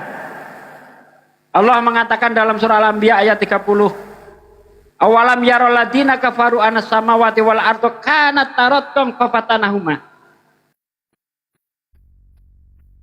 Kita tahu ilmuwan-ilmuwan sekarang semuanya sepakat dengan namanya teori Big Bang. Ya, ledakan besar. Awal mula jagat raya diawali dengan ledakan besar. Dari ledakan besar itulah nanti tercipta matahari dan segala isinya, benda-benda langit dan segalanya. Allah sudah menginformasikan 1400 tahun yang lalu. Apakah orang-orang kafir tidak tahu bahwasanya dahulu langit dan bumi adalah satu yang padu? Lalu kami pisahkan di antara keduanya. Teori Big Bang Al-Quran berbicara teori Big Bang 1400 tahun yang lalu. Coba, Bang. Baik, kalau memang di Muslim itu kebenarannya katanya ini ya bisa ngomong dia. Benar ya. Kebuka kok. Gimana, Bang? Ulangi, Bang. Ulangi, Bang. Kalau memang di Muslim punya kebenaran ya, kebenaran. Kenapa yang paling banyak di faktanya penemuan-penemuan ilmuwan itu di kalangan kami? Kenapa, Bang? Coba jelaskan. Oke. Kenapa orang-orang Kristen, iya saja, Bang. Kenapa orang-orang Kristen itu sekarang itu lebih maju di bidang ilmu pengetahuan daripada orang Islam? Karena orang Kristen jauh dari Bible. Coba kalau orang Kristen itu dekat dengan Bible, seperti yang terjadi di abad-abad pertengahan. Anda ingat Galileo yang dihukum gereja? Itu sebabnya apa, Bang? Ya. Orang Kristen gereja masa itu menolak ilmu pengetahuan karena tidak sesuai dengan Bible. Menurut Bible, pusat tata surya adalah bumi. Makanya nanti matahari diciptakan hari keempat, bumi hadir di hari pertama. Nah, Galileo mengatakan pusat tata surya adalah matahari. Kenapa Al-Quran ini sekarang mundur? Orang Islam jauh dari Quran. Tuh, orang Islam jauh dari Quran, dia mundur di bidang ilmu pengetahuan. Orang Kristen jauh dari Bible, dia menguasai ilmu pengetahuan. Ini sejarah. Bagaimana Islam pernah mengalami zaman keemasan. Ilmuwan-ilmuwan Islam bermunculan. Ada Al-Hindi, ya, ada Ibnu Sina, Al-Jabar. Coba, lensa ini siapa yang menemukan pertama kali? Ilmuwan Islam bukan? Hah? Angka 0 itu siapa yang menemukan? Ilmuwan Islam bukan? Coba kalau nggak ada angka 0, bisa orang bikin komputer. Kalau Anda memang ahli coding, kau lihat tuh 00000, entah apa-apa pun saya nggak maksud. Tanpa ada angka 0, nggak ada ilmu pengetahuan. Siapa yang penemunya? Orang Islam. Coba orang Kristen dekat dengan Bible, hancur ilmu pengetahuan karena nggak sinkron, Bang. Contoh nih, Kejadian 1 ayat 5, ayat 3 sampai 5 ya. Berfirmanlah Allah, jadilah terang. Maka terang itu jadi. Allah melihat terang itu baik, maka dipisahkan dari gelap. Yang terang dinamakan siang, yang gelap dinamakan malam. Allah melihat semuanya itu baik, jadilah petang, jadilah pagi, itulah hari pertama. Berfirmanlah Allah, jadilah cakrawala di tengah-tengah segala air. Hendaklah cakrawala itu memisahkan air yang di bawah dan air yang di atas. Allah menamai cakrawala itu langit. Hendaklah air berkumpul pada satu tempat sehingga nampaklah yang kering. Tempat berkumpulnya air diberi nama laut, tempat yang kering dinamakan darat. Berfirmanlah Allah, hendaklah bumi menumbuhkan tumbuh-tumbuhan yang berbiji, yang menghasilkan biji, dan tumbuh-tumbuhan yang bertunas dan menghasilkan tunas, sehingga ada tumbuh-tumbuhan di padang. Allah melihat semuanya itu baik, jadilah petang, jadilah pagi, itulah hari ketiga. Berfirmanlah Allah, jadilah benda-benda penerang di cakrawala untuk memisahkan gelap dari terang sebagai tanda waktu, bulan, dan masa-masa. Allah menciptakan 2 benda yang sangat besar di cakrawala untuk menerangi bumi. Allah juga benda yang lebih besar menguasai siang, benda yang lebih kecil menguasai malam. Allah juga menciptakan bintang-bintang di cakrawala. Allah melihat semuanya itu baik, jadilah petang, jadilah pagi, itulah hari keempat. Hari keempat baru ada matahari, ada bulan, ada bintang. Terang di hari pertama sudah nongol. Ini cacat ilmu pengetahuan enggak? Ya, kalau menurut saya sih itu kan ini Tuhan, nggak bisa kita kita pikirkan. Itu benar enggak, Bang? Benar enggak? Yang diceritakan itu benar enggak? Ya benar, Bang. Oh, benar. Apa salahnya, Bang? Benar itu, definisi benar itu apa, Bang? Bisa dikatakan sesuatu benar itu apa sih? Antara pernyataan dan kenyataan harus sesuai, betul enggak? Ya benar, tapi itu kan masa ini saya bilang nih, ini rokok, benar apa salah? Segampang itu, Bang. Ini rokok, ini benar apa salah nih? Ya. Ini rokok, benar salah? Ya benar. Ya benar, itu korek. Saya katakan ini rokok, Ya, benar apa salah? Ya, Saya katakan ini rokok, benar apa salah? Ini rokok, saya bilang. Benar apa salah? Keliru, kenapa? Keliru. Kenapa bisa keliru? Ya memang itu bukan rokok. Karena Ya, itu memang pernyataan bukan rokok, kan saya, korek. bentar, Bang. Karena pernyataan saya dengan kenyataannya berbeda, betul enggak? Iya Ya kan? betul. Nah ya, jadi benar, ya benar, definisi benar itu antara pernyataan dengan kenyataan harus sesuai. Saya bilang ini korek, pernyataan saya ini korek, kenyataannya memang ini korek. Tapi kalau saya bilang ini korek, ini rokok, pernyataan saya mengatakan ini rokok, tapi kenyataannya ini korek. Jadi nggak benar. Nah sekarang buktikan kalau itu memang benar, pernyataannya ada terang sebelum matahari diciptakan, sementara kita tahu bahwa di dunia ini tanpa adanya benda sesuatu yang menyebabkan terang atau benda penerang, tidak mungkin ada terang. Itu kenyataannya. Berarti pernyataan di Kejadian 1 ayat 3 sampai 5 zong, nggak betul. Tapi kalau diimani saja ya silahkan. Iman, Anda mengatakan itu benar, silahkan. Tapi ingat, iman bukanlah tolak ukur untuk membuktikan itu benar, itu salah. Karena kalau iman yang dijadikan tolak ukur menilai sesuatu itu benar, maka orang nyembah sapi benar imannya, orang nyembah gunung benar, orang nyembah sandal jepit benar. Tetapi kalau akal yang kita pakai, apakah itu benar? Jadi tolak ukur kebenaran adalah akal, karena akal lah yang bisa membuktikan ini benar, ini salah. Itu maksudnya Tuhan Anda memberi akal. Begitu Bang. Jul. Ya, kalau menurut saya sih, Bang, itu ndak bisa kita salahin dong. Itu kan masa penciptaan. Masa Tuhan kita atur-atur, mau kita samakan dengan pemikiran kita, Bang? Ya ini, Anda coba model iman. Itulah tadi Bang yang saya katakan.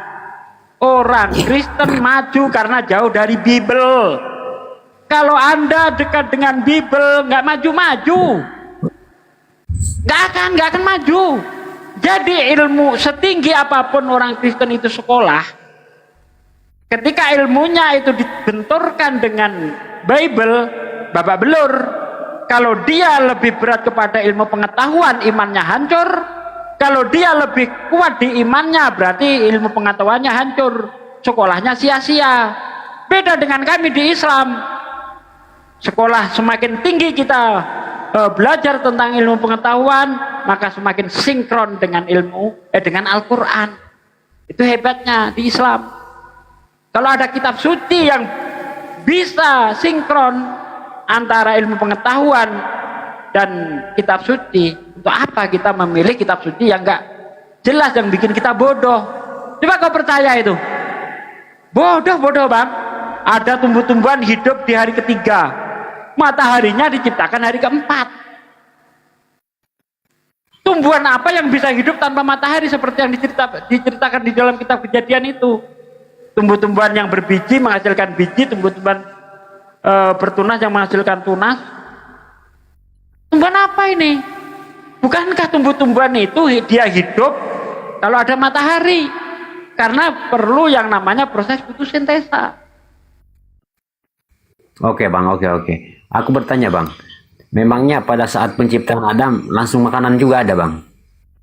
Seperti itu. Pada waktu penciptaan makanan ada? Ya, penciptaan Tumbuh-tumbuhan Adam. kan sudah ada Bang.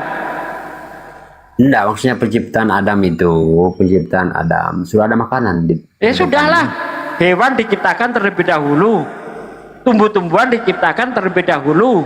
Tumbuh-tumbuhan hari ketiga, hewan hari kelima, Adam hari keenam. Ya sudah ada lah. Lautan udah berjubel ikan tuh. Lautan udah berjubel ikan. Pisang udah masak, udah dimakan codot. Tapi mataharinya belum nongol. Di mana dalilnya? Dalilnya di mana? Kejadian. Yang mana nih? Tumbuh-tumbuhan ya. Kejadian 1 ayat 9 sampai ayat 13. Kau baca. Soal ikan-ikan, Kejadian 1 ayat 20 sampai ayat 25. Anda baca. Itu berbicara tentang hewan. Bacalah.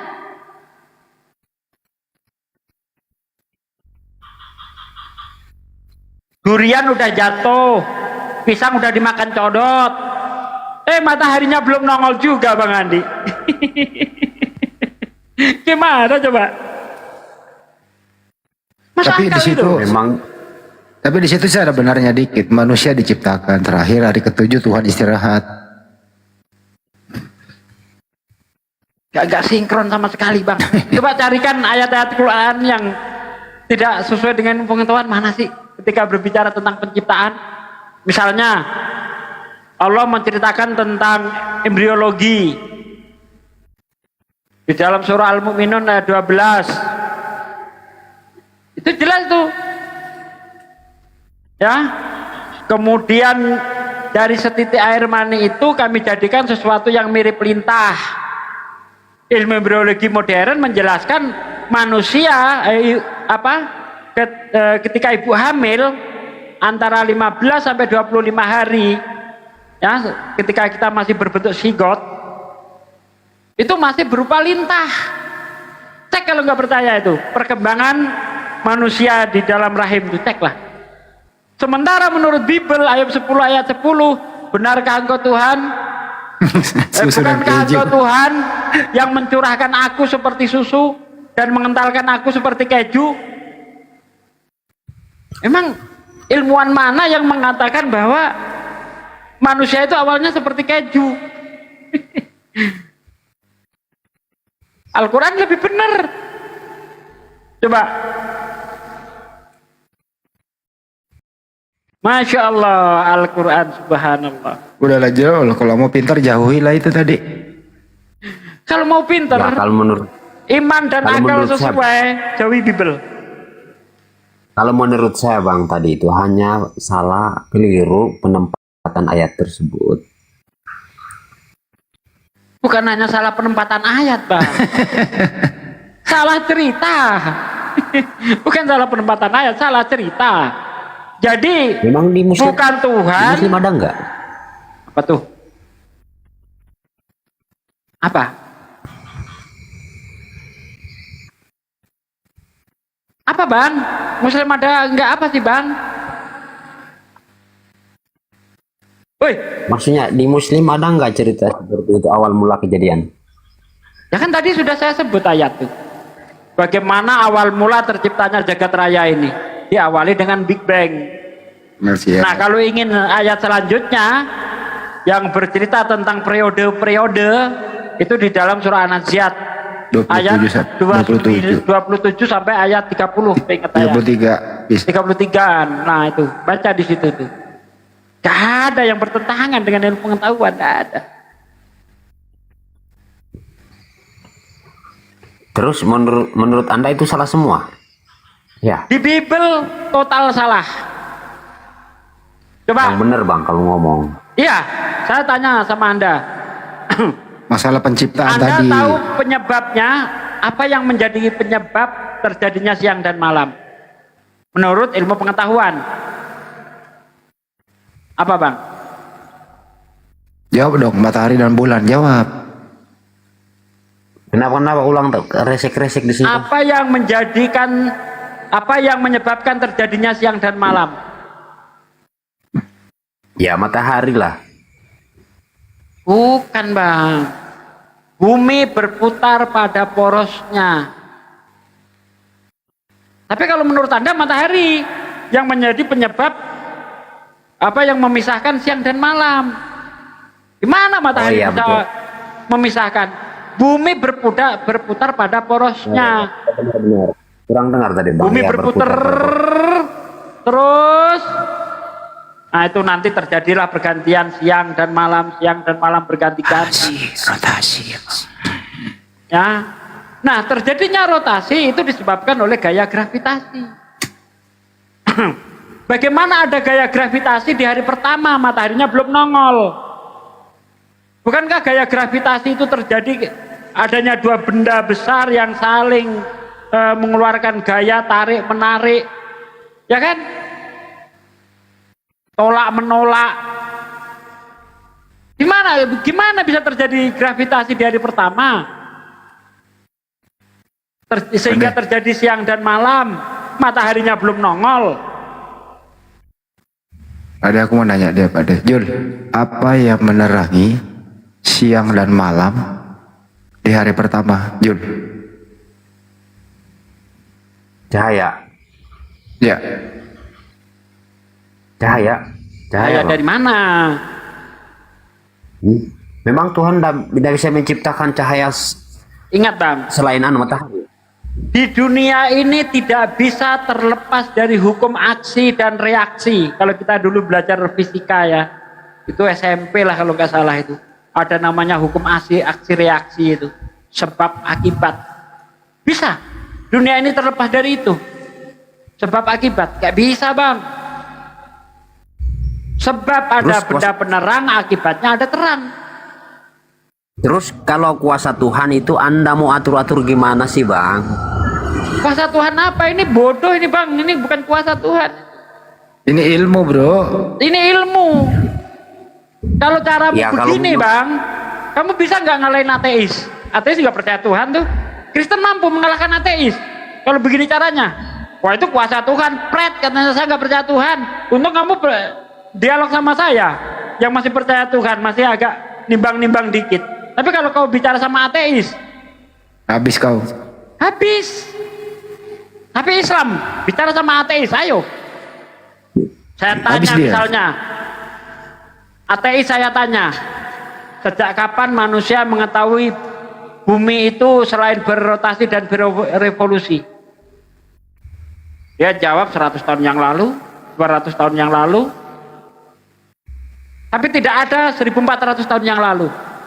Al-Quran menjelaskan, Walladzi khalaqas samawati wal ardo wasamsi wal qamar fi falaki yasbahun. Walladzi khalaqas samawati wal ard. Dialah yang menciptakan langit dan bumi.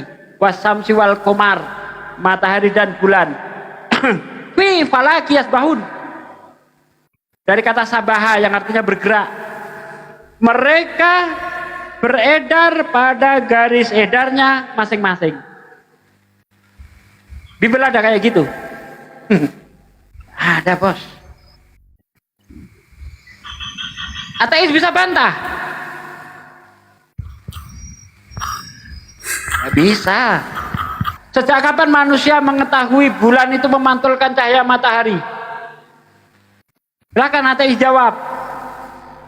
Sekian tahun yang lalu, 50, 100, 200, Al-Quran 1400 tahun yang lalu, surah Yunus ayat 5. Allah yang menciptakan matahari sebagai pelita dan bulan adalah cahaya yang dipantulkan, dari kata nuron, cahaya yang dipantulkan. Bagaimana dengan Bible? Menurut Bible, bulan memiliki cahaya sendiri. Ya, matahari memiliki sinar sendiri. Tuhan menciptakan dua benda yang sangat besar di cakrawala untuk menerangi bumi. Benda yang lebih besar menguasai siang, benda yang lebih kecil menguasai malam. Berarti matahari, benda yang lebih besar itu sebagai penerang di hari sebagai benda penerang di siang hari, bulan yang lebih kecil sebagai benda penerang di malam hari. Artinya memiliki sinar sendiri-sendiri dong. Al-Quran salah atau Bible yang salah? Bible salah, Al-Quran benar. Al-Quran mengatakan bulan memantulkan cahaya matahari. Hanya dengan satu kata untuk menerangkan itu bang, nuron, cahaya yang dipinjamkan. Nah itu dia, mantap Al-Quran. Satu kata bisa menerangkan bulan memantulkan cahaya matahari. Dari kata apa? Nuron. Selesai. Hebat Al-Quran. Bahasa Al-Quran itu indah bro. Saya hafal Bible. Hafalan Bible saya belum ada yang mengalahkan seorang pendeta, belum ada yang lain. Tapi saya nggak tertarik sama Kristus. Kenapa? Karena isinya kontradiksi. Belum kontradiksi antara dengan ilmu pengetahuan, kontradiksi antara ayat dan ayat, dan macam-macam. Al-Quran, subhanallah, satu ayat pun tidak ada yang kontradiksi, tidak ada satu ayat pun tidak ada kata yang sia-sia, satu ayat pun tidak ada kata yang membuat kita berpikir aneh-aneh, berpikiran jorok. Tidak ada. Coba kalau Anda baca dalam Yesus 23. Berfirmanlah Allah kepadaku, hai anak manusia, ada dua orang perempuan muda, yang tua namanya Ohola, yang muda Oholiba. Pada masa mudanya ia bersundal di Mesir. Di sana ia bersundal, susunya dijamah-jamah, dada keperawanannya dipermainkan. Apa ini? Coba kau baca, anakmu, anak gadismu suruh baca itu. Gimana coba? Al-Quran suci. Tidak ada satu kata pun ayat yang membuat kita muak, membuat kita jijik, nggak ada. Kau baca Bible di dalam 2 Raja-Raja 18 ayat 27. Coba. Haruskah kata-kata ini ku katakan kepada Tuanku, bukan kepada mereka juga yang duduk di atas tembok, yang sedang makan tai dan minum air kencangnya sendiri? Coba kau baca di restoran, kalau kau nggak dilempar piring sampai bonyok kepalamu. Baca itu ayat. Ambil ayat Al-Quran, kau pilih mana saja, nggak usah Arabnya, terjemahannya, kau baca dimanapun saja boleh. Adakah ayat Al-Quran yang kau baca bisa membahayakanmu? Kau ambil, acak silahkan. Kau baca di pasar sana boleh, dimanapun. Adakah ayat Al-Quran yang bisa membahayakanmu? Tidak akan ada.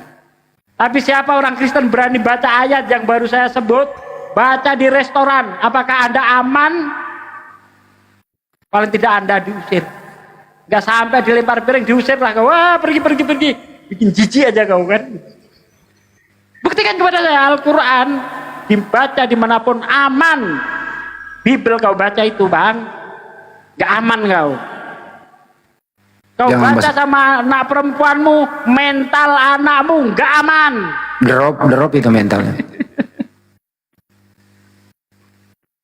Aku pernah punya teman orang Batak marga Malau. Waktu itu dia punya anak kelas 4. Kau yakin bang ini Bible ini firman Tuhan semuanya? Ya. Kau berani baca ayat ini? Beranilah. Kenapa? Baca dulu saya bilang. Nanti anakmu suruh baca. Kira-kira berani enggak kau? Kenapa enggak berani? Bacalah saya bilang. Belum selesai mukanya merah. Mau jadi apa anakku katanya? Baca Yesus 23 itu. Saya suruh baca. Suruh baca anakmu saya bilang. Bacalah. Coba ayat Al-Quran kau pilih, kau bacakan ke bayi jadi cerdas. Kau bacakan ke anak gadis, kau bacakan sama siapa aja. Nggak ada penolakan. Bismillahirrahmanirrahim. Indahnya ayat ini. Dengan menyebut nama Allah yang Maha Pemurah lagi Maha Penyayang. Alhamdulillahirabbil alamin. Segala puji bagi Allah, Tuhan semesta alam. Ar-Rahmanir-Rahim, yang pemurah, yang lagi Maha Penyayang. Maliki yaumiddin, yang merajai di hari kemudian. Tuh Al-Quran subhanallah. Oke, apa artinya tadi bang? Coba bang. Yang mana bang? Tadi. Yang mana bang? Maha penyayang ya, penyayang. Yang Maha Pemurah lagi Maha Penyayang. Nah, oke baik. Kalau Maha Penyayang di situ artinya kenapa ya? Ini kenapa di Palestina sana banyak muslim terbantai? Katanya Maha Penyayang, kok enggak dibantuin bang? Sama Tuhan. Allah ini kan memberi free will bang. Memberi free will dia. Diberi kebebasan untuk memilih. Tidak semuanya harus. Lah, Allah Maha Penyayang. Anda kafir dapat rezeki. Allah penyayang.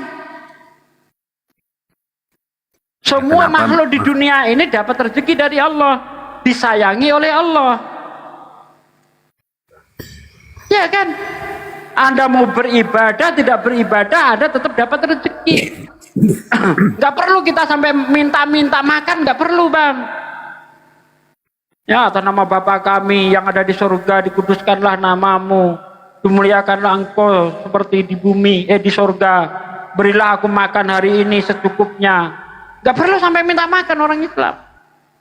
Allah kasih, nggak perlu sampai minta makan, Allah kasih rezeki. Loh, Allah Maha Penyayang. Lalu bagaimana dengan kejadian? Bang, memangnya Maha Penyayang ini hanya merujuk ke rezeki saja, bang? Bukan hanya rezeki, Anda bisa melihat, Anda diberi sehat. Itu bentuk kasih sayang Allah. Coba kalau Anda disuruh bayar oksigen yang dikasih Allah itu. Hah? Ya, satu botol segini 400.000. Coba bayar. Maksud saya bang, kalau Tuhan Maha Penyayang, kenapa yang terbantai di? Udah jangan terlalu banyak, diulang-ulang itu bantai-bantai. Ya enak. Kena nanti. Iya, kan sudah saya bilang itulah salah satu dari free will manusia mau berbuat jahat silahkan, mau berbuat baik silahkan. Ada konsekuensinya. Berbuat jahat balasannya neraka, berbuat baik balasannya surga. Ini bukan terkait dengan kasih sayang, bukan. Kalau coba saya sekarang gini tanya sama Anda, Tuhan Anda maha penyayang enggak? Saya tanya ganti Bang. Ini loh Pak De yang dimaksud itu. Bentar Bang Adi, biar dia jawab dulu Bang. Tuhan Anda maha penyayang enggak? Bang. Buka meja Halo, Bang. Jawab dulu Bang. Bang. Ya, Oi. penyayang. Maha penyayang. Kenapa ketika anaknya dibantai diam aja nggak ditolong?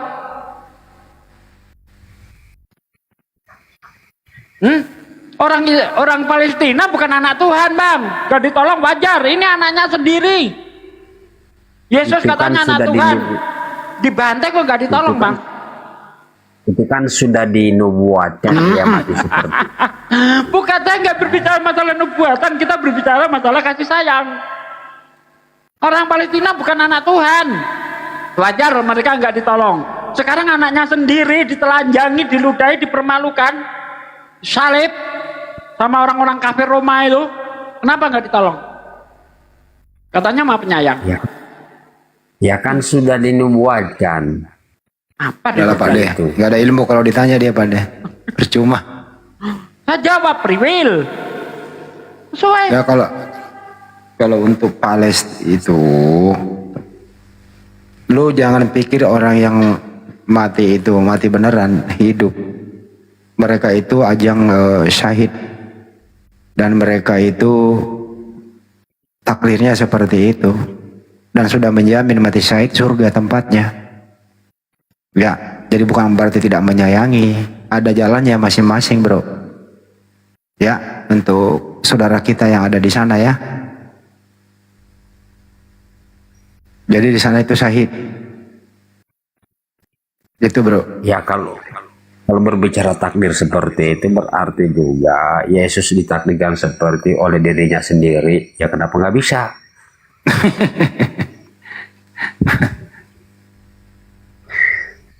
Betul nggak itu? Ya kan? Nggak apanya yang betul itu Pak. Dia mentadi dirinya mati di tiang salib. Gimana sih? Berarti bunuh diri. Ya bukan, takdir kan ini. Nah, katanya Kan dia berbicara menakdirkan dirinya sendiri. Ya iyalah. Untuk mati, berarti bunuh diri dong. Saya bisa nggak nakdirkan saya mati bunuh diri? Bisa lah. Itu yang dikatakan bunuh diri, Bang. Itu hanya mencakup kepada manusia. Yesus bukan manusia rupanya. Kenapa? Yesus bukan manusia berarti. Ya memang kalau dagingnya ya manusia, Bang. Nah. Jadi yang bukan manusia apa? Apanya yang bukan manusia, Bang? Ya roh yang di dalamnya, Bang. Oh, rohnya bukan roh manusia. Ya. Nah, kalau dia bukan roh manusia, kenapa melihat malaikat ketakutan? Emang Ya kalau kan roh kemanusiaan. Tuhan? Nah, ini kita bicara roh loh Bang. Yang merasakan takut itu rohnya atau dagingnya Bang? Dagingnya. Hah? Daging bisa merasakan takut, gimana sih? Kalau nggak ada rohnya bisa Yalah. takut. Mana roh bisa takut, Bang? Bro, coba itu mayat ya, nggak ada rohnya. Mayat itu ada merasakan takut nggak? Nggak ada. Ya, kenapa? Kenapa dia takut kalau masih hidup? Karena ada rohnya. Gitu bro. Berakal dikit apa? Dia kan masih terselubung dengan rasa, ya makanya ada. Dah terselubung.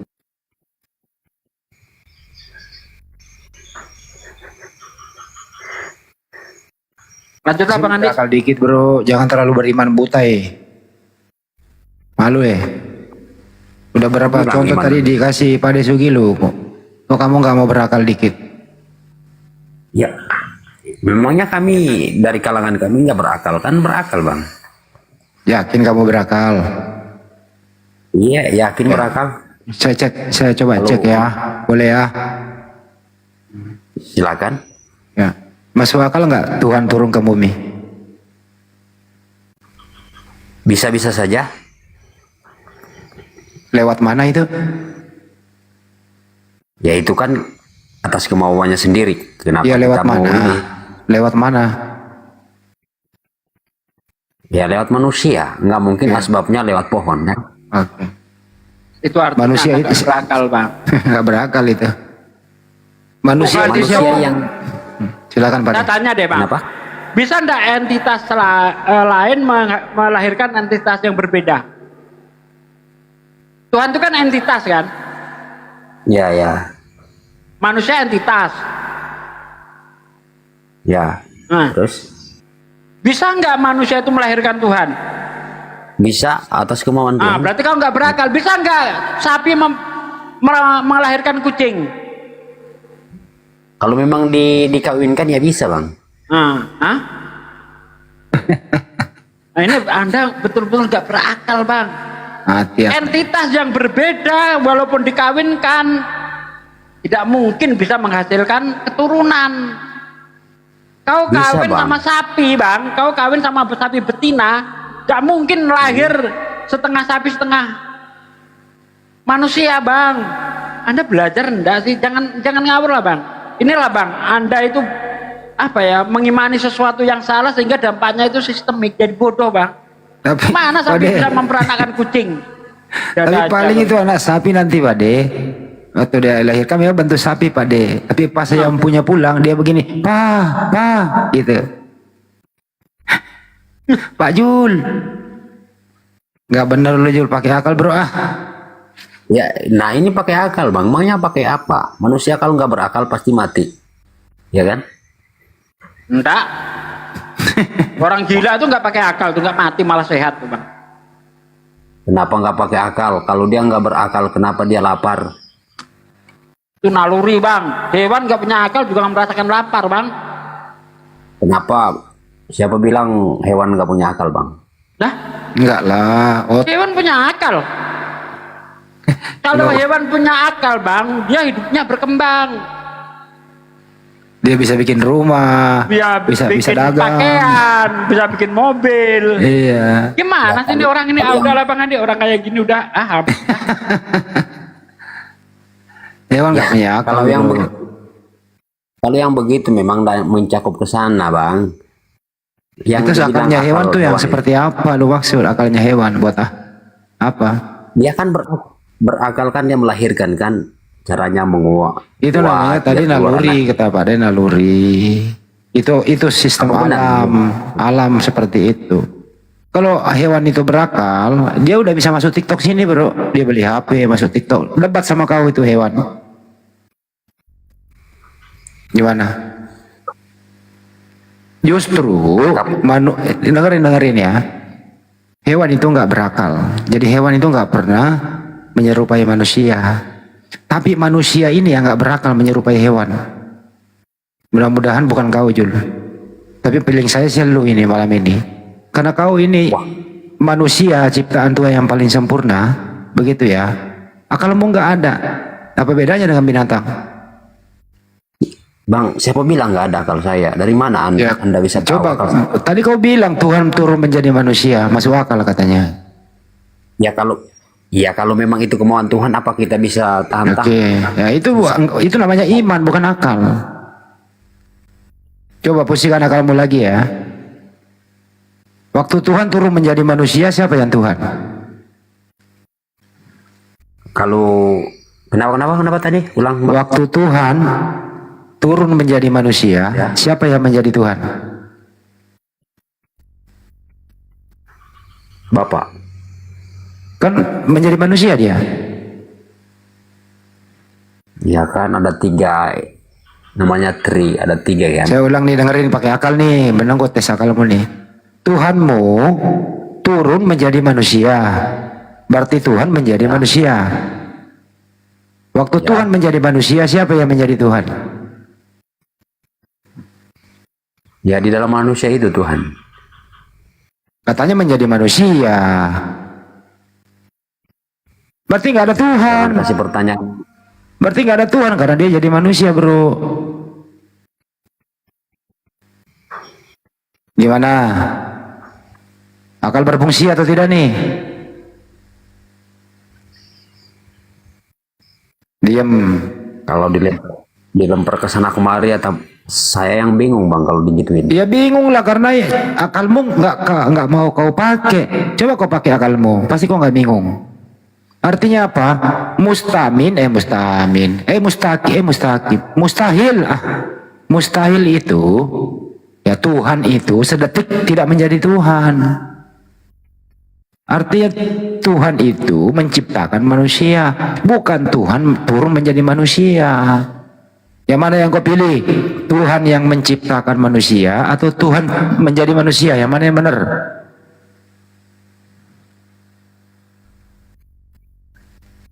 Yang mana yang benar nih? Yang masuk akal nih? Pusingkan akalmu. Ulang bang. Tadi Tuhan yang menciptakan manusia atau Tuhan menjadi manusia? Yang mana yang benar? Masuk akal? Ya Tuhan menciptakan manusia.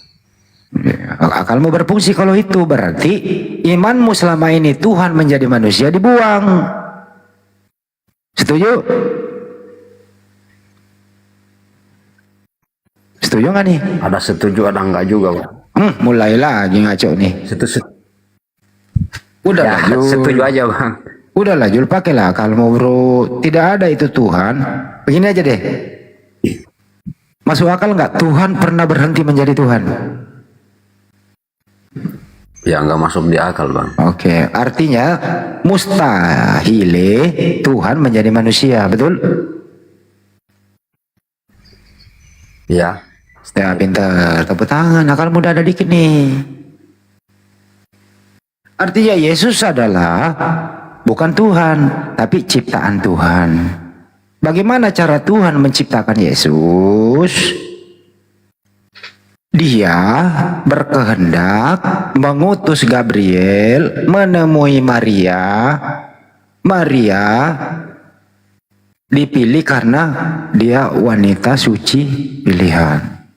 Kehendak Tuhan, Maria hamil, lahir Yesus. Artinya Yesus ini adalah ciptaan Tuhan. Setuju? Ya setuju. Setuju? Setuju. Oh pintar, mulai berakal nih. Ya gitu dong. Jadi ciptaan Tuhan bukan Tuhan. Setuju? Ya setuju. Setuju, pintar. Udah mulai berakal kamu bro. Ya mudah-mudahan terus belajar ya bro ya. Kami di sini itu tidak mau memaksa orang pintar. Tapi mari kita saling memberitahu karena tugas seorang muslim itu harus menyampaikan, wajib disampaikan. Kalau sudah disampaikan, ya terserah mau menerima apa enggak. Menerima ya alhamdulillah, tidak ya enggak masalah. Tugas kami selesai, menyampaikan kebenaran itu. Iya bang, memang jujur nih bang ya, jujur bang ya. Sampai detik saat ini saya itu masih simpang siur. Ada salah satu katakan Yesus Tuhan di kitab utusan, makanya di situ kesimpulannya nggak ada, buat penganutnya bingung. Kalau saya sih bingung. Tadi panjang lebar 3 jam Bang Yuma. Saya perhatikan Anda dapat porsi 1 jam lebih sama Bang Yuma. Hanya satu data tadi. Diulang-ulang Yohanes 17 nomor 3 tadi itu. Kalau Anda ingin hidup kekal, ya, hidup kekal itu artinya bukan di dunia ini bro. Saya tanya dulu, Anda nanti mau hidup kekal di surga apa di neraka? Ya kalau secara ininya ya enggak mau orangnya ke neraka, pastilah surga bang. Oke. Menurut Yesus, kalau kamu yang mau hidup yang kekal di surga, ya, mengenal satu-satunya Tuhan yang benar dan mengenal Yesus sebagai apa? Utusan. Pinter. Begitu dong. Jadi kalau mau kekal di surga, kau harus akui, berikrar malam ini bahwa Yesus itu utusan Tuhan. Itulah syahadatnya Yesus waktu Yesus ada di muka bumi ini. Syahadatnya kepada murid-muridnya. Apa itu? Bahasa Arabnya begini. Asyhadu alla ilaha illallah wa asyhadu anna Yesua Rasulullah. Di zaman itu. Kalau diterjemahkan ke bahasa Arab. Tapi kalau bahasa Indonesia, tiada Tuhan selain Allah dan Yesua Amasia utusannya. Itu bahasa Indonesianya. Maukah kau berikrar sampai di sini dulu malam ini, Jul? Supaya kamu bisa kekal, hidup kekal di surga. Maukah untuk itu sementara sebelum lanjut ke Al-Quran? Bagaimana? Ya, ulangi kata-kata saya. Nantilah bang. Ini di Bible ini. Ini belum nyebrang ke Islam. Ini masih di Bible. Tiada ya Tuhan. maulah, Dengerin. Ulang ya. Tiada Tuhan selain Allah. Diulang coba. Tiada Tuhan selain. Dan Yesus adalah utusan Allah. Dan Yesus utusan. Yang serius dong, Jul. Diulang Jul, kau udah hafal. Kan bunyinya begitu Yohanes 17:3, bro. Inilah hidup yang kekal itu, bahwa mereka mengenal Engkau satu-satunya Tuhan yang benar dan mengenal Yesus yang telah Engkau utus. Kan begitu. Oke bang. Jadi gini, aku tantang abang dulu ya. Oke baik, saya akan ikuti perintah. Tiada Tuhan selain Bapa. Ini aja deh, nggak usah menyebut Islam deh. Tiada Tuhan selain Bapa dan mengenal Yesus adalah utusannya. Coba diulang. Tiada Tuhan selain Bapa dan Yesus adalah utusan Tuhan. Nah itu. Baru lu benar setengah ini kalau begini caranya. Ya, berarti kau ini udah mulai, akalmu udah mulai berfungsi nih. Semakin larut, akalmu semakin kembali. Mudah-mudahan kau berakal total. Kira-kira gitu, Jul. Ya. Coba aku mau pertanyaan sama Bang Handin ya. Ada pertanyaan. Coba diterjemahkan dulu atau ini dulu arti ayat ini, Bang. Aku dan Bapa adalah satu. Maksudnya gimana itu, Bang? Aku dan Bapa adalah satu itu bukan satu pribadi, tapi satu tujuan, satu kehendak. Apa yang dikehendaki oleh Bapa disampaikan kepada Yesus, dan Yesus menyampaikan kehendak Bapa itu kepada umatnya. Apa ada tujuan Bapa di surga disampaikan kepada Yesus, dan Yesus menyampaikan tujuan Bapa di surga. Apakah itu? Bahwa sembahlah satu Tuhan dan aku ini utusannya.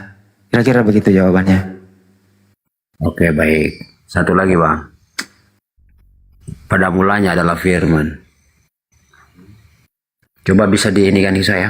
Sebenarnya kata-kata pada mulanya adalah firman itu ilmu filsafat. Tapi sebenarnya yang benar itu pada mulanya adalah Tuhan berfirman. Atau Bereshit bara Elohim, pada mulanya Elohim berfirman. Firman itu kata-kata. Tidak mungkin ada kata-kata kalau tidak ada yang berkata. Jadi kata-kata itu nomor 2 datang.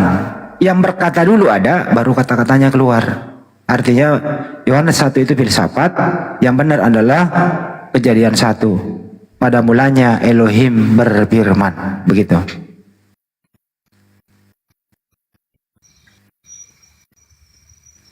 Masuk akal? Bisa diterima. Ya bisa diterima. Masuk akal nggak nih? Iya bisa diterima. Terima kasih. Bisa. Terima kasih bro. Saya itu saya bukan ahli seperti Pak Desugi, tapi saya hanya berbicara membuka logika berpikir. Bahasa sederhana yang saya pakai. Karena saya memang cuma guru bahasa Indonesia sih bro. Satu lagi Bang. Ya. Biar pemahaman buat saya, apakah bisa berpikir ke depannya kan lebih ini. Baik. Boleh silakan Bangku. Alfa dengan Omega maksudnya apa itu Bang? Kalau itu di Wahyu Alfa dan Omega, Itu kan bahasa Yunani. Alpha, Bravo, Charlie, Delta, ekor, Foxtrot, Hotel, Golf, India dan seterusnya. Itu bahasa Yunani. Tidak ada itu Tuhan, dia awal dan dia akhir. Tuhan itu tidak berawal dan tidak berakhir, itu di Al-Quran. Jadi kalau dia adalah Alfa dan Omega, Tuhan itu tidak berawal dan tidak juga Omega, tidak berakhir juga. Intinya adalah itu bahasa filsafat dari Yunani. Anda harus berpikir bahwa jangan terlalu terfokus ke sana. Nanti kamu nyasar. Kamu akan nyasar ke Alfa Omega. Kira-kira begitu. Oke. Nanti orang Betawi dibilang awo pula lagi awo. Di bahaya lah kalau awo. Jadi satu Tuhan, lagi, Bang. jadi Tuhan, saya ulang ya, Tuhan itu tidak berawal dan tidak berakhir. Oke. Oke, baik. Satu baik. lagi, Bang. Ya. Satu lagi, Bang. Aku lupa ya ayatnya ya. Aku adalah kebenaran dan hidup, tidak ada satupun sampai ke rumah Bapa kalau tidak melalui aku itu. Akulah guru dan Tuhan. Oh, Yohanes 13:13. Nah, kalau original tesnya itu tidak ada kata theos. Di situ kalau nggak salah humaiti ponete kurios. Kamu memanggil aku guru dan Tuhan. Di zaman dulu aku masih Belanda datang, itu terjemahannya itu kamu memanggil aku guru dan Tuhan. Kamu memanggil aku guru dan Sayyid. Kamu memanggil aku guru dan junjungan. Setelah direvisi tahun 72 itu, atau sebelumnya setelah Dekker datang orang Belanda ini, misionaris penjajah, menambahkan kata Tuhan menjadi Tuhan. Jadi robalah oleh LAI, kamu memanggil aku guru dan Tuhan. Gitu. Jadi terjemahan aslinya bukan Tuhan, tapi Tuhan, bro. Kira-kira gitu. Oh iya, memang agak benar itu, Bang. Masalahnya kayak gini kan. Saya melihat ke nenek-nenek moyang kami, mereka kalau kasta yang di atas mereka itu memanggil Tuhan. Kamu tahu nggak sih, kami umat Islam itu sangat memuliakan anaknya Maria loh. Dia adalah Tuhan, junjungan untuk Bani Israel.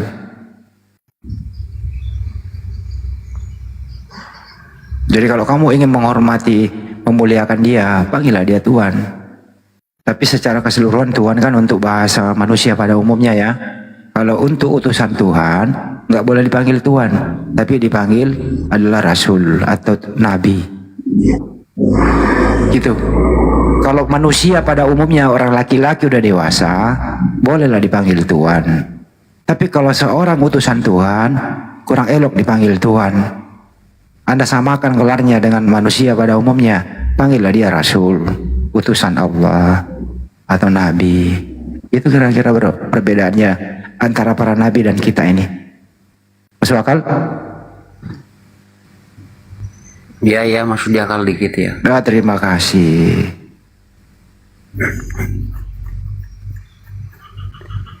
Semoga kamu berakal, kamu orang baik, Jul. Saya salut sama kamu, belajar terus. Saya nggak mempengaruhi Anda masuk Islam. Cuman saya ingin supaya Anda itu fungsikan akalnya. Kalau Anda fungsikan akalnya, ya, hilangkan dulu imannya doktrin itu, saya rasa hidup Anda dengan nyaman sekali. Apalagi di area diskusi, Anda pasti nyaman. Pasti nyaman, bro. Beda dari yang tadi kan, teman-teman pada naik, akalnya nggak dipakai, iman yang datang. Kan nggak enak didengar. Nggak enak didengar. Gimana? Teman-teman lain kan kebanyakan ngeles apa yang tertulis mereka ndak akui. Kalau saya sih ya, kalau memang faktanya ya akui. Apa susahnya kita jujur, kalau sesuai yang tertulis ya akui saja. Nah, itu dia. Artinya intinya adalah jangan lawan ajaran Yesus. Betul? Kamu juga ngeles-ngeles dari tadi. Tapi sekarang udah mulai pintar Pak Denny,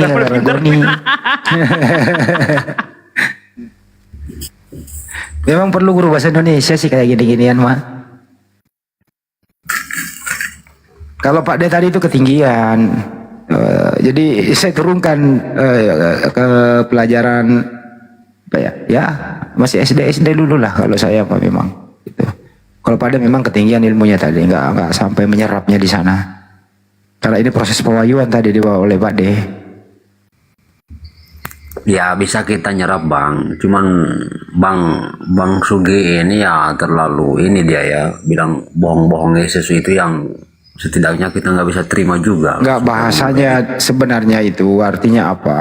Bukan Yesus yang berbohong, tapi ini penulis kok teganya menjual nama Yesus. Nggak seperti itu bahasa sederhananya. Artinya apa? Data-data yang tadi itu bukan firman Tuhan, bukan perkataan Yesus, penambahan dari penulis. Ya, menjual nama Yesus akhirnya tidak sinkron di zaman sekarang. Bukan Yesus sebenarnya yang berbohong, tapi penulis yang berbohong menjual nama Yesus. Itu kira-kira bahasa sederhananya, bro. Setuju? Kalau saya gini bang, kalau orang ini nggak usah kira-kira diberi obat ini nggak mempan, suntik mati gitu. Kalau saya gitu sistemnya. Setuju nggak ini Jul bahasa sederhana ini? Makanya saya kasih suntik mati tadi itu. Ya, karena tadi kamu juga tensinya tinggi, jadi Pak D juga ngambil samain gitu loh supaya kau bisa ngerti. Kalau saya ambil bahasa sederhananya artinya apa? Penulis memanfaatkan ya kepiawaiannya menulis, menjual nama Yesus, kemudian artinya di sini tidak sinkron lagi di zaman sekarang. Gitu ya. Paham sampai sini ya? Ya paham. Nah, ya mari kita bijak lah menyikapi ini semua. Karena Yesus kan berkata nih di dalam Bible ya, waspadalah terhadap Mesias palsu. Atau waspadalah nanti ada orang datang gitu ya, mengaku Yesus, mengaku namaku gitu, datang kepadamu. Jadi ada dua Yesus nanti, hati-hati gitu loh. Jangan sampai Anda menerima ajaran Yesus palsu.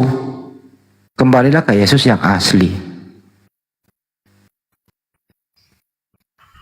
Jangan berkata akulah dia, hati-hati nanti ya. Oke? Ya, disitulah ya satu pegangan saya. Peganglah. Bang. Pokoknya intinya pegang kata-kata Yesus, hati-hati dengan Yesus. Ada orang mengatasnamakan Yesus, hati-hati itu. Katanya dia akan datang untuk kedua kalinya, tapi udah datang kepada Paulus. Pada Paulus mah di situ ini dia menjadi kontradiksi. Salah itu. Yesus berkata, waspadalah. Nah, waspada nih. Kalau ada orang mengaku bertemu Mesias atau bertemu Kristus atau bertemu Yesus, baik di padang gurun maupun di bilik, jangan kamu percaya. Yesus yang ngomong loh. Jangan percaya. Kalau ada orang berkata ketemu dengan aku, jangan percaya, kata Yesus.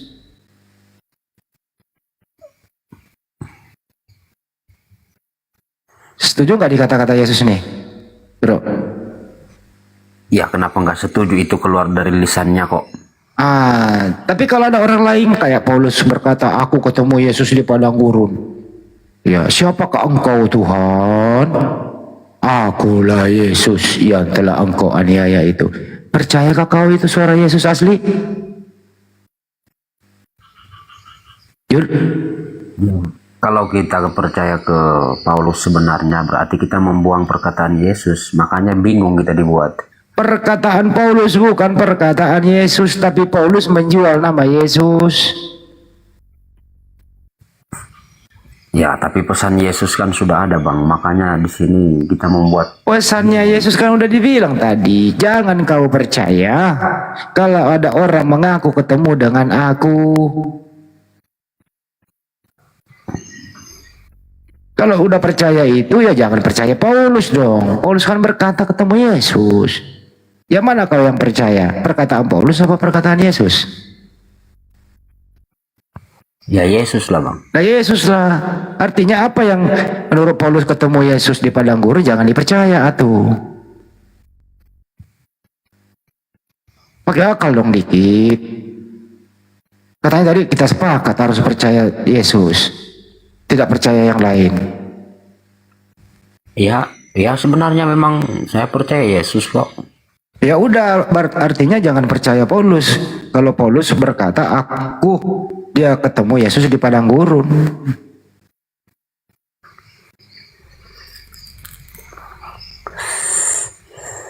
Gitu loh ya.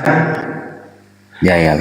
Kalau kamu mau jadi pinter, sederhana, hidup lu nggak susah, pegang aja kata-kata Yesus. Selesai itu, jangan berkata yang lain. Kalau ada bertentangan ya, ada kemungkinan sinkron boleh lah kau teliti. Tapi back to basic aja, bahwa Yesus itu utusan Tuhan untuk Bani Israel, untuk mengajari Bani Israel agar Bani Israel ini kembali ke ajarannya Tuhan, kembali ke ajarannya Nabi Musa, percaya satu Tuhan. Sema Israel, masih ingat nggak artinya Sema Israel? Dengarlah wahai orang Israel, Adonai Eloheno, Adonai Ehad. Kata Yesus, hei umat Israel, Tuhan itu satu. Datang penulis apa? Berbahasa Yunani. Ada 3 yang memberi kesaksian. Gimana ini? Yang mana yang kau percaya nih? Tuhan itu satu atau 3? Cari aman lah bro. Ya satu, cari aman. Akal dipungsikan sayang.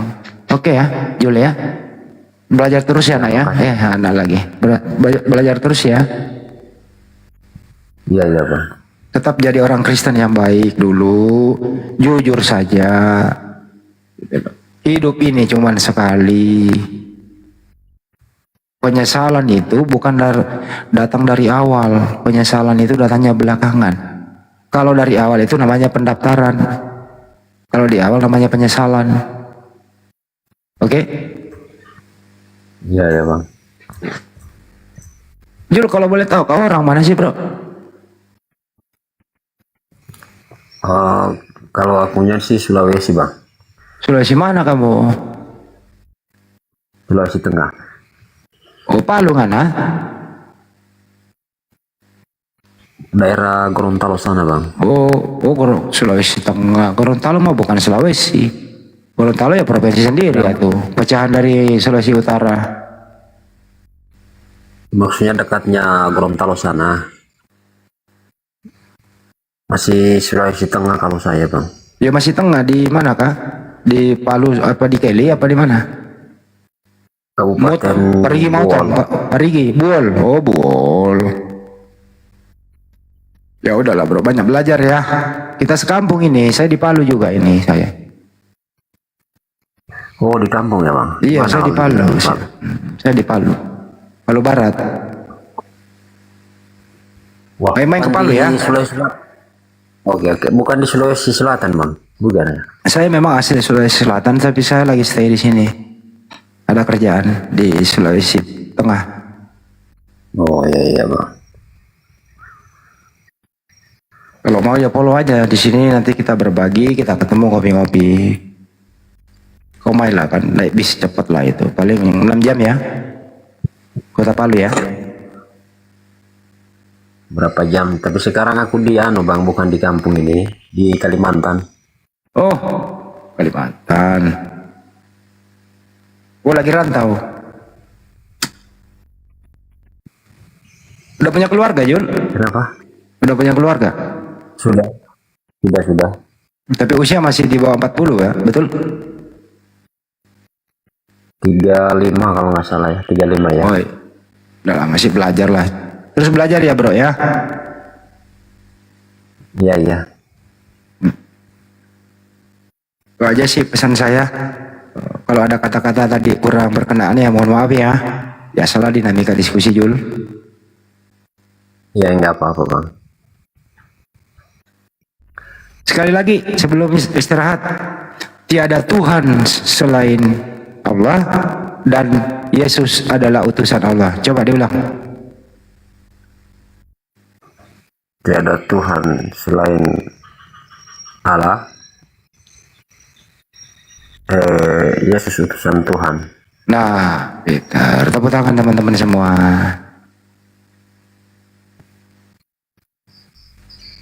Nanti lebih lengkapnya Nah, diganti yang terakhir itu Nabi Muhammad utusan Allah. Tapi jangan ke situ dulu. Belajar dulu di tengah-tengah dulu ya.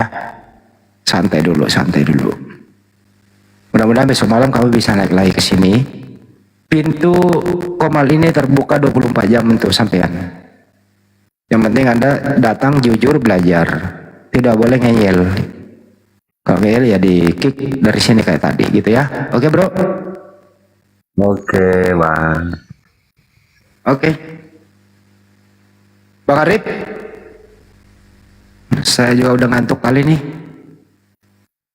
Ada pesan-pesan kepada penonton, Jul, ya sebelum kita berpisah, ada yang mau disampaikan?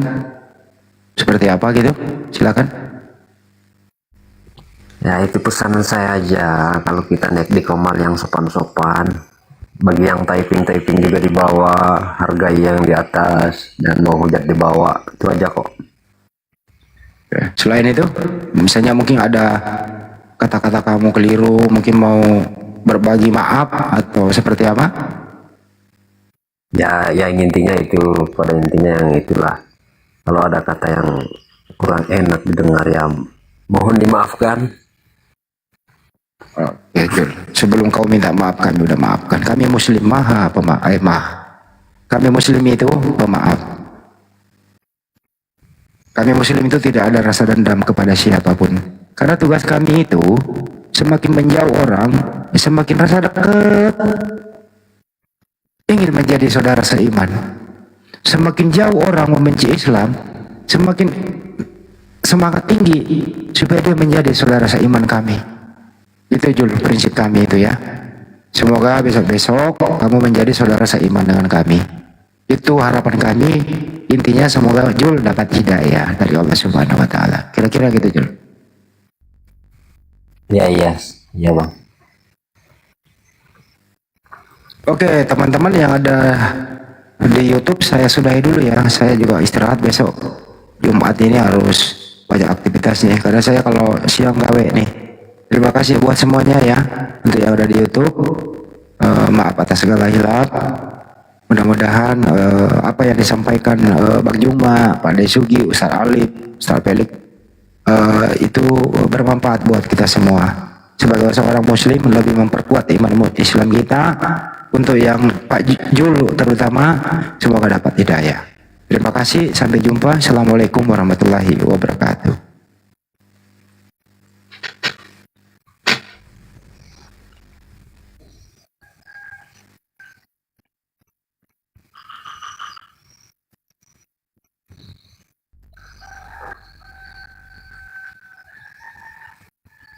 Hantu saya di mana ya hostnya ya? Hostnya ketiduran nih. Kita ditinggal Jul, hostnya Jul nggak apa-apa ya Jul ya. Ya Bang, saya juga mau izin pamit dulu Bang ya. Iya Jul. Besok malam sini lagi ya. Selamat malam. Iya nanti Bang. Lu boleh tulis nomor HP gue, lupa kan? Lu mau tahu nggak nomor HP aku? Ada apa-apa lu hubungin gue. Mau nggak? Ya gimana ya? Bisa di DM aja nggak Bang? Oh iya, DM aja ya. Oke lah kalau begitu. Karena aku udah follow nih Bang. Oke, thank you brother. Ya makasih. Oke, makasih sama-sama.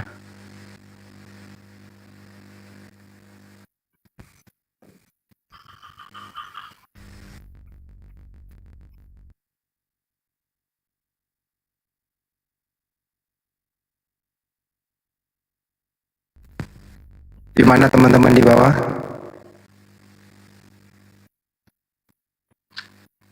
Apakah ada kekeliruan dari saya? Mohon koreksinya ya. Siapa saya salah ucap.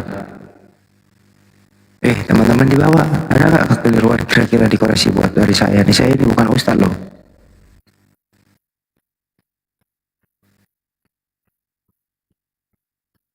Lanjut gimana ya? Capek ini, besok aku gawe. Tapi akhirnya Jul kan tadi tuh akarnya kembali berfungsi dikit-dikit ya. Akarnya berfungsi gitu. Maka udah ngaku Yesus adalah utusan gitu ya. Itu dulu kira-kira basicnya. Kok orang yang kayak baik kayak gini ya kita harus baik-baikin dikit lah. Tugas kita kan memang menyampaikan kebenaran itu.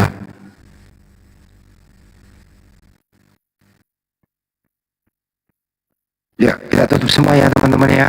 Hostnya juga, ya kita silent aja lah. Oke, makasih semuanya ya. Selamat beristirahat.